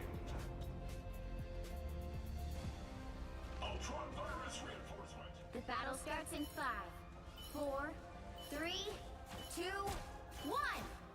No, Ian, no. I just know that there's a lot of people who are on the list who haven't said anything yet, and so I wanted to make sure that the people who are on the list are in chat. That way I can actually, like, VOD review. You know what I mean? Oh, there's a Punisher now. I just wanted to play a little bit, because I get really rusty whenever I do this. Whenever I do VODs, I get really rusty because I'm, you know, not paying attention.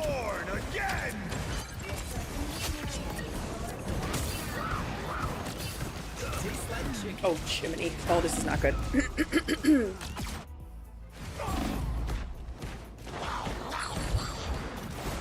Moon Knight upcoming Phoenix foreskin. Jean is pretty much confirmed now. Finally! I'm glad that they've confirmed. There are so many times when I'll hear, this character's confirmed, this character is confirmed. Girl, no they're not. I'm not gonna go with any of those, oh gosh, I have a headache. I'm not gonna go with any of the confirmation things on certain characters because, like, it's usually not true. Hey, I was about to say. Hey. The Omega Hurricane is Yeah, I mean, the fact that there are other people saying, oh yeah, well, we've confirmed, actually, this character's confirmed, this character's confirmed. Every single time. Bro, there's Blade in the game actively, and we still don't have him confirmed. How? Why? Who? How? Like, what? Are you freaking kidding me? How do we not have him confirmed? Ooh, great heals. Thank you. Thanks a bunch. Mark this spot.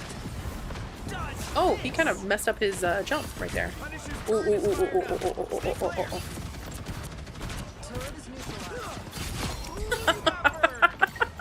Punisher! Punisher! What were you anticipating? Okay. Okay. Oh, delicious. Just too easy. Just too easy. Too easy.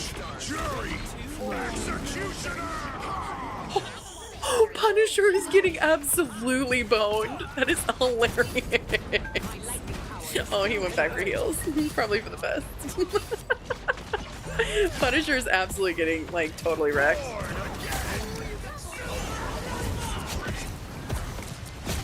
Goodbye, goodbye, goodbye, goodbye, goodbye, goodbye. Goodbye, goodbye, goodbye. Goodbye. Yo, what's up? How are you? Lord Invis, let's go. The area's almost yours. Now the snow bunnies. Snow bunny. What is it?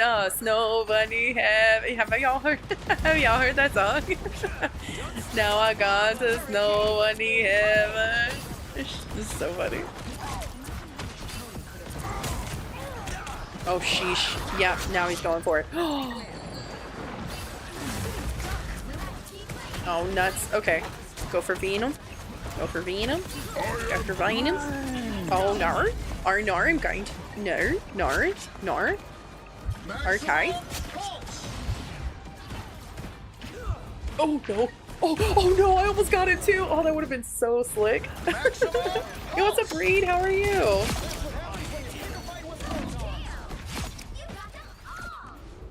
Yeah, that's why I'm always so careful when it comes to, like, who is confirmed and who's not confirmed. Because, like, girl, you've never gotten one again? Well, yeah, what's up, XJC? How are you? Good to see you as well, Reed. Okay, where's the turret? Turret. Ah, that was good heals, good heals, good heals, good heals, good heals. Oh. I'm not gonna. We ain't winners cute today. Nice! I officially got to GM 1 and I'm like super stoked about it. Okay.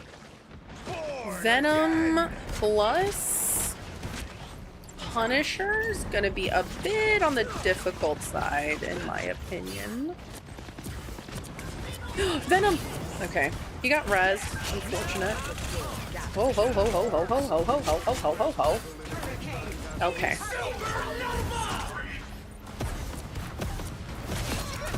Okay.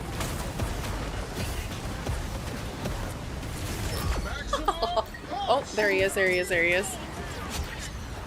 Okay. Where did he go? Oh, okay. Gosh. Wait, how did he get... Oh my gosh. Ace. Gross. Have I been Celestial before? No, I haven't. No.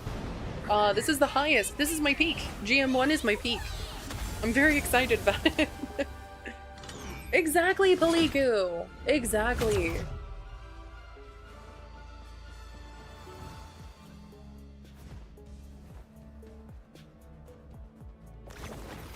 How is who's? Oh, that's probably what it was. But they were getting some practice in. I ended up still being, like, we both got the same amount of final hits. So yeah, we did okay. We did okay. The Punisher on the enemy team was hilarious. Delicious. That was excellent. Okay, yeah, I just need a little bit of an ego boost right there. And we're good.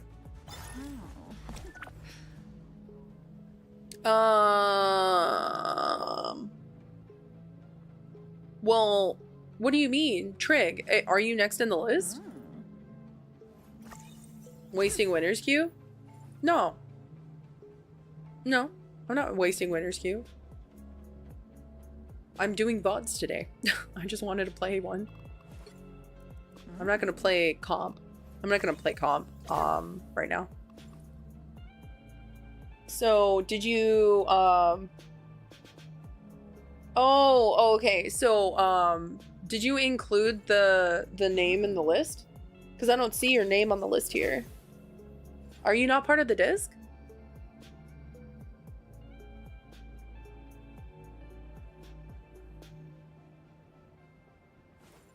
No. We're doing VODs today. The title is VODs. I do have a friend who is in Celeste 1, which is awesome, but I don't think that they would want to play with me. Really? Yeah. I didn't copy any codes because we're not there yet. Yeah. The code is in the bio. Like, the link is in the bio. And so if the link doesn't work, I now have a QR code. You can just screenshot it if you have an iPhone. You can. Oh my gosh. You're so goofy. You're so goofy. Oops, that's not what I wanted. But yeah, GM1. I'm very excited to say GM1. GM1. Very excited. Got to it a couple of days ago. In fact, I've been playing a decent amount of Mantis, actually. I've been playing a decent amount of Mantis, and now I have 33 hours with her, which is awesome. So, I just got her Lord like a week or so ago, maybe. Like maybe a week or so ago. Already doing pretty wicked. I've already gotten a couple of MVPs with her. I have more wins than losses with her. I have just under 49%, like right around 49% win rate with him. Not doing great on Hela. I need to stay away from Hela. I do not do well with Hela. I actually win more games on Strange than lose. And then same with, oh, well, yeah, I think I do better on the win rate with Strange than I do with Penny. Penny is sometimes as good as you were not skipped. I will ask if someone's in chat, and if you're not here, you will be skipped. And so I didn't skip you, but I asked if the people were here, and nobody said anything, so I played a game. I should react to all the messages you finish vodding in the DC. Oh. Allah. I have a thumbs up for the react. Thank you for letting me. That's a great idea. I react with a thumbs up. But maybe I should do a check mark instead of a thumbs up. But yeah, I asked if Kaylia was here, if Groot was here, if Boo was here, if Leah was here, if Allo was here, if Thrag was here. And nobody responded. If anybody is next on the list. If you want to sound off right now, those are the people who are in the line. And so if you wanted, we can, because Groot, I think it may be a little late for them. Definitely give it a disc. It is so much easier for me. The reason why I say it is because if I get the code and I have to copy it, I have to keep tabs on it. And the worst thing is, just like you did, oh, I have a different code. Here, can you copy this one instead? Instead of me doing that, I would have to find where your name is. I would have to find what's associated with you. I would have to type it again. And then from there, I would have to probably get another question of who's next in line, like I always do. The list is always available in the disc, and if you want to see the list, and if you want to keep tabs on who is next, that is the way to do so, instead of asking. It's just much, much, much easier. Much easier. Okay. Okay, yeah, that's the only thing is, like, I asked, hey, who's here? And then the first person on the list is Allo. And I know that you've been busy going back and forth because you're at the mall right now with your parents. So that's completely fine.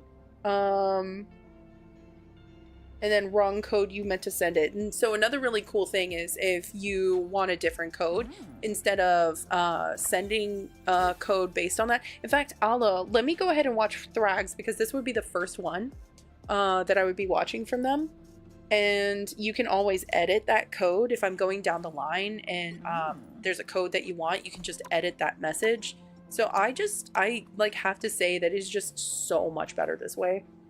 Okay, 11 minutes, not bad on a Rocco. A lot of people have feelings about this map, but I like it. It wasn't sent by you, though?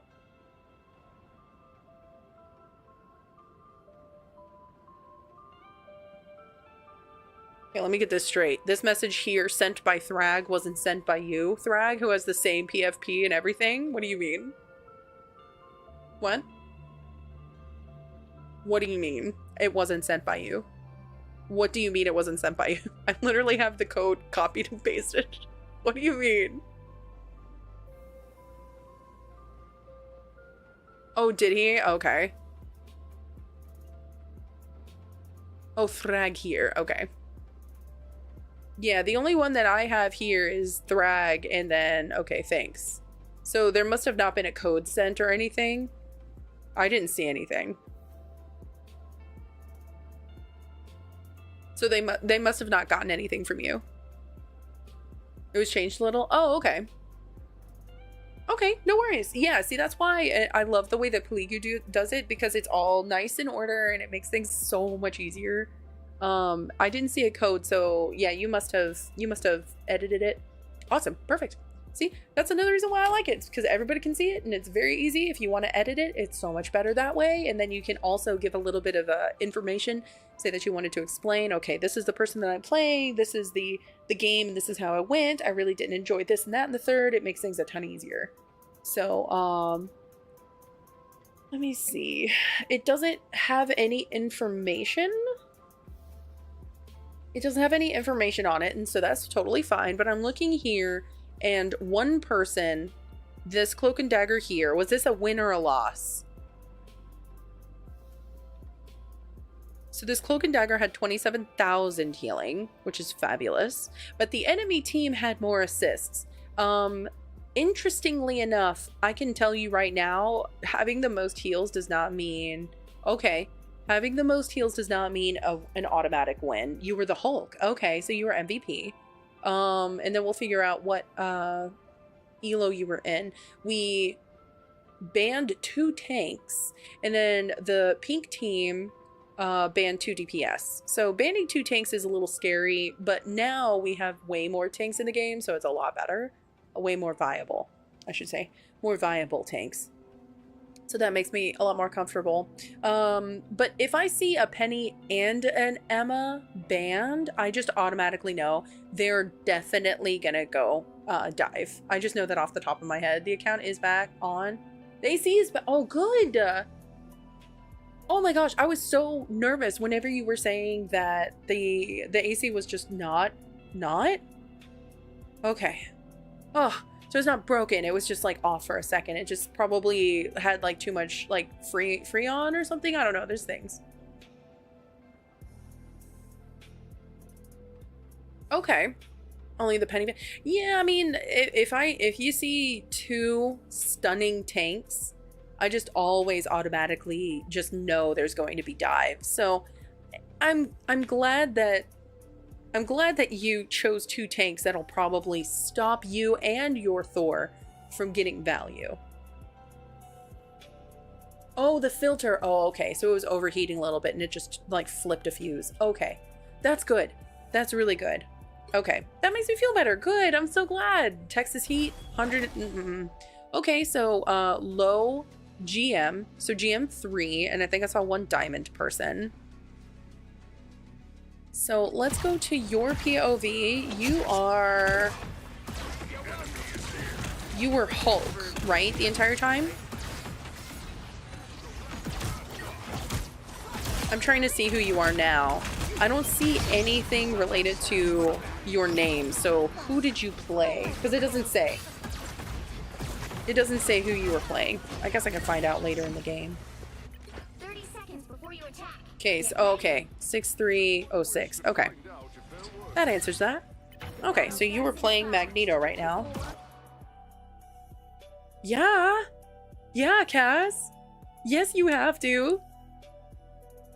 Oh my gosh, 115 just sounds so, like, suffocating. Oh. Okay, so you played Magneto, and you are in GM3 on console. Okay, yeah, that's what it says, right? Let me look at these controls. Ouch. This headache, man. Okay, match stats is P. So yeah, console. Okay, so we're on console.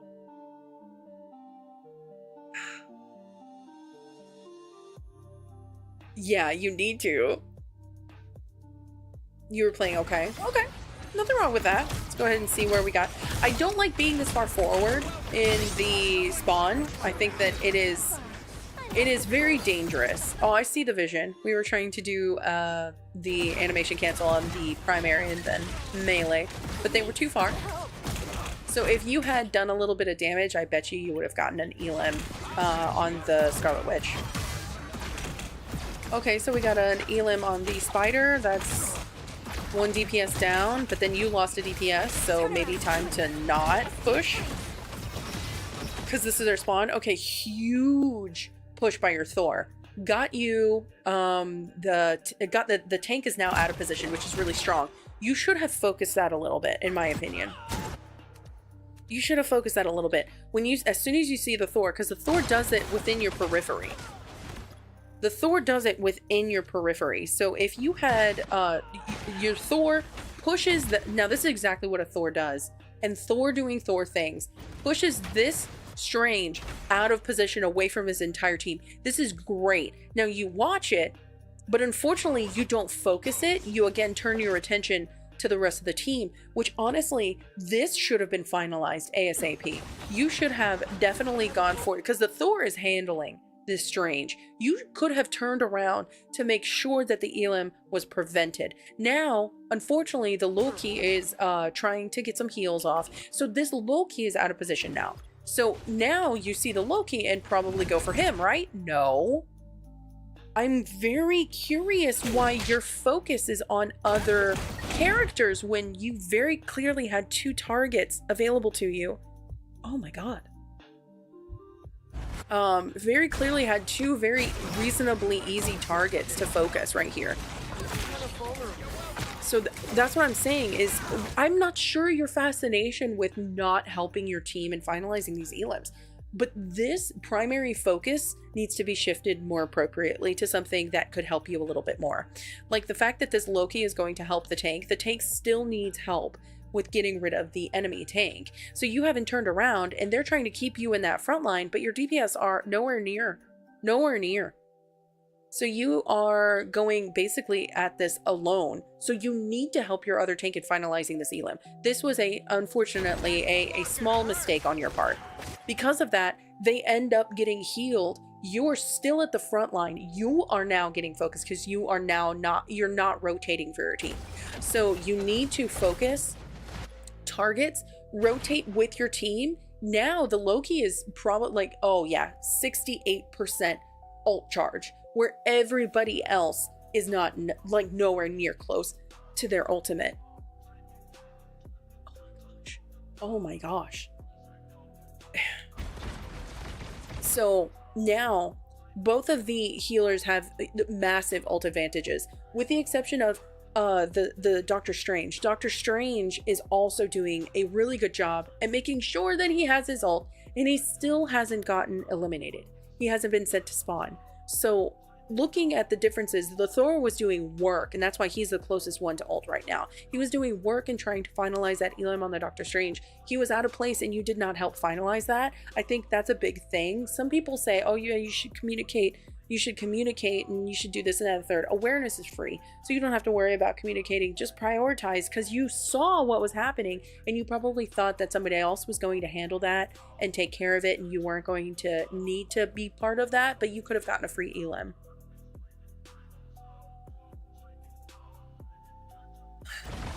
I think that target prioritization is key, Thrag, and so that's where the ball was dropped here a little bit, and then Luna almost Literally dropped. Oh, nice. Speaking of dropped, almost dropped again.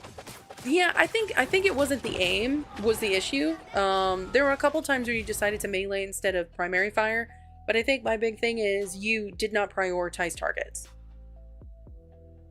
It wasn't good. You're just still learning how to tank. Oh my gosh. Yeah. Well, I'm really glad that you're learning a different tank other than Captain America, because Captain America is unlike any other tank. He is very much a very selfish DPS that occasionally deflects damage.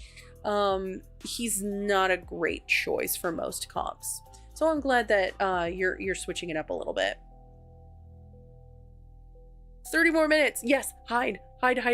Stay with us. Join us. Also, as a reminder, everybody, don't forget we do have the donation tab is up. The closer we get to the goal every month, the better we are off in continuing the stream. Tonight I do have to work, but that's just one way amongst many others that help promote the stream. Oof. Thrag is Magneto right now. But yeah, we should have rotated, and we're kind of staggering at this stage. So my thing is priority on your targets. Your Thor is going to be feeding here a little bit, unfortunately, doing a lot of damage. There's probably a lot of damage for your Thor. Yeah, second highest in the game. The other second highest is the Strange. The Strange has had a couple of boosts in damage benefit, so he has gotten a very, very slight damage tweak. And because of that, he does a lot of damage now. Yo, Farah! Hello! How are you, cutie? I hope you've been well. You're not used to no movement? Am I okay? Yeah, I just have like something going on. It's just like a sharp headache. How have you been? Thank you so much for the heartbeat. You're such a cutie. Listen, if y'all wanted to hang out with a really cozy, lovely, just nice stream, she colors in some of her own artwork that she has made into coloring books, and she has such a very sweet soul, and she's so soothing. If you wanted to watch someone who colors in some really wonderful artwork and who has created her own coloring books, check out Farah. How have you been? Oh my gosh, Cass. And it makes your AC more effective, by the way. No, well, you know, I try, Farah, despite other people saying that I'm abrasive. Despite. Who, by the way, still are benefiting financially from me. Very busy. I bet. You're a very popular streamer. I bet you've been busy. Ouch.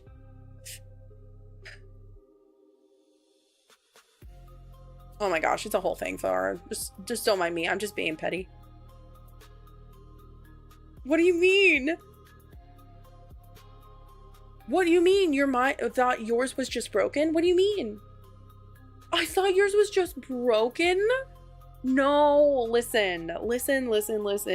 Filters, there's a fuse that trips if it overheats. And that's the same with your PC. So if you have issues with your PC and you don't have proper ventilation, it may be because of ventilation.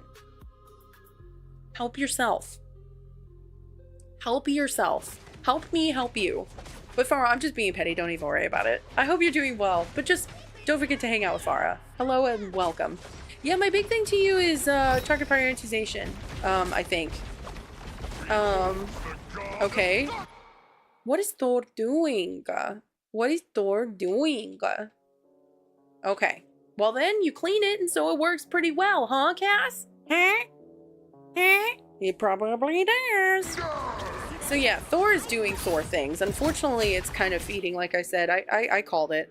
He's just feeding a little bit. He's just feeding a little bit.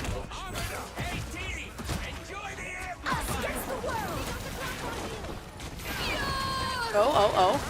Shoot. Oh. Did that not... Wait, was that not fully charged? So that doesn't stun her? I thought that stunned people. Does that not stun people? Does that not stun people? That's so unfortunate. Luckily, everybody got out of the way, but I thought that stunned people. I could have sworn that it did. Oh, that's unfortunate. That is unfortunate. I could have sworn that it used to stun. Did it never stun and I'm just misremembering? I mean, count on me to misremember something. Now might be a good time to stop them. Oh, okay, okay. Okay, push, push, push, push, push. Shield, shield, shield, shield, shield. Amazing Spider-Man!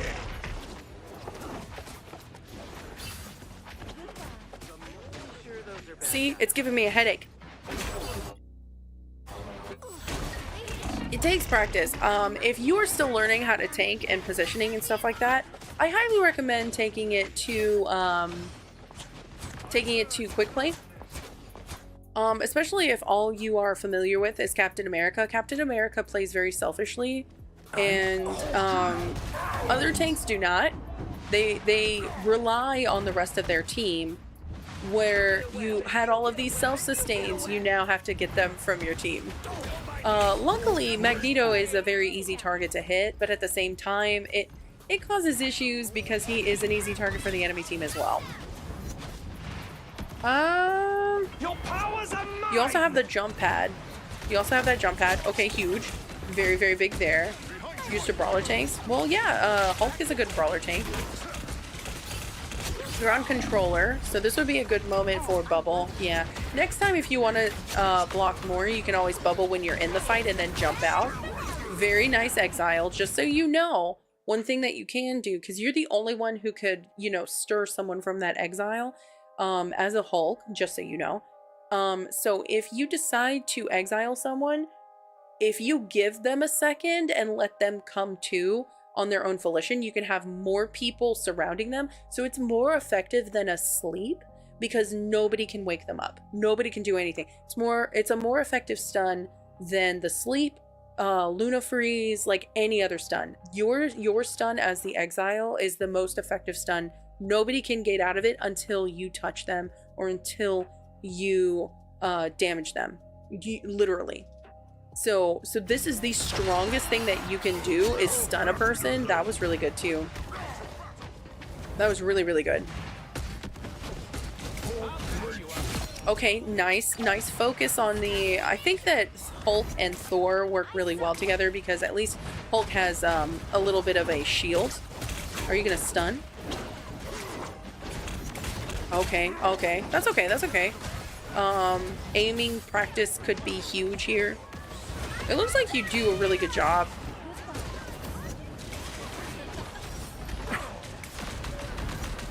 Wow. Wow, she was really low health too. That was really good. Are you? Oh, that would have been so good. You gotta be careful about the flick on controller. I like how you attach the wall. No, shield. Aw, you had the shield too. Yeah, I think going into quick play can help a lot because especially in GM, like GM, you basically want to get close to Lord in order to take them into comp because GM players are just a different breed. Oh, you can pause her. Oh, next time you could also bubble. There's a couple of things that I like. It's about reflexes. Just like I said with some other players, is reflexes are the way to save. And so I think getting into the habit of saving yourself. Okay, you can use that there. Ooh. Yeah, it's not your fault. It's not your fault. Using the pillar. I saw that you were going for the pillar, which is good too. I have to get this right. Okay. Okay, so we got a res. Awesome. And of course, if you hold it for longer, you have a bigger jump. Yeah, like that. There you go. Nice. Okay. Not necessary. You can exile. Aw. I think working on the exile, because it is the strongest stun. Working on the exile is going to be very beneficial. Very beneficial. Now you got to be careful because you may be going for the healer in the back line, but the tank on the enemy team is doing a really good job at mitigating where the fight happens.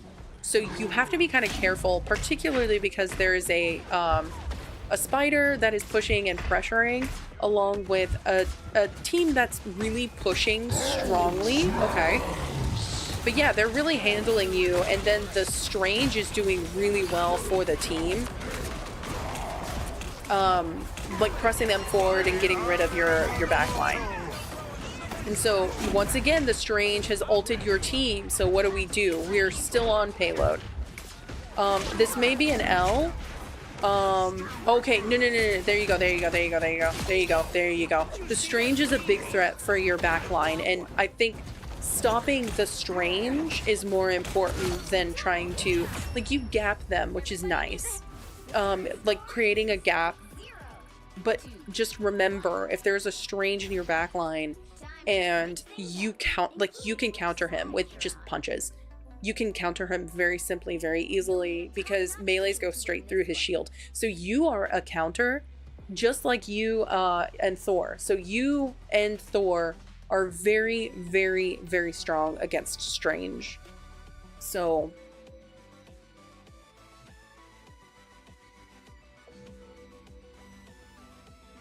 your car was parked for too long and you're not outside?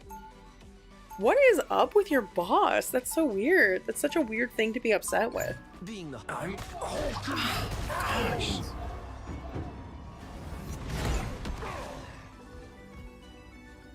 Maybe I just need to have the height of my computer screen different. Maybe I can lower my computer screen height. I don't know. Maybe that's what it is. I don't know. But yeah, I think the biggest thing that I'm seeing is you're losing sight of target priority. That's all. He thinks that you don't actually work? Oh my gosh. You have less than 30 minutes now. I don't know what he's griping about. 3, 2. You work all the time. Huge fan of that. Okay, don't go for something that's bubbled. I think that's my big thing. Don't try to damage something that's bubbled. You're literally punching bubbled characters. When you punch bubbled characters, or when you see that somebody is blocking damage, it actually fuels their ult depending on the character. So don't fuel ults. Oh, I think that may have been the rocket pack. Yeah. So there was the rocket pack. So I was like, what would have caused that? But you hit the jump again. So you use the jump pack. That's so funny. Okay, now there's a little bit of a gap, and then there's something in your back line. Never waste that stun. Always send it when you know you're gonna land it, because it's so strong. Okay, what do we got? Good bubble. Then back up. Good rotation. Nice. Okay, and then now both of their healers are down. This is free real estate. Yo, what's up, Xerxes? How are you? I ended up getting GM1 this weekend. I'm very excited about it. Okay, wait. Okay, nice. No need to push. You're still halfway there. So yeah, you rotate back. There you go. Rotate back. Yeah, you can prepare the jump. That's fine. You can even hang on the wall or high ground. Okay. You're preparing. In fact, those stuns are going to be difficult. Stun a healer. Oh, that healer was so low. That's okay. Great stun. Leave her alone. Do you see how you punched her? If you leave her alone, it gets her out of the fight. She doesn't have any heals, and she cannot damage at all while she is exiled. Just remember that. Whenever you exile someone, you are the only one that can take them out of it. Just remember, okay?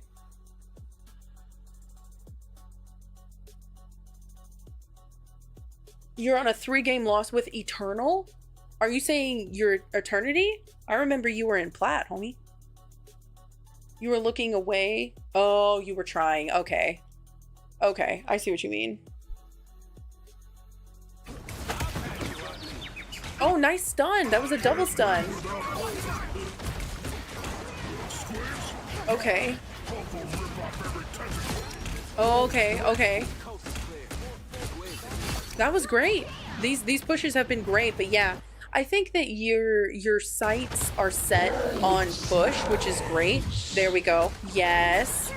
Loved that. Yes, keep going, keep going, keep going. Yes, keep pressing that. Yeah, nothing wrong with using the jump pad. Ooh, okay. Luckily the healer could not heal. If you get in front of a cloak and dagger, just remember, if you get in front of cloak and dagger, they will not be able to heal your team. They're only going to be able to heal themselves, especially if they are brawling right in front of their face. So just remember, if you end up pressing a cloak and dagger, you also block heals, just so you know.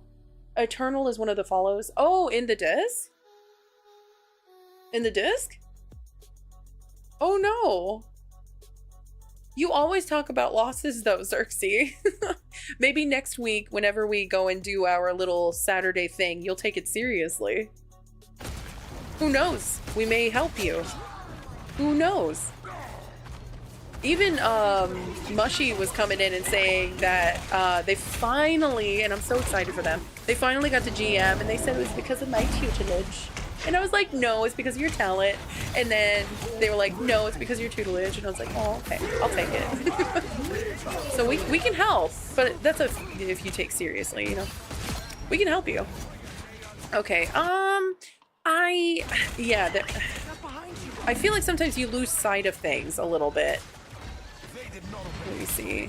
Your accuracy is 33%. Your final hits is 9. You're doing well. Your damage is 9k, which is on par with everybody else, with a few exceptions. Your damage is on par with the other tank, and it's more than likely because you were Magneto for as long as you were. But you're doing really well. You're doing really well, in my opinion. Good bubble. Okay, huge right here was really good. Yeah, focus the healer. Always. Maybe even adjust your sensitivity. Maybe your sensitivity is too high, because sometimes you punch right past them instead of punching directly. Okay. Are you gonna grab somebody? Okay, that's fine. Okay, good freeze. Bubble. Let's go. Okay, are you gonna stun them? Oh, I didn't stun them. That's okay. The closer you are to your target when it comes to those stuns, the better. So since you're a brawling tank, if you go in brawling, then you can freeze someone and then jump away, and now they're going to be out of the fight for like 4 seconds, 5 seconds. That's okay. That's okay, Thrag. That's okay. We can still make it work, because you're getting your ult very quickly, so this is good. Okay, rocket. Let's go. Yeah, sometimes I feel like you have a little bit of tunnel vision. Oh, go. Nice bubble. Good stuff. And then you have your healer, and then you blocked the heal pack from the enemy. That was incredible. Yeah. Go for it. Yeah. Nice. And I like how you went in with your other DPS, so they helped secure an elim. You also have a team up. The more team ups that you have in a single team, the better. You have just the one team up, and sometimes that's enough. Despite the nerfs that Namor got, it's still a strong team up. Yeah, you could have saved the fight right then and there by freezing the cloak and dagger right where they were, but this is fine too. Okay, this is fine too. I'm sure you win this now. Here. Yeah, I think my big thing is don't lose sight of your targets. Magneto is very slow and methodical, so his mistakes are, you know, bigger, because he can't really get himself out, especially if he doesn't have any balance with his oh, and you got MVP. If he doesn't have any balance with his shield and his bubbles, if you're not careful, you will definitely get ended pretty quickly. Especially since you're such a slow sitting target. So his kit is, you know, it's more punishing if you make a mistake. Hulk, it's a little bit easier because you can kind of dance around. You have the bubble to save yourself. You have the freeze, so if you exile someone, you can get away. His kit, if you are more brawl tank, there's nothing wrong with being a brawl tank. There's one streamer that I watch, Greg something, and he's a Hulk main. He's almost like entirely a Hulk main and just does Hulk, and he's Celeste. He was, the last time I saw, he was Celeste either 3 or 2. Yo, aw, you're so sweet to say so, Echo. How are you? We're doing VOD reviews. We're doing raw reviews. It's been fun. It's been very, very fun. How are you today? I've also been, I played one game. yeah, my biggest thing to you is don't lose sight of the real targets. Know who the real enemy is.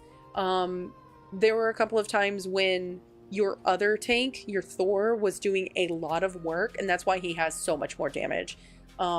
He was doing a lot of work in order to finalize these elims, and you didn't turn around until you started seeing, like, until you basically, like, switched to Hulk. You started turning around and actually going in with people.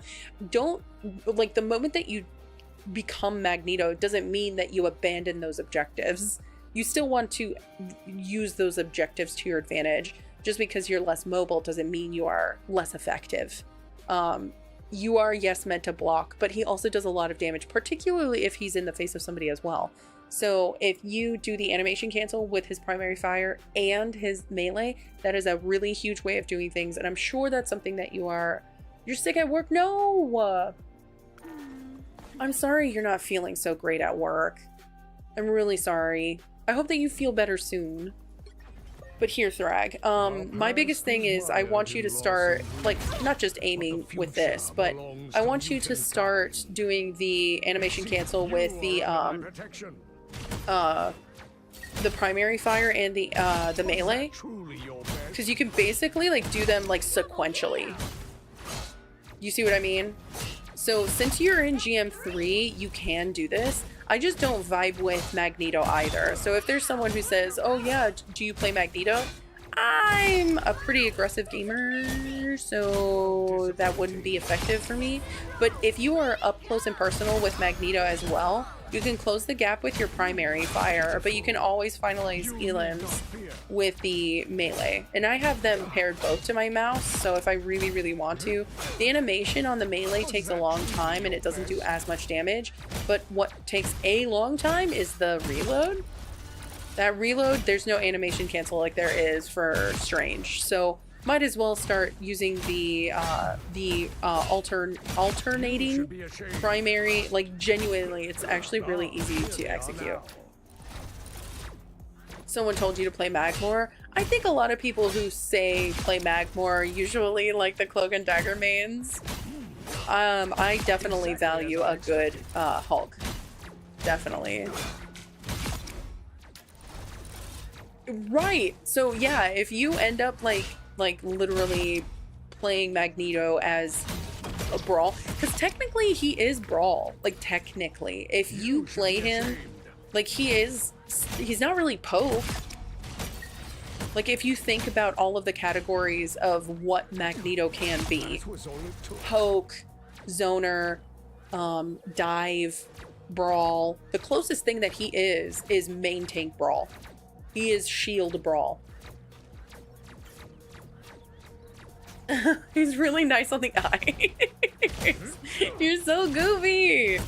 That's an old man. Yes. So that's why I think that he's main tank Brawl, because he turns people to where he is.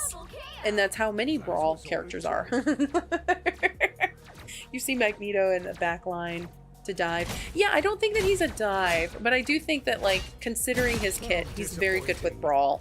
Another big thing is, like, pushing players. I'm surprised that it doesn't stun. That makes me kind of upset. But there are really great ways for Magneto to be effective. Another big thing that a lot of people don't know, and this is actually a discussion that we had last Saturday at the event. Some people think that he does 300 damage. I'm here to let you know he does 300 damage as a base after the full charge.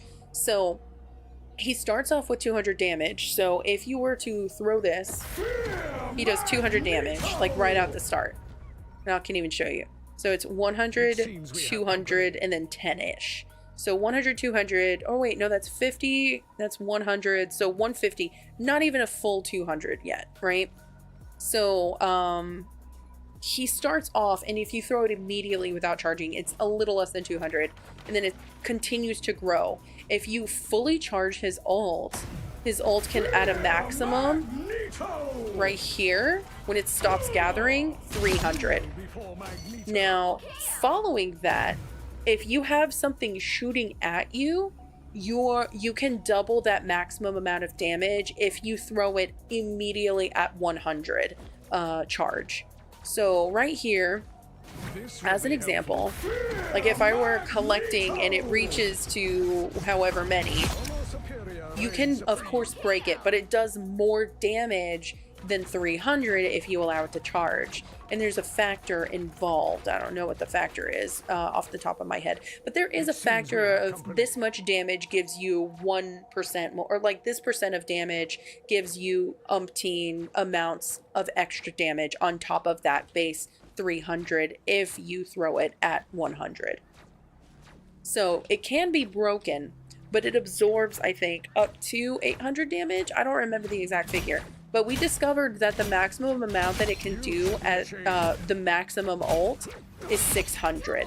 So that's why you can see it ending Luna ults, Mantis ults, Punisher ults, like all different kinds of things that it can benefit you. Exactly as I expected. Yeah, I understand. Keep practicing. I say go and take it to quick play before comp. Since you're not feeling as comfortable with him and you still have this default character that you default to after you feel you don't perform well. If you have a character that you feel you don't perform well, don't take it to comp. Yeah, baby. Don't do that. Don't take it to comp. Don't risk your team's failure just because you were told by a Cloak and Dagger main that they wanted Bubble, so you should learn Mag. Mag is very specific. He is brawly. He is also very burly and can protect a lot of damage. In my opinion, if you really want to learn a character that can help your team at this stage more, especially since you're on console, I would go with Strange. Strange does more damage, and if you can balance his kit, if you can balance his animation cancels, if you can also time his ults right, his ults, in my opinion, instead of hopefully getting 1 or 2 people, it's actually so much better and so much more effective if you get. And so here's the 5-hour mark. It is here, teammates. She will not stop until I end the stream. So it's been 5 hours, teammates. I think this is the last one. If you are interested in donating, please consider, instead of through diamonds, because the other organization is benefiting right now, please consider going to the coffee website and donating there. It's going to be a lot more that comes to the stream instead of, you know, that 50%, 53% hopefully through diamonds and such. Yeah, I have to go. But I mean, don't forget to check out the links. Follow on other apps. You know where I am. Go to the bio. Yo, what's up, Cole? How are you? You just use him for Portal and you have the basic grasp and positioning for him. Yeah, well, I mean, Portal is good, but I think that he's, in my opinion, since you are a bit more aggressive and you like to be more in the front, and you do like portals, and I think that he's just a better choice. In my opinion. Just going back to why I don't like heal botting characters, there's no point to heal bot if you have a kit that's more robust, that helps your team in more ways than just healing. You want to use every ability. Magneto is not only slow, but on top of that, he kind of shield bots a little bit.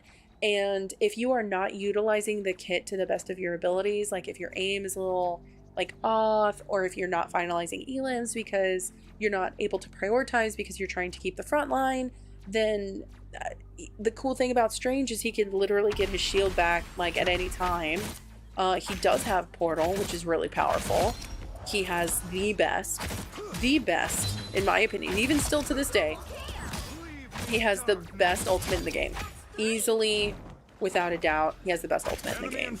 If you can aim really well, he plays a lot like Reinhardt in that you can kind of like, with his melee especially. But yeah, like I don't know, man. I love Strange so much. Oh really? Will I? Oh nuts. I better not see any throwers. No throwers. No throwers. No throwers allowed. Better not. Better not. But anyways, thank you so much, everybody. I really appreciate y'all. It is my time. But yeah, I love this ult so much. This is the best ult in the game. You can't you can't tell me otherwise. I love Strange so much. I'm probably biased though. I have like 95 hours with him. Jeff and Loki. Smitty! Thank you so much for sticking around and hanging out with us.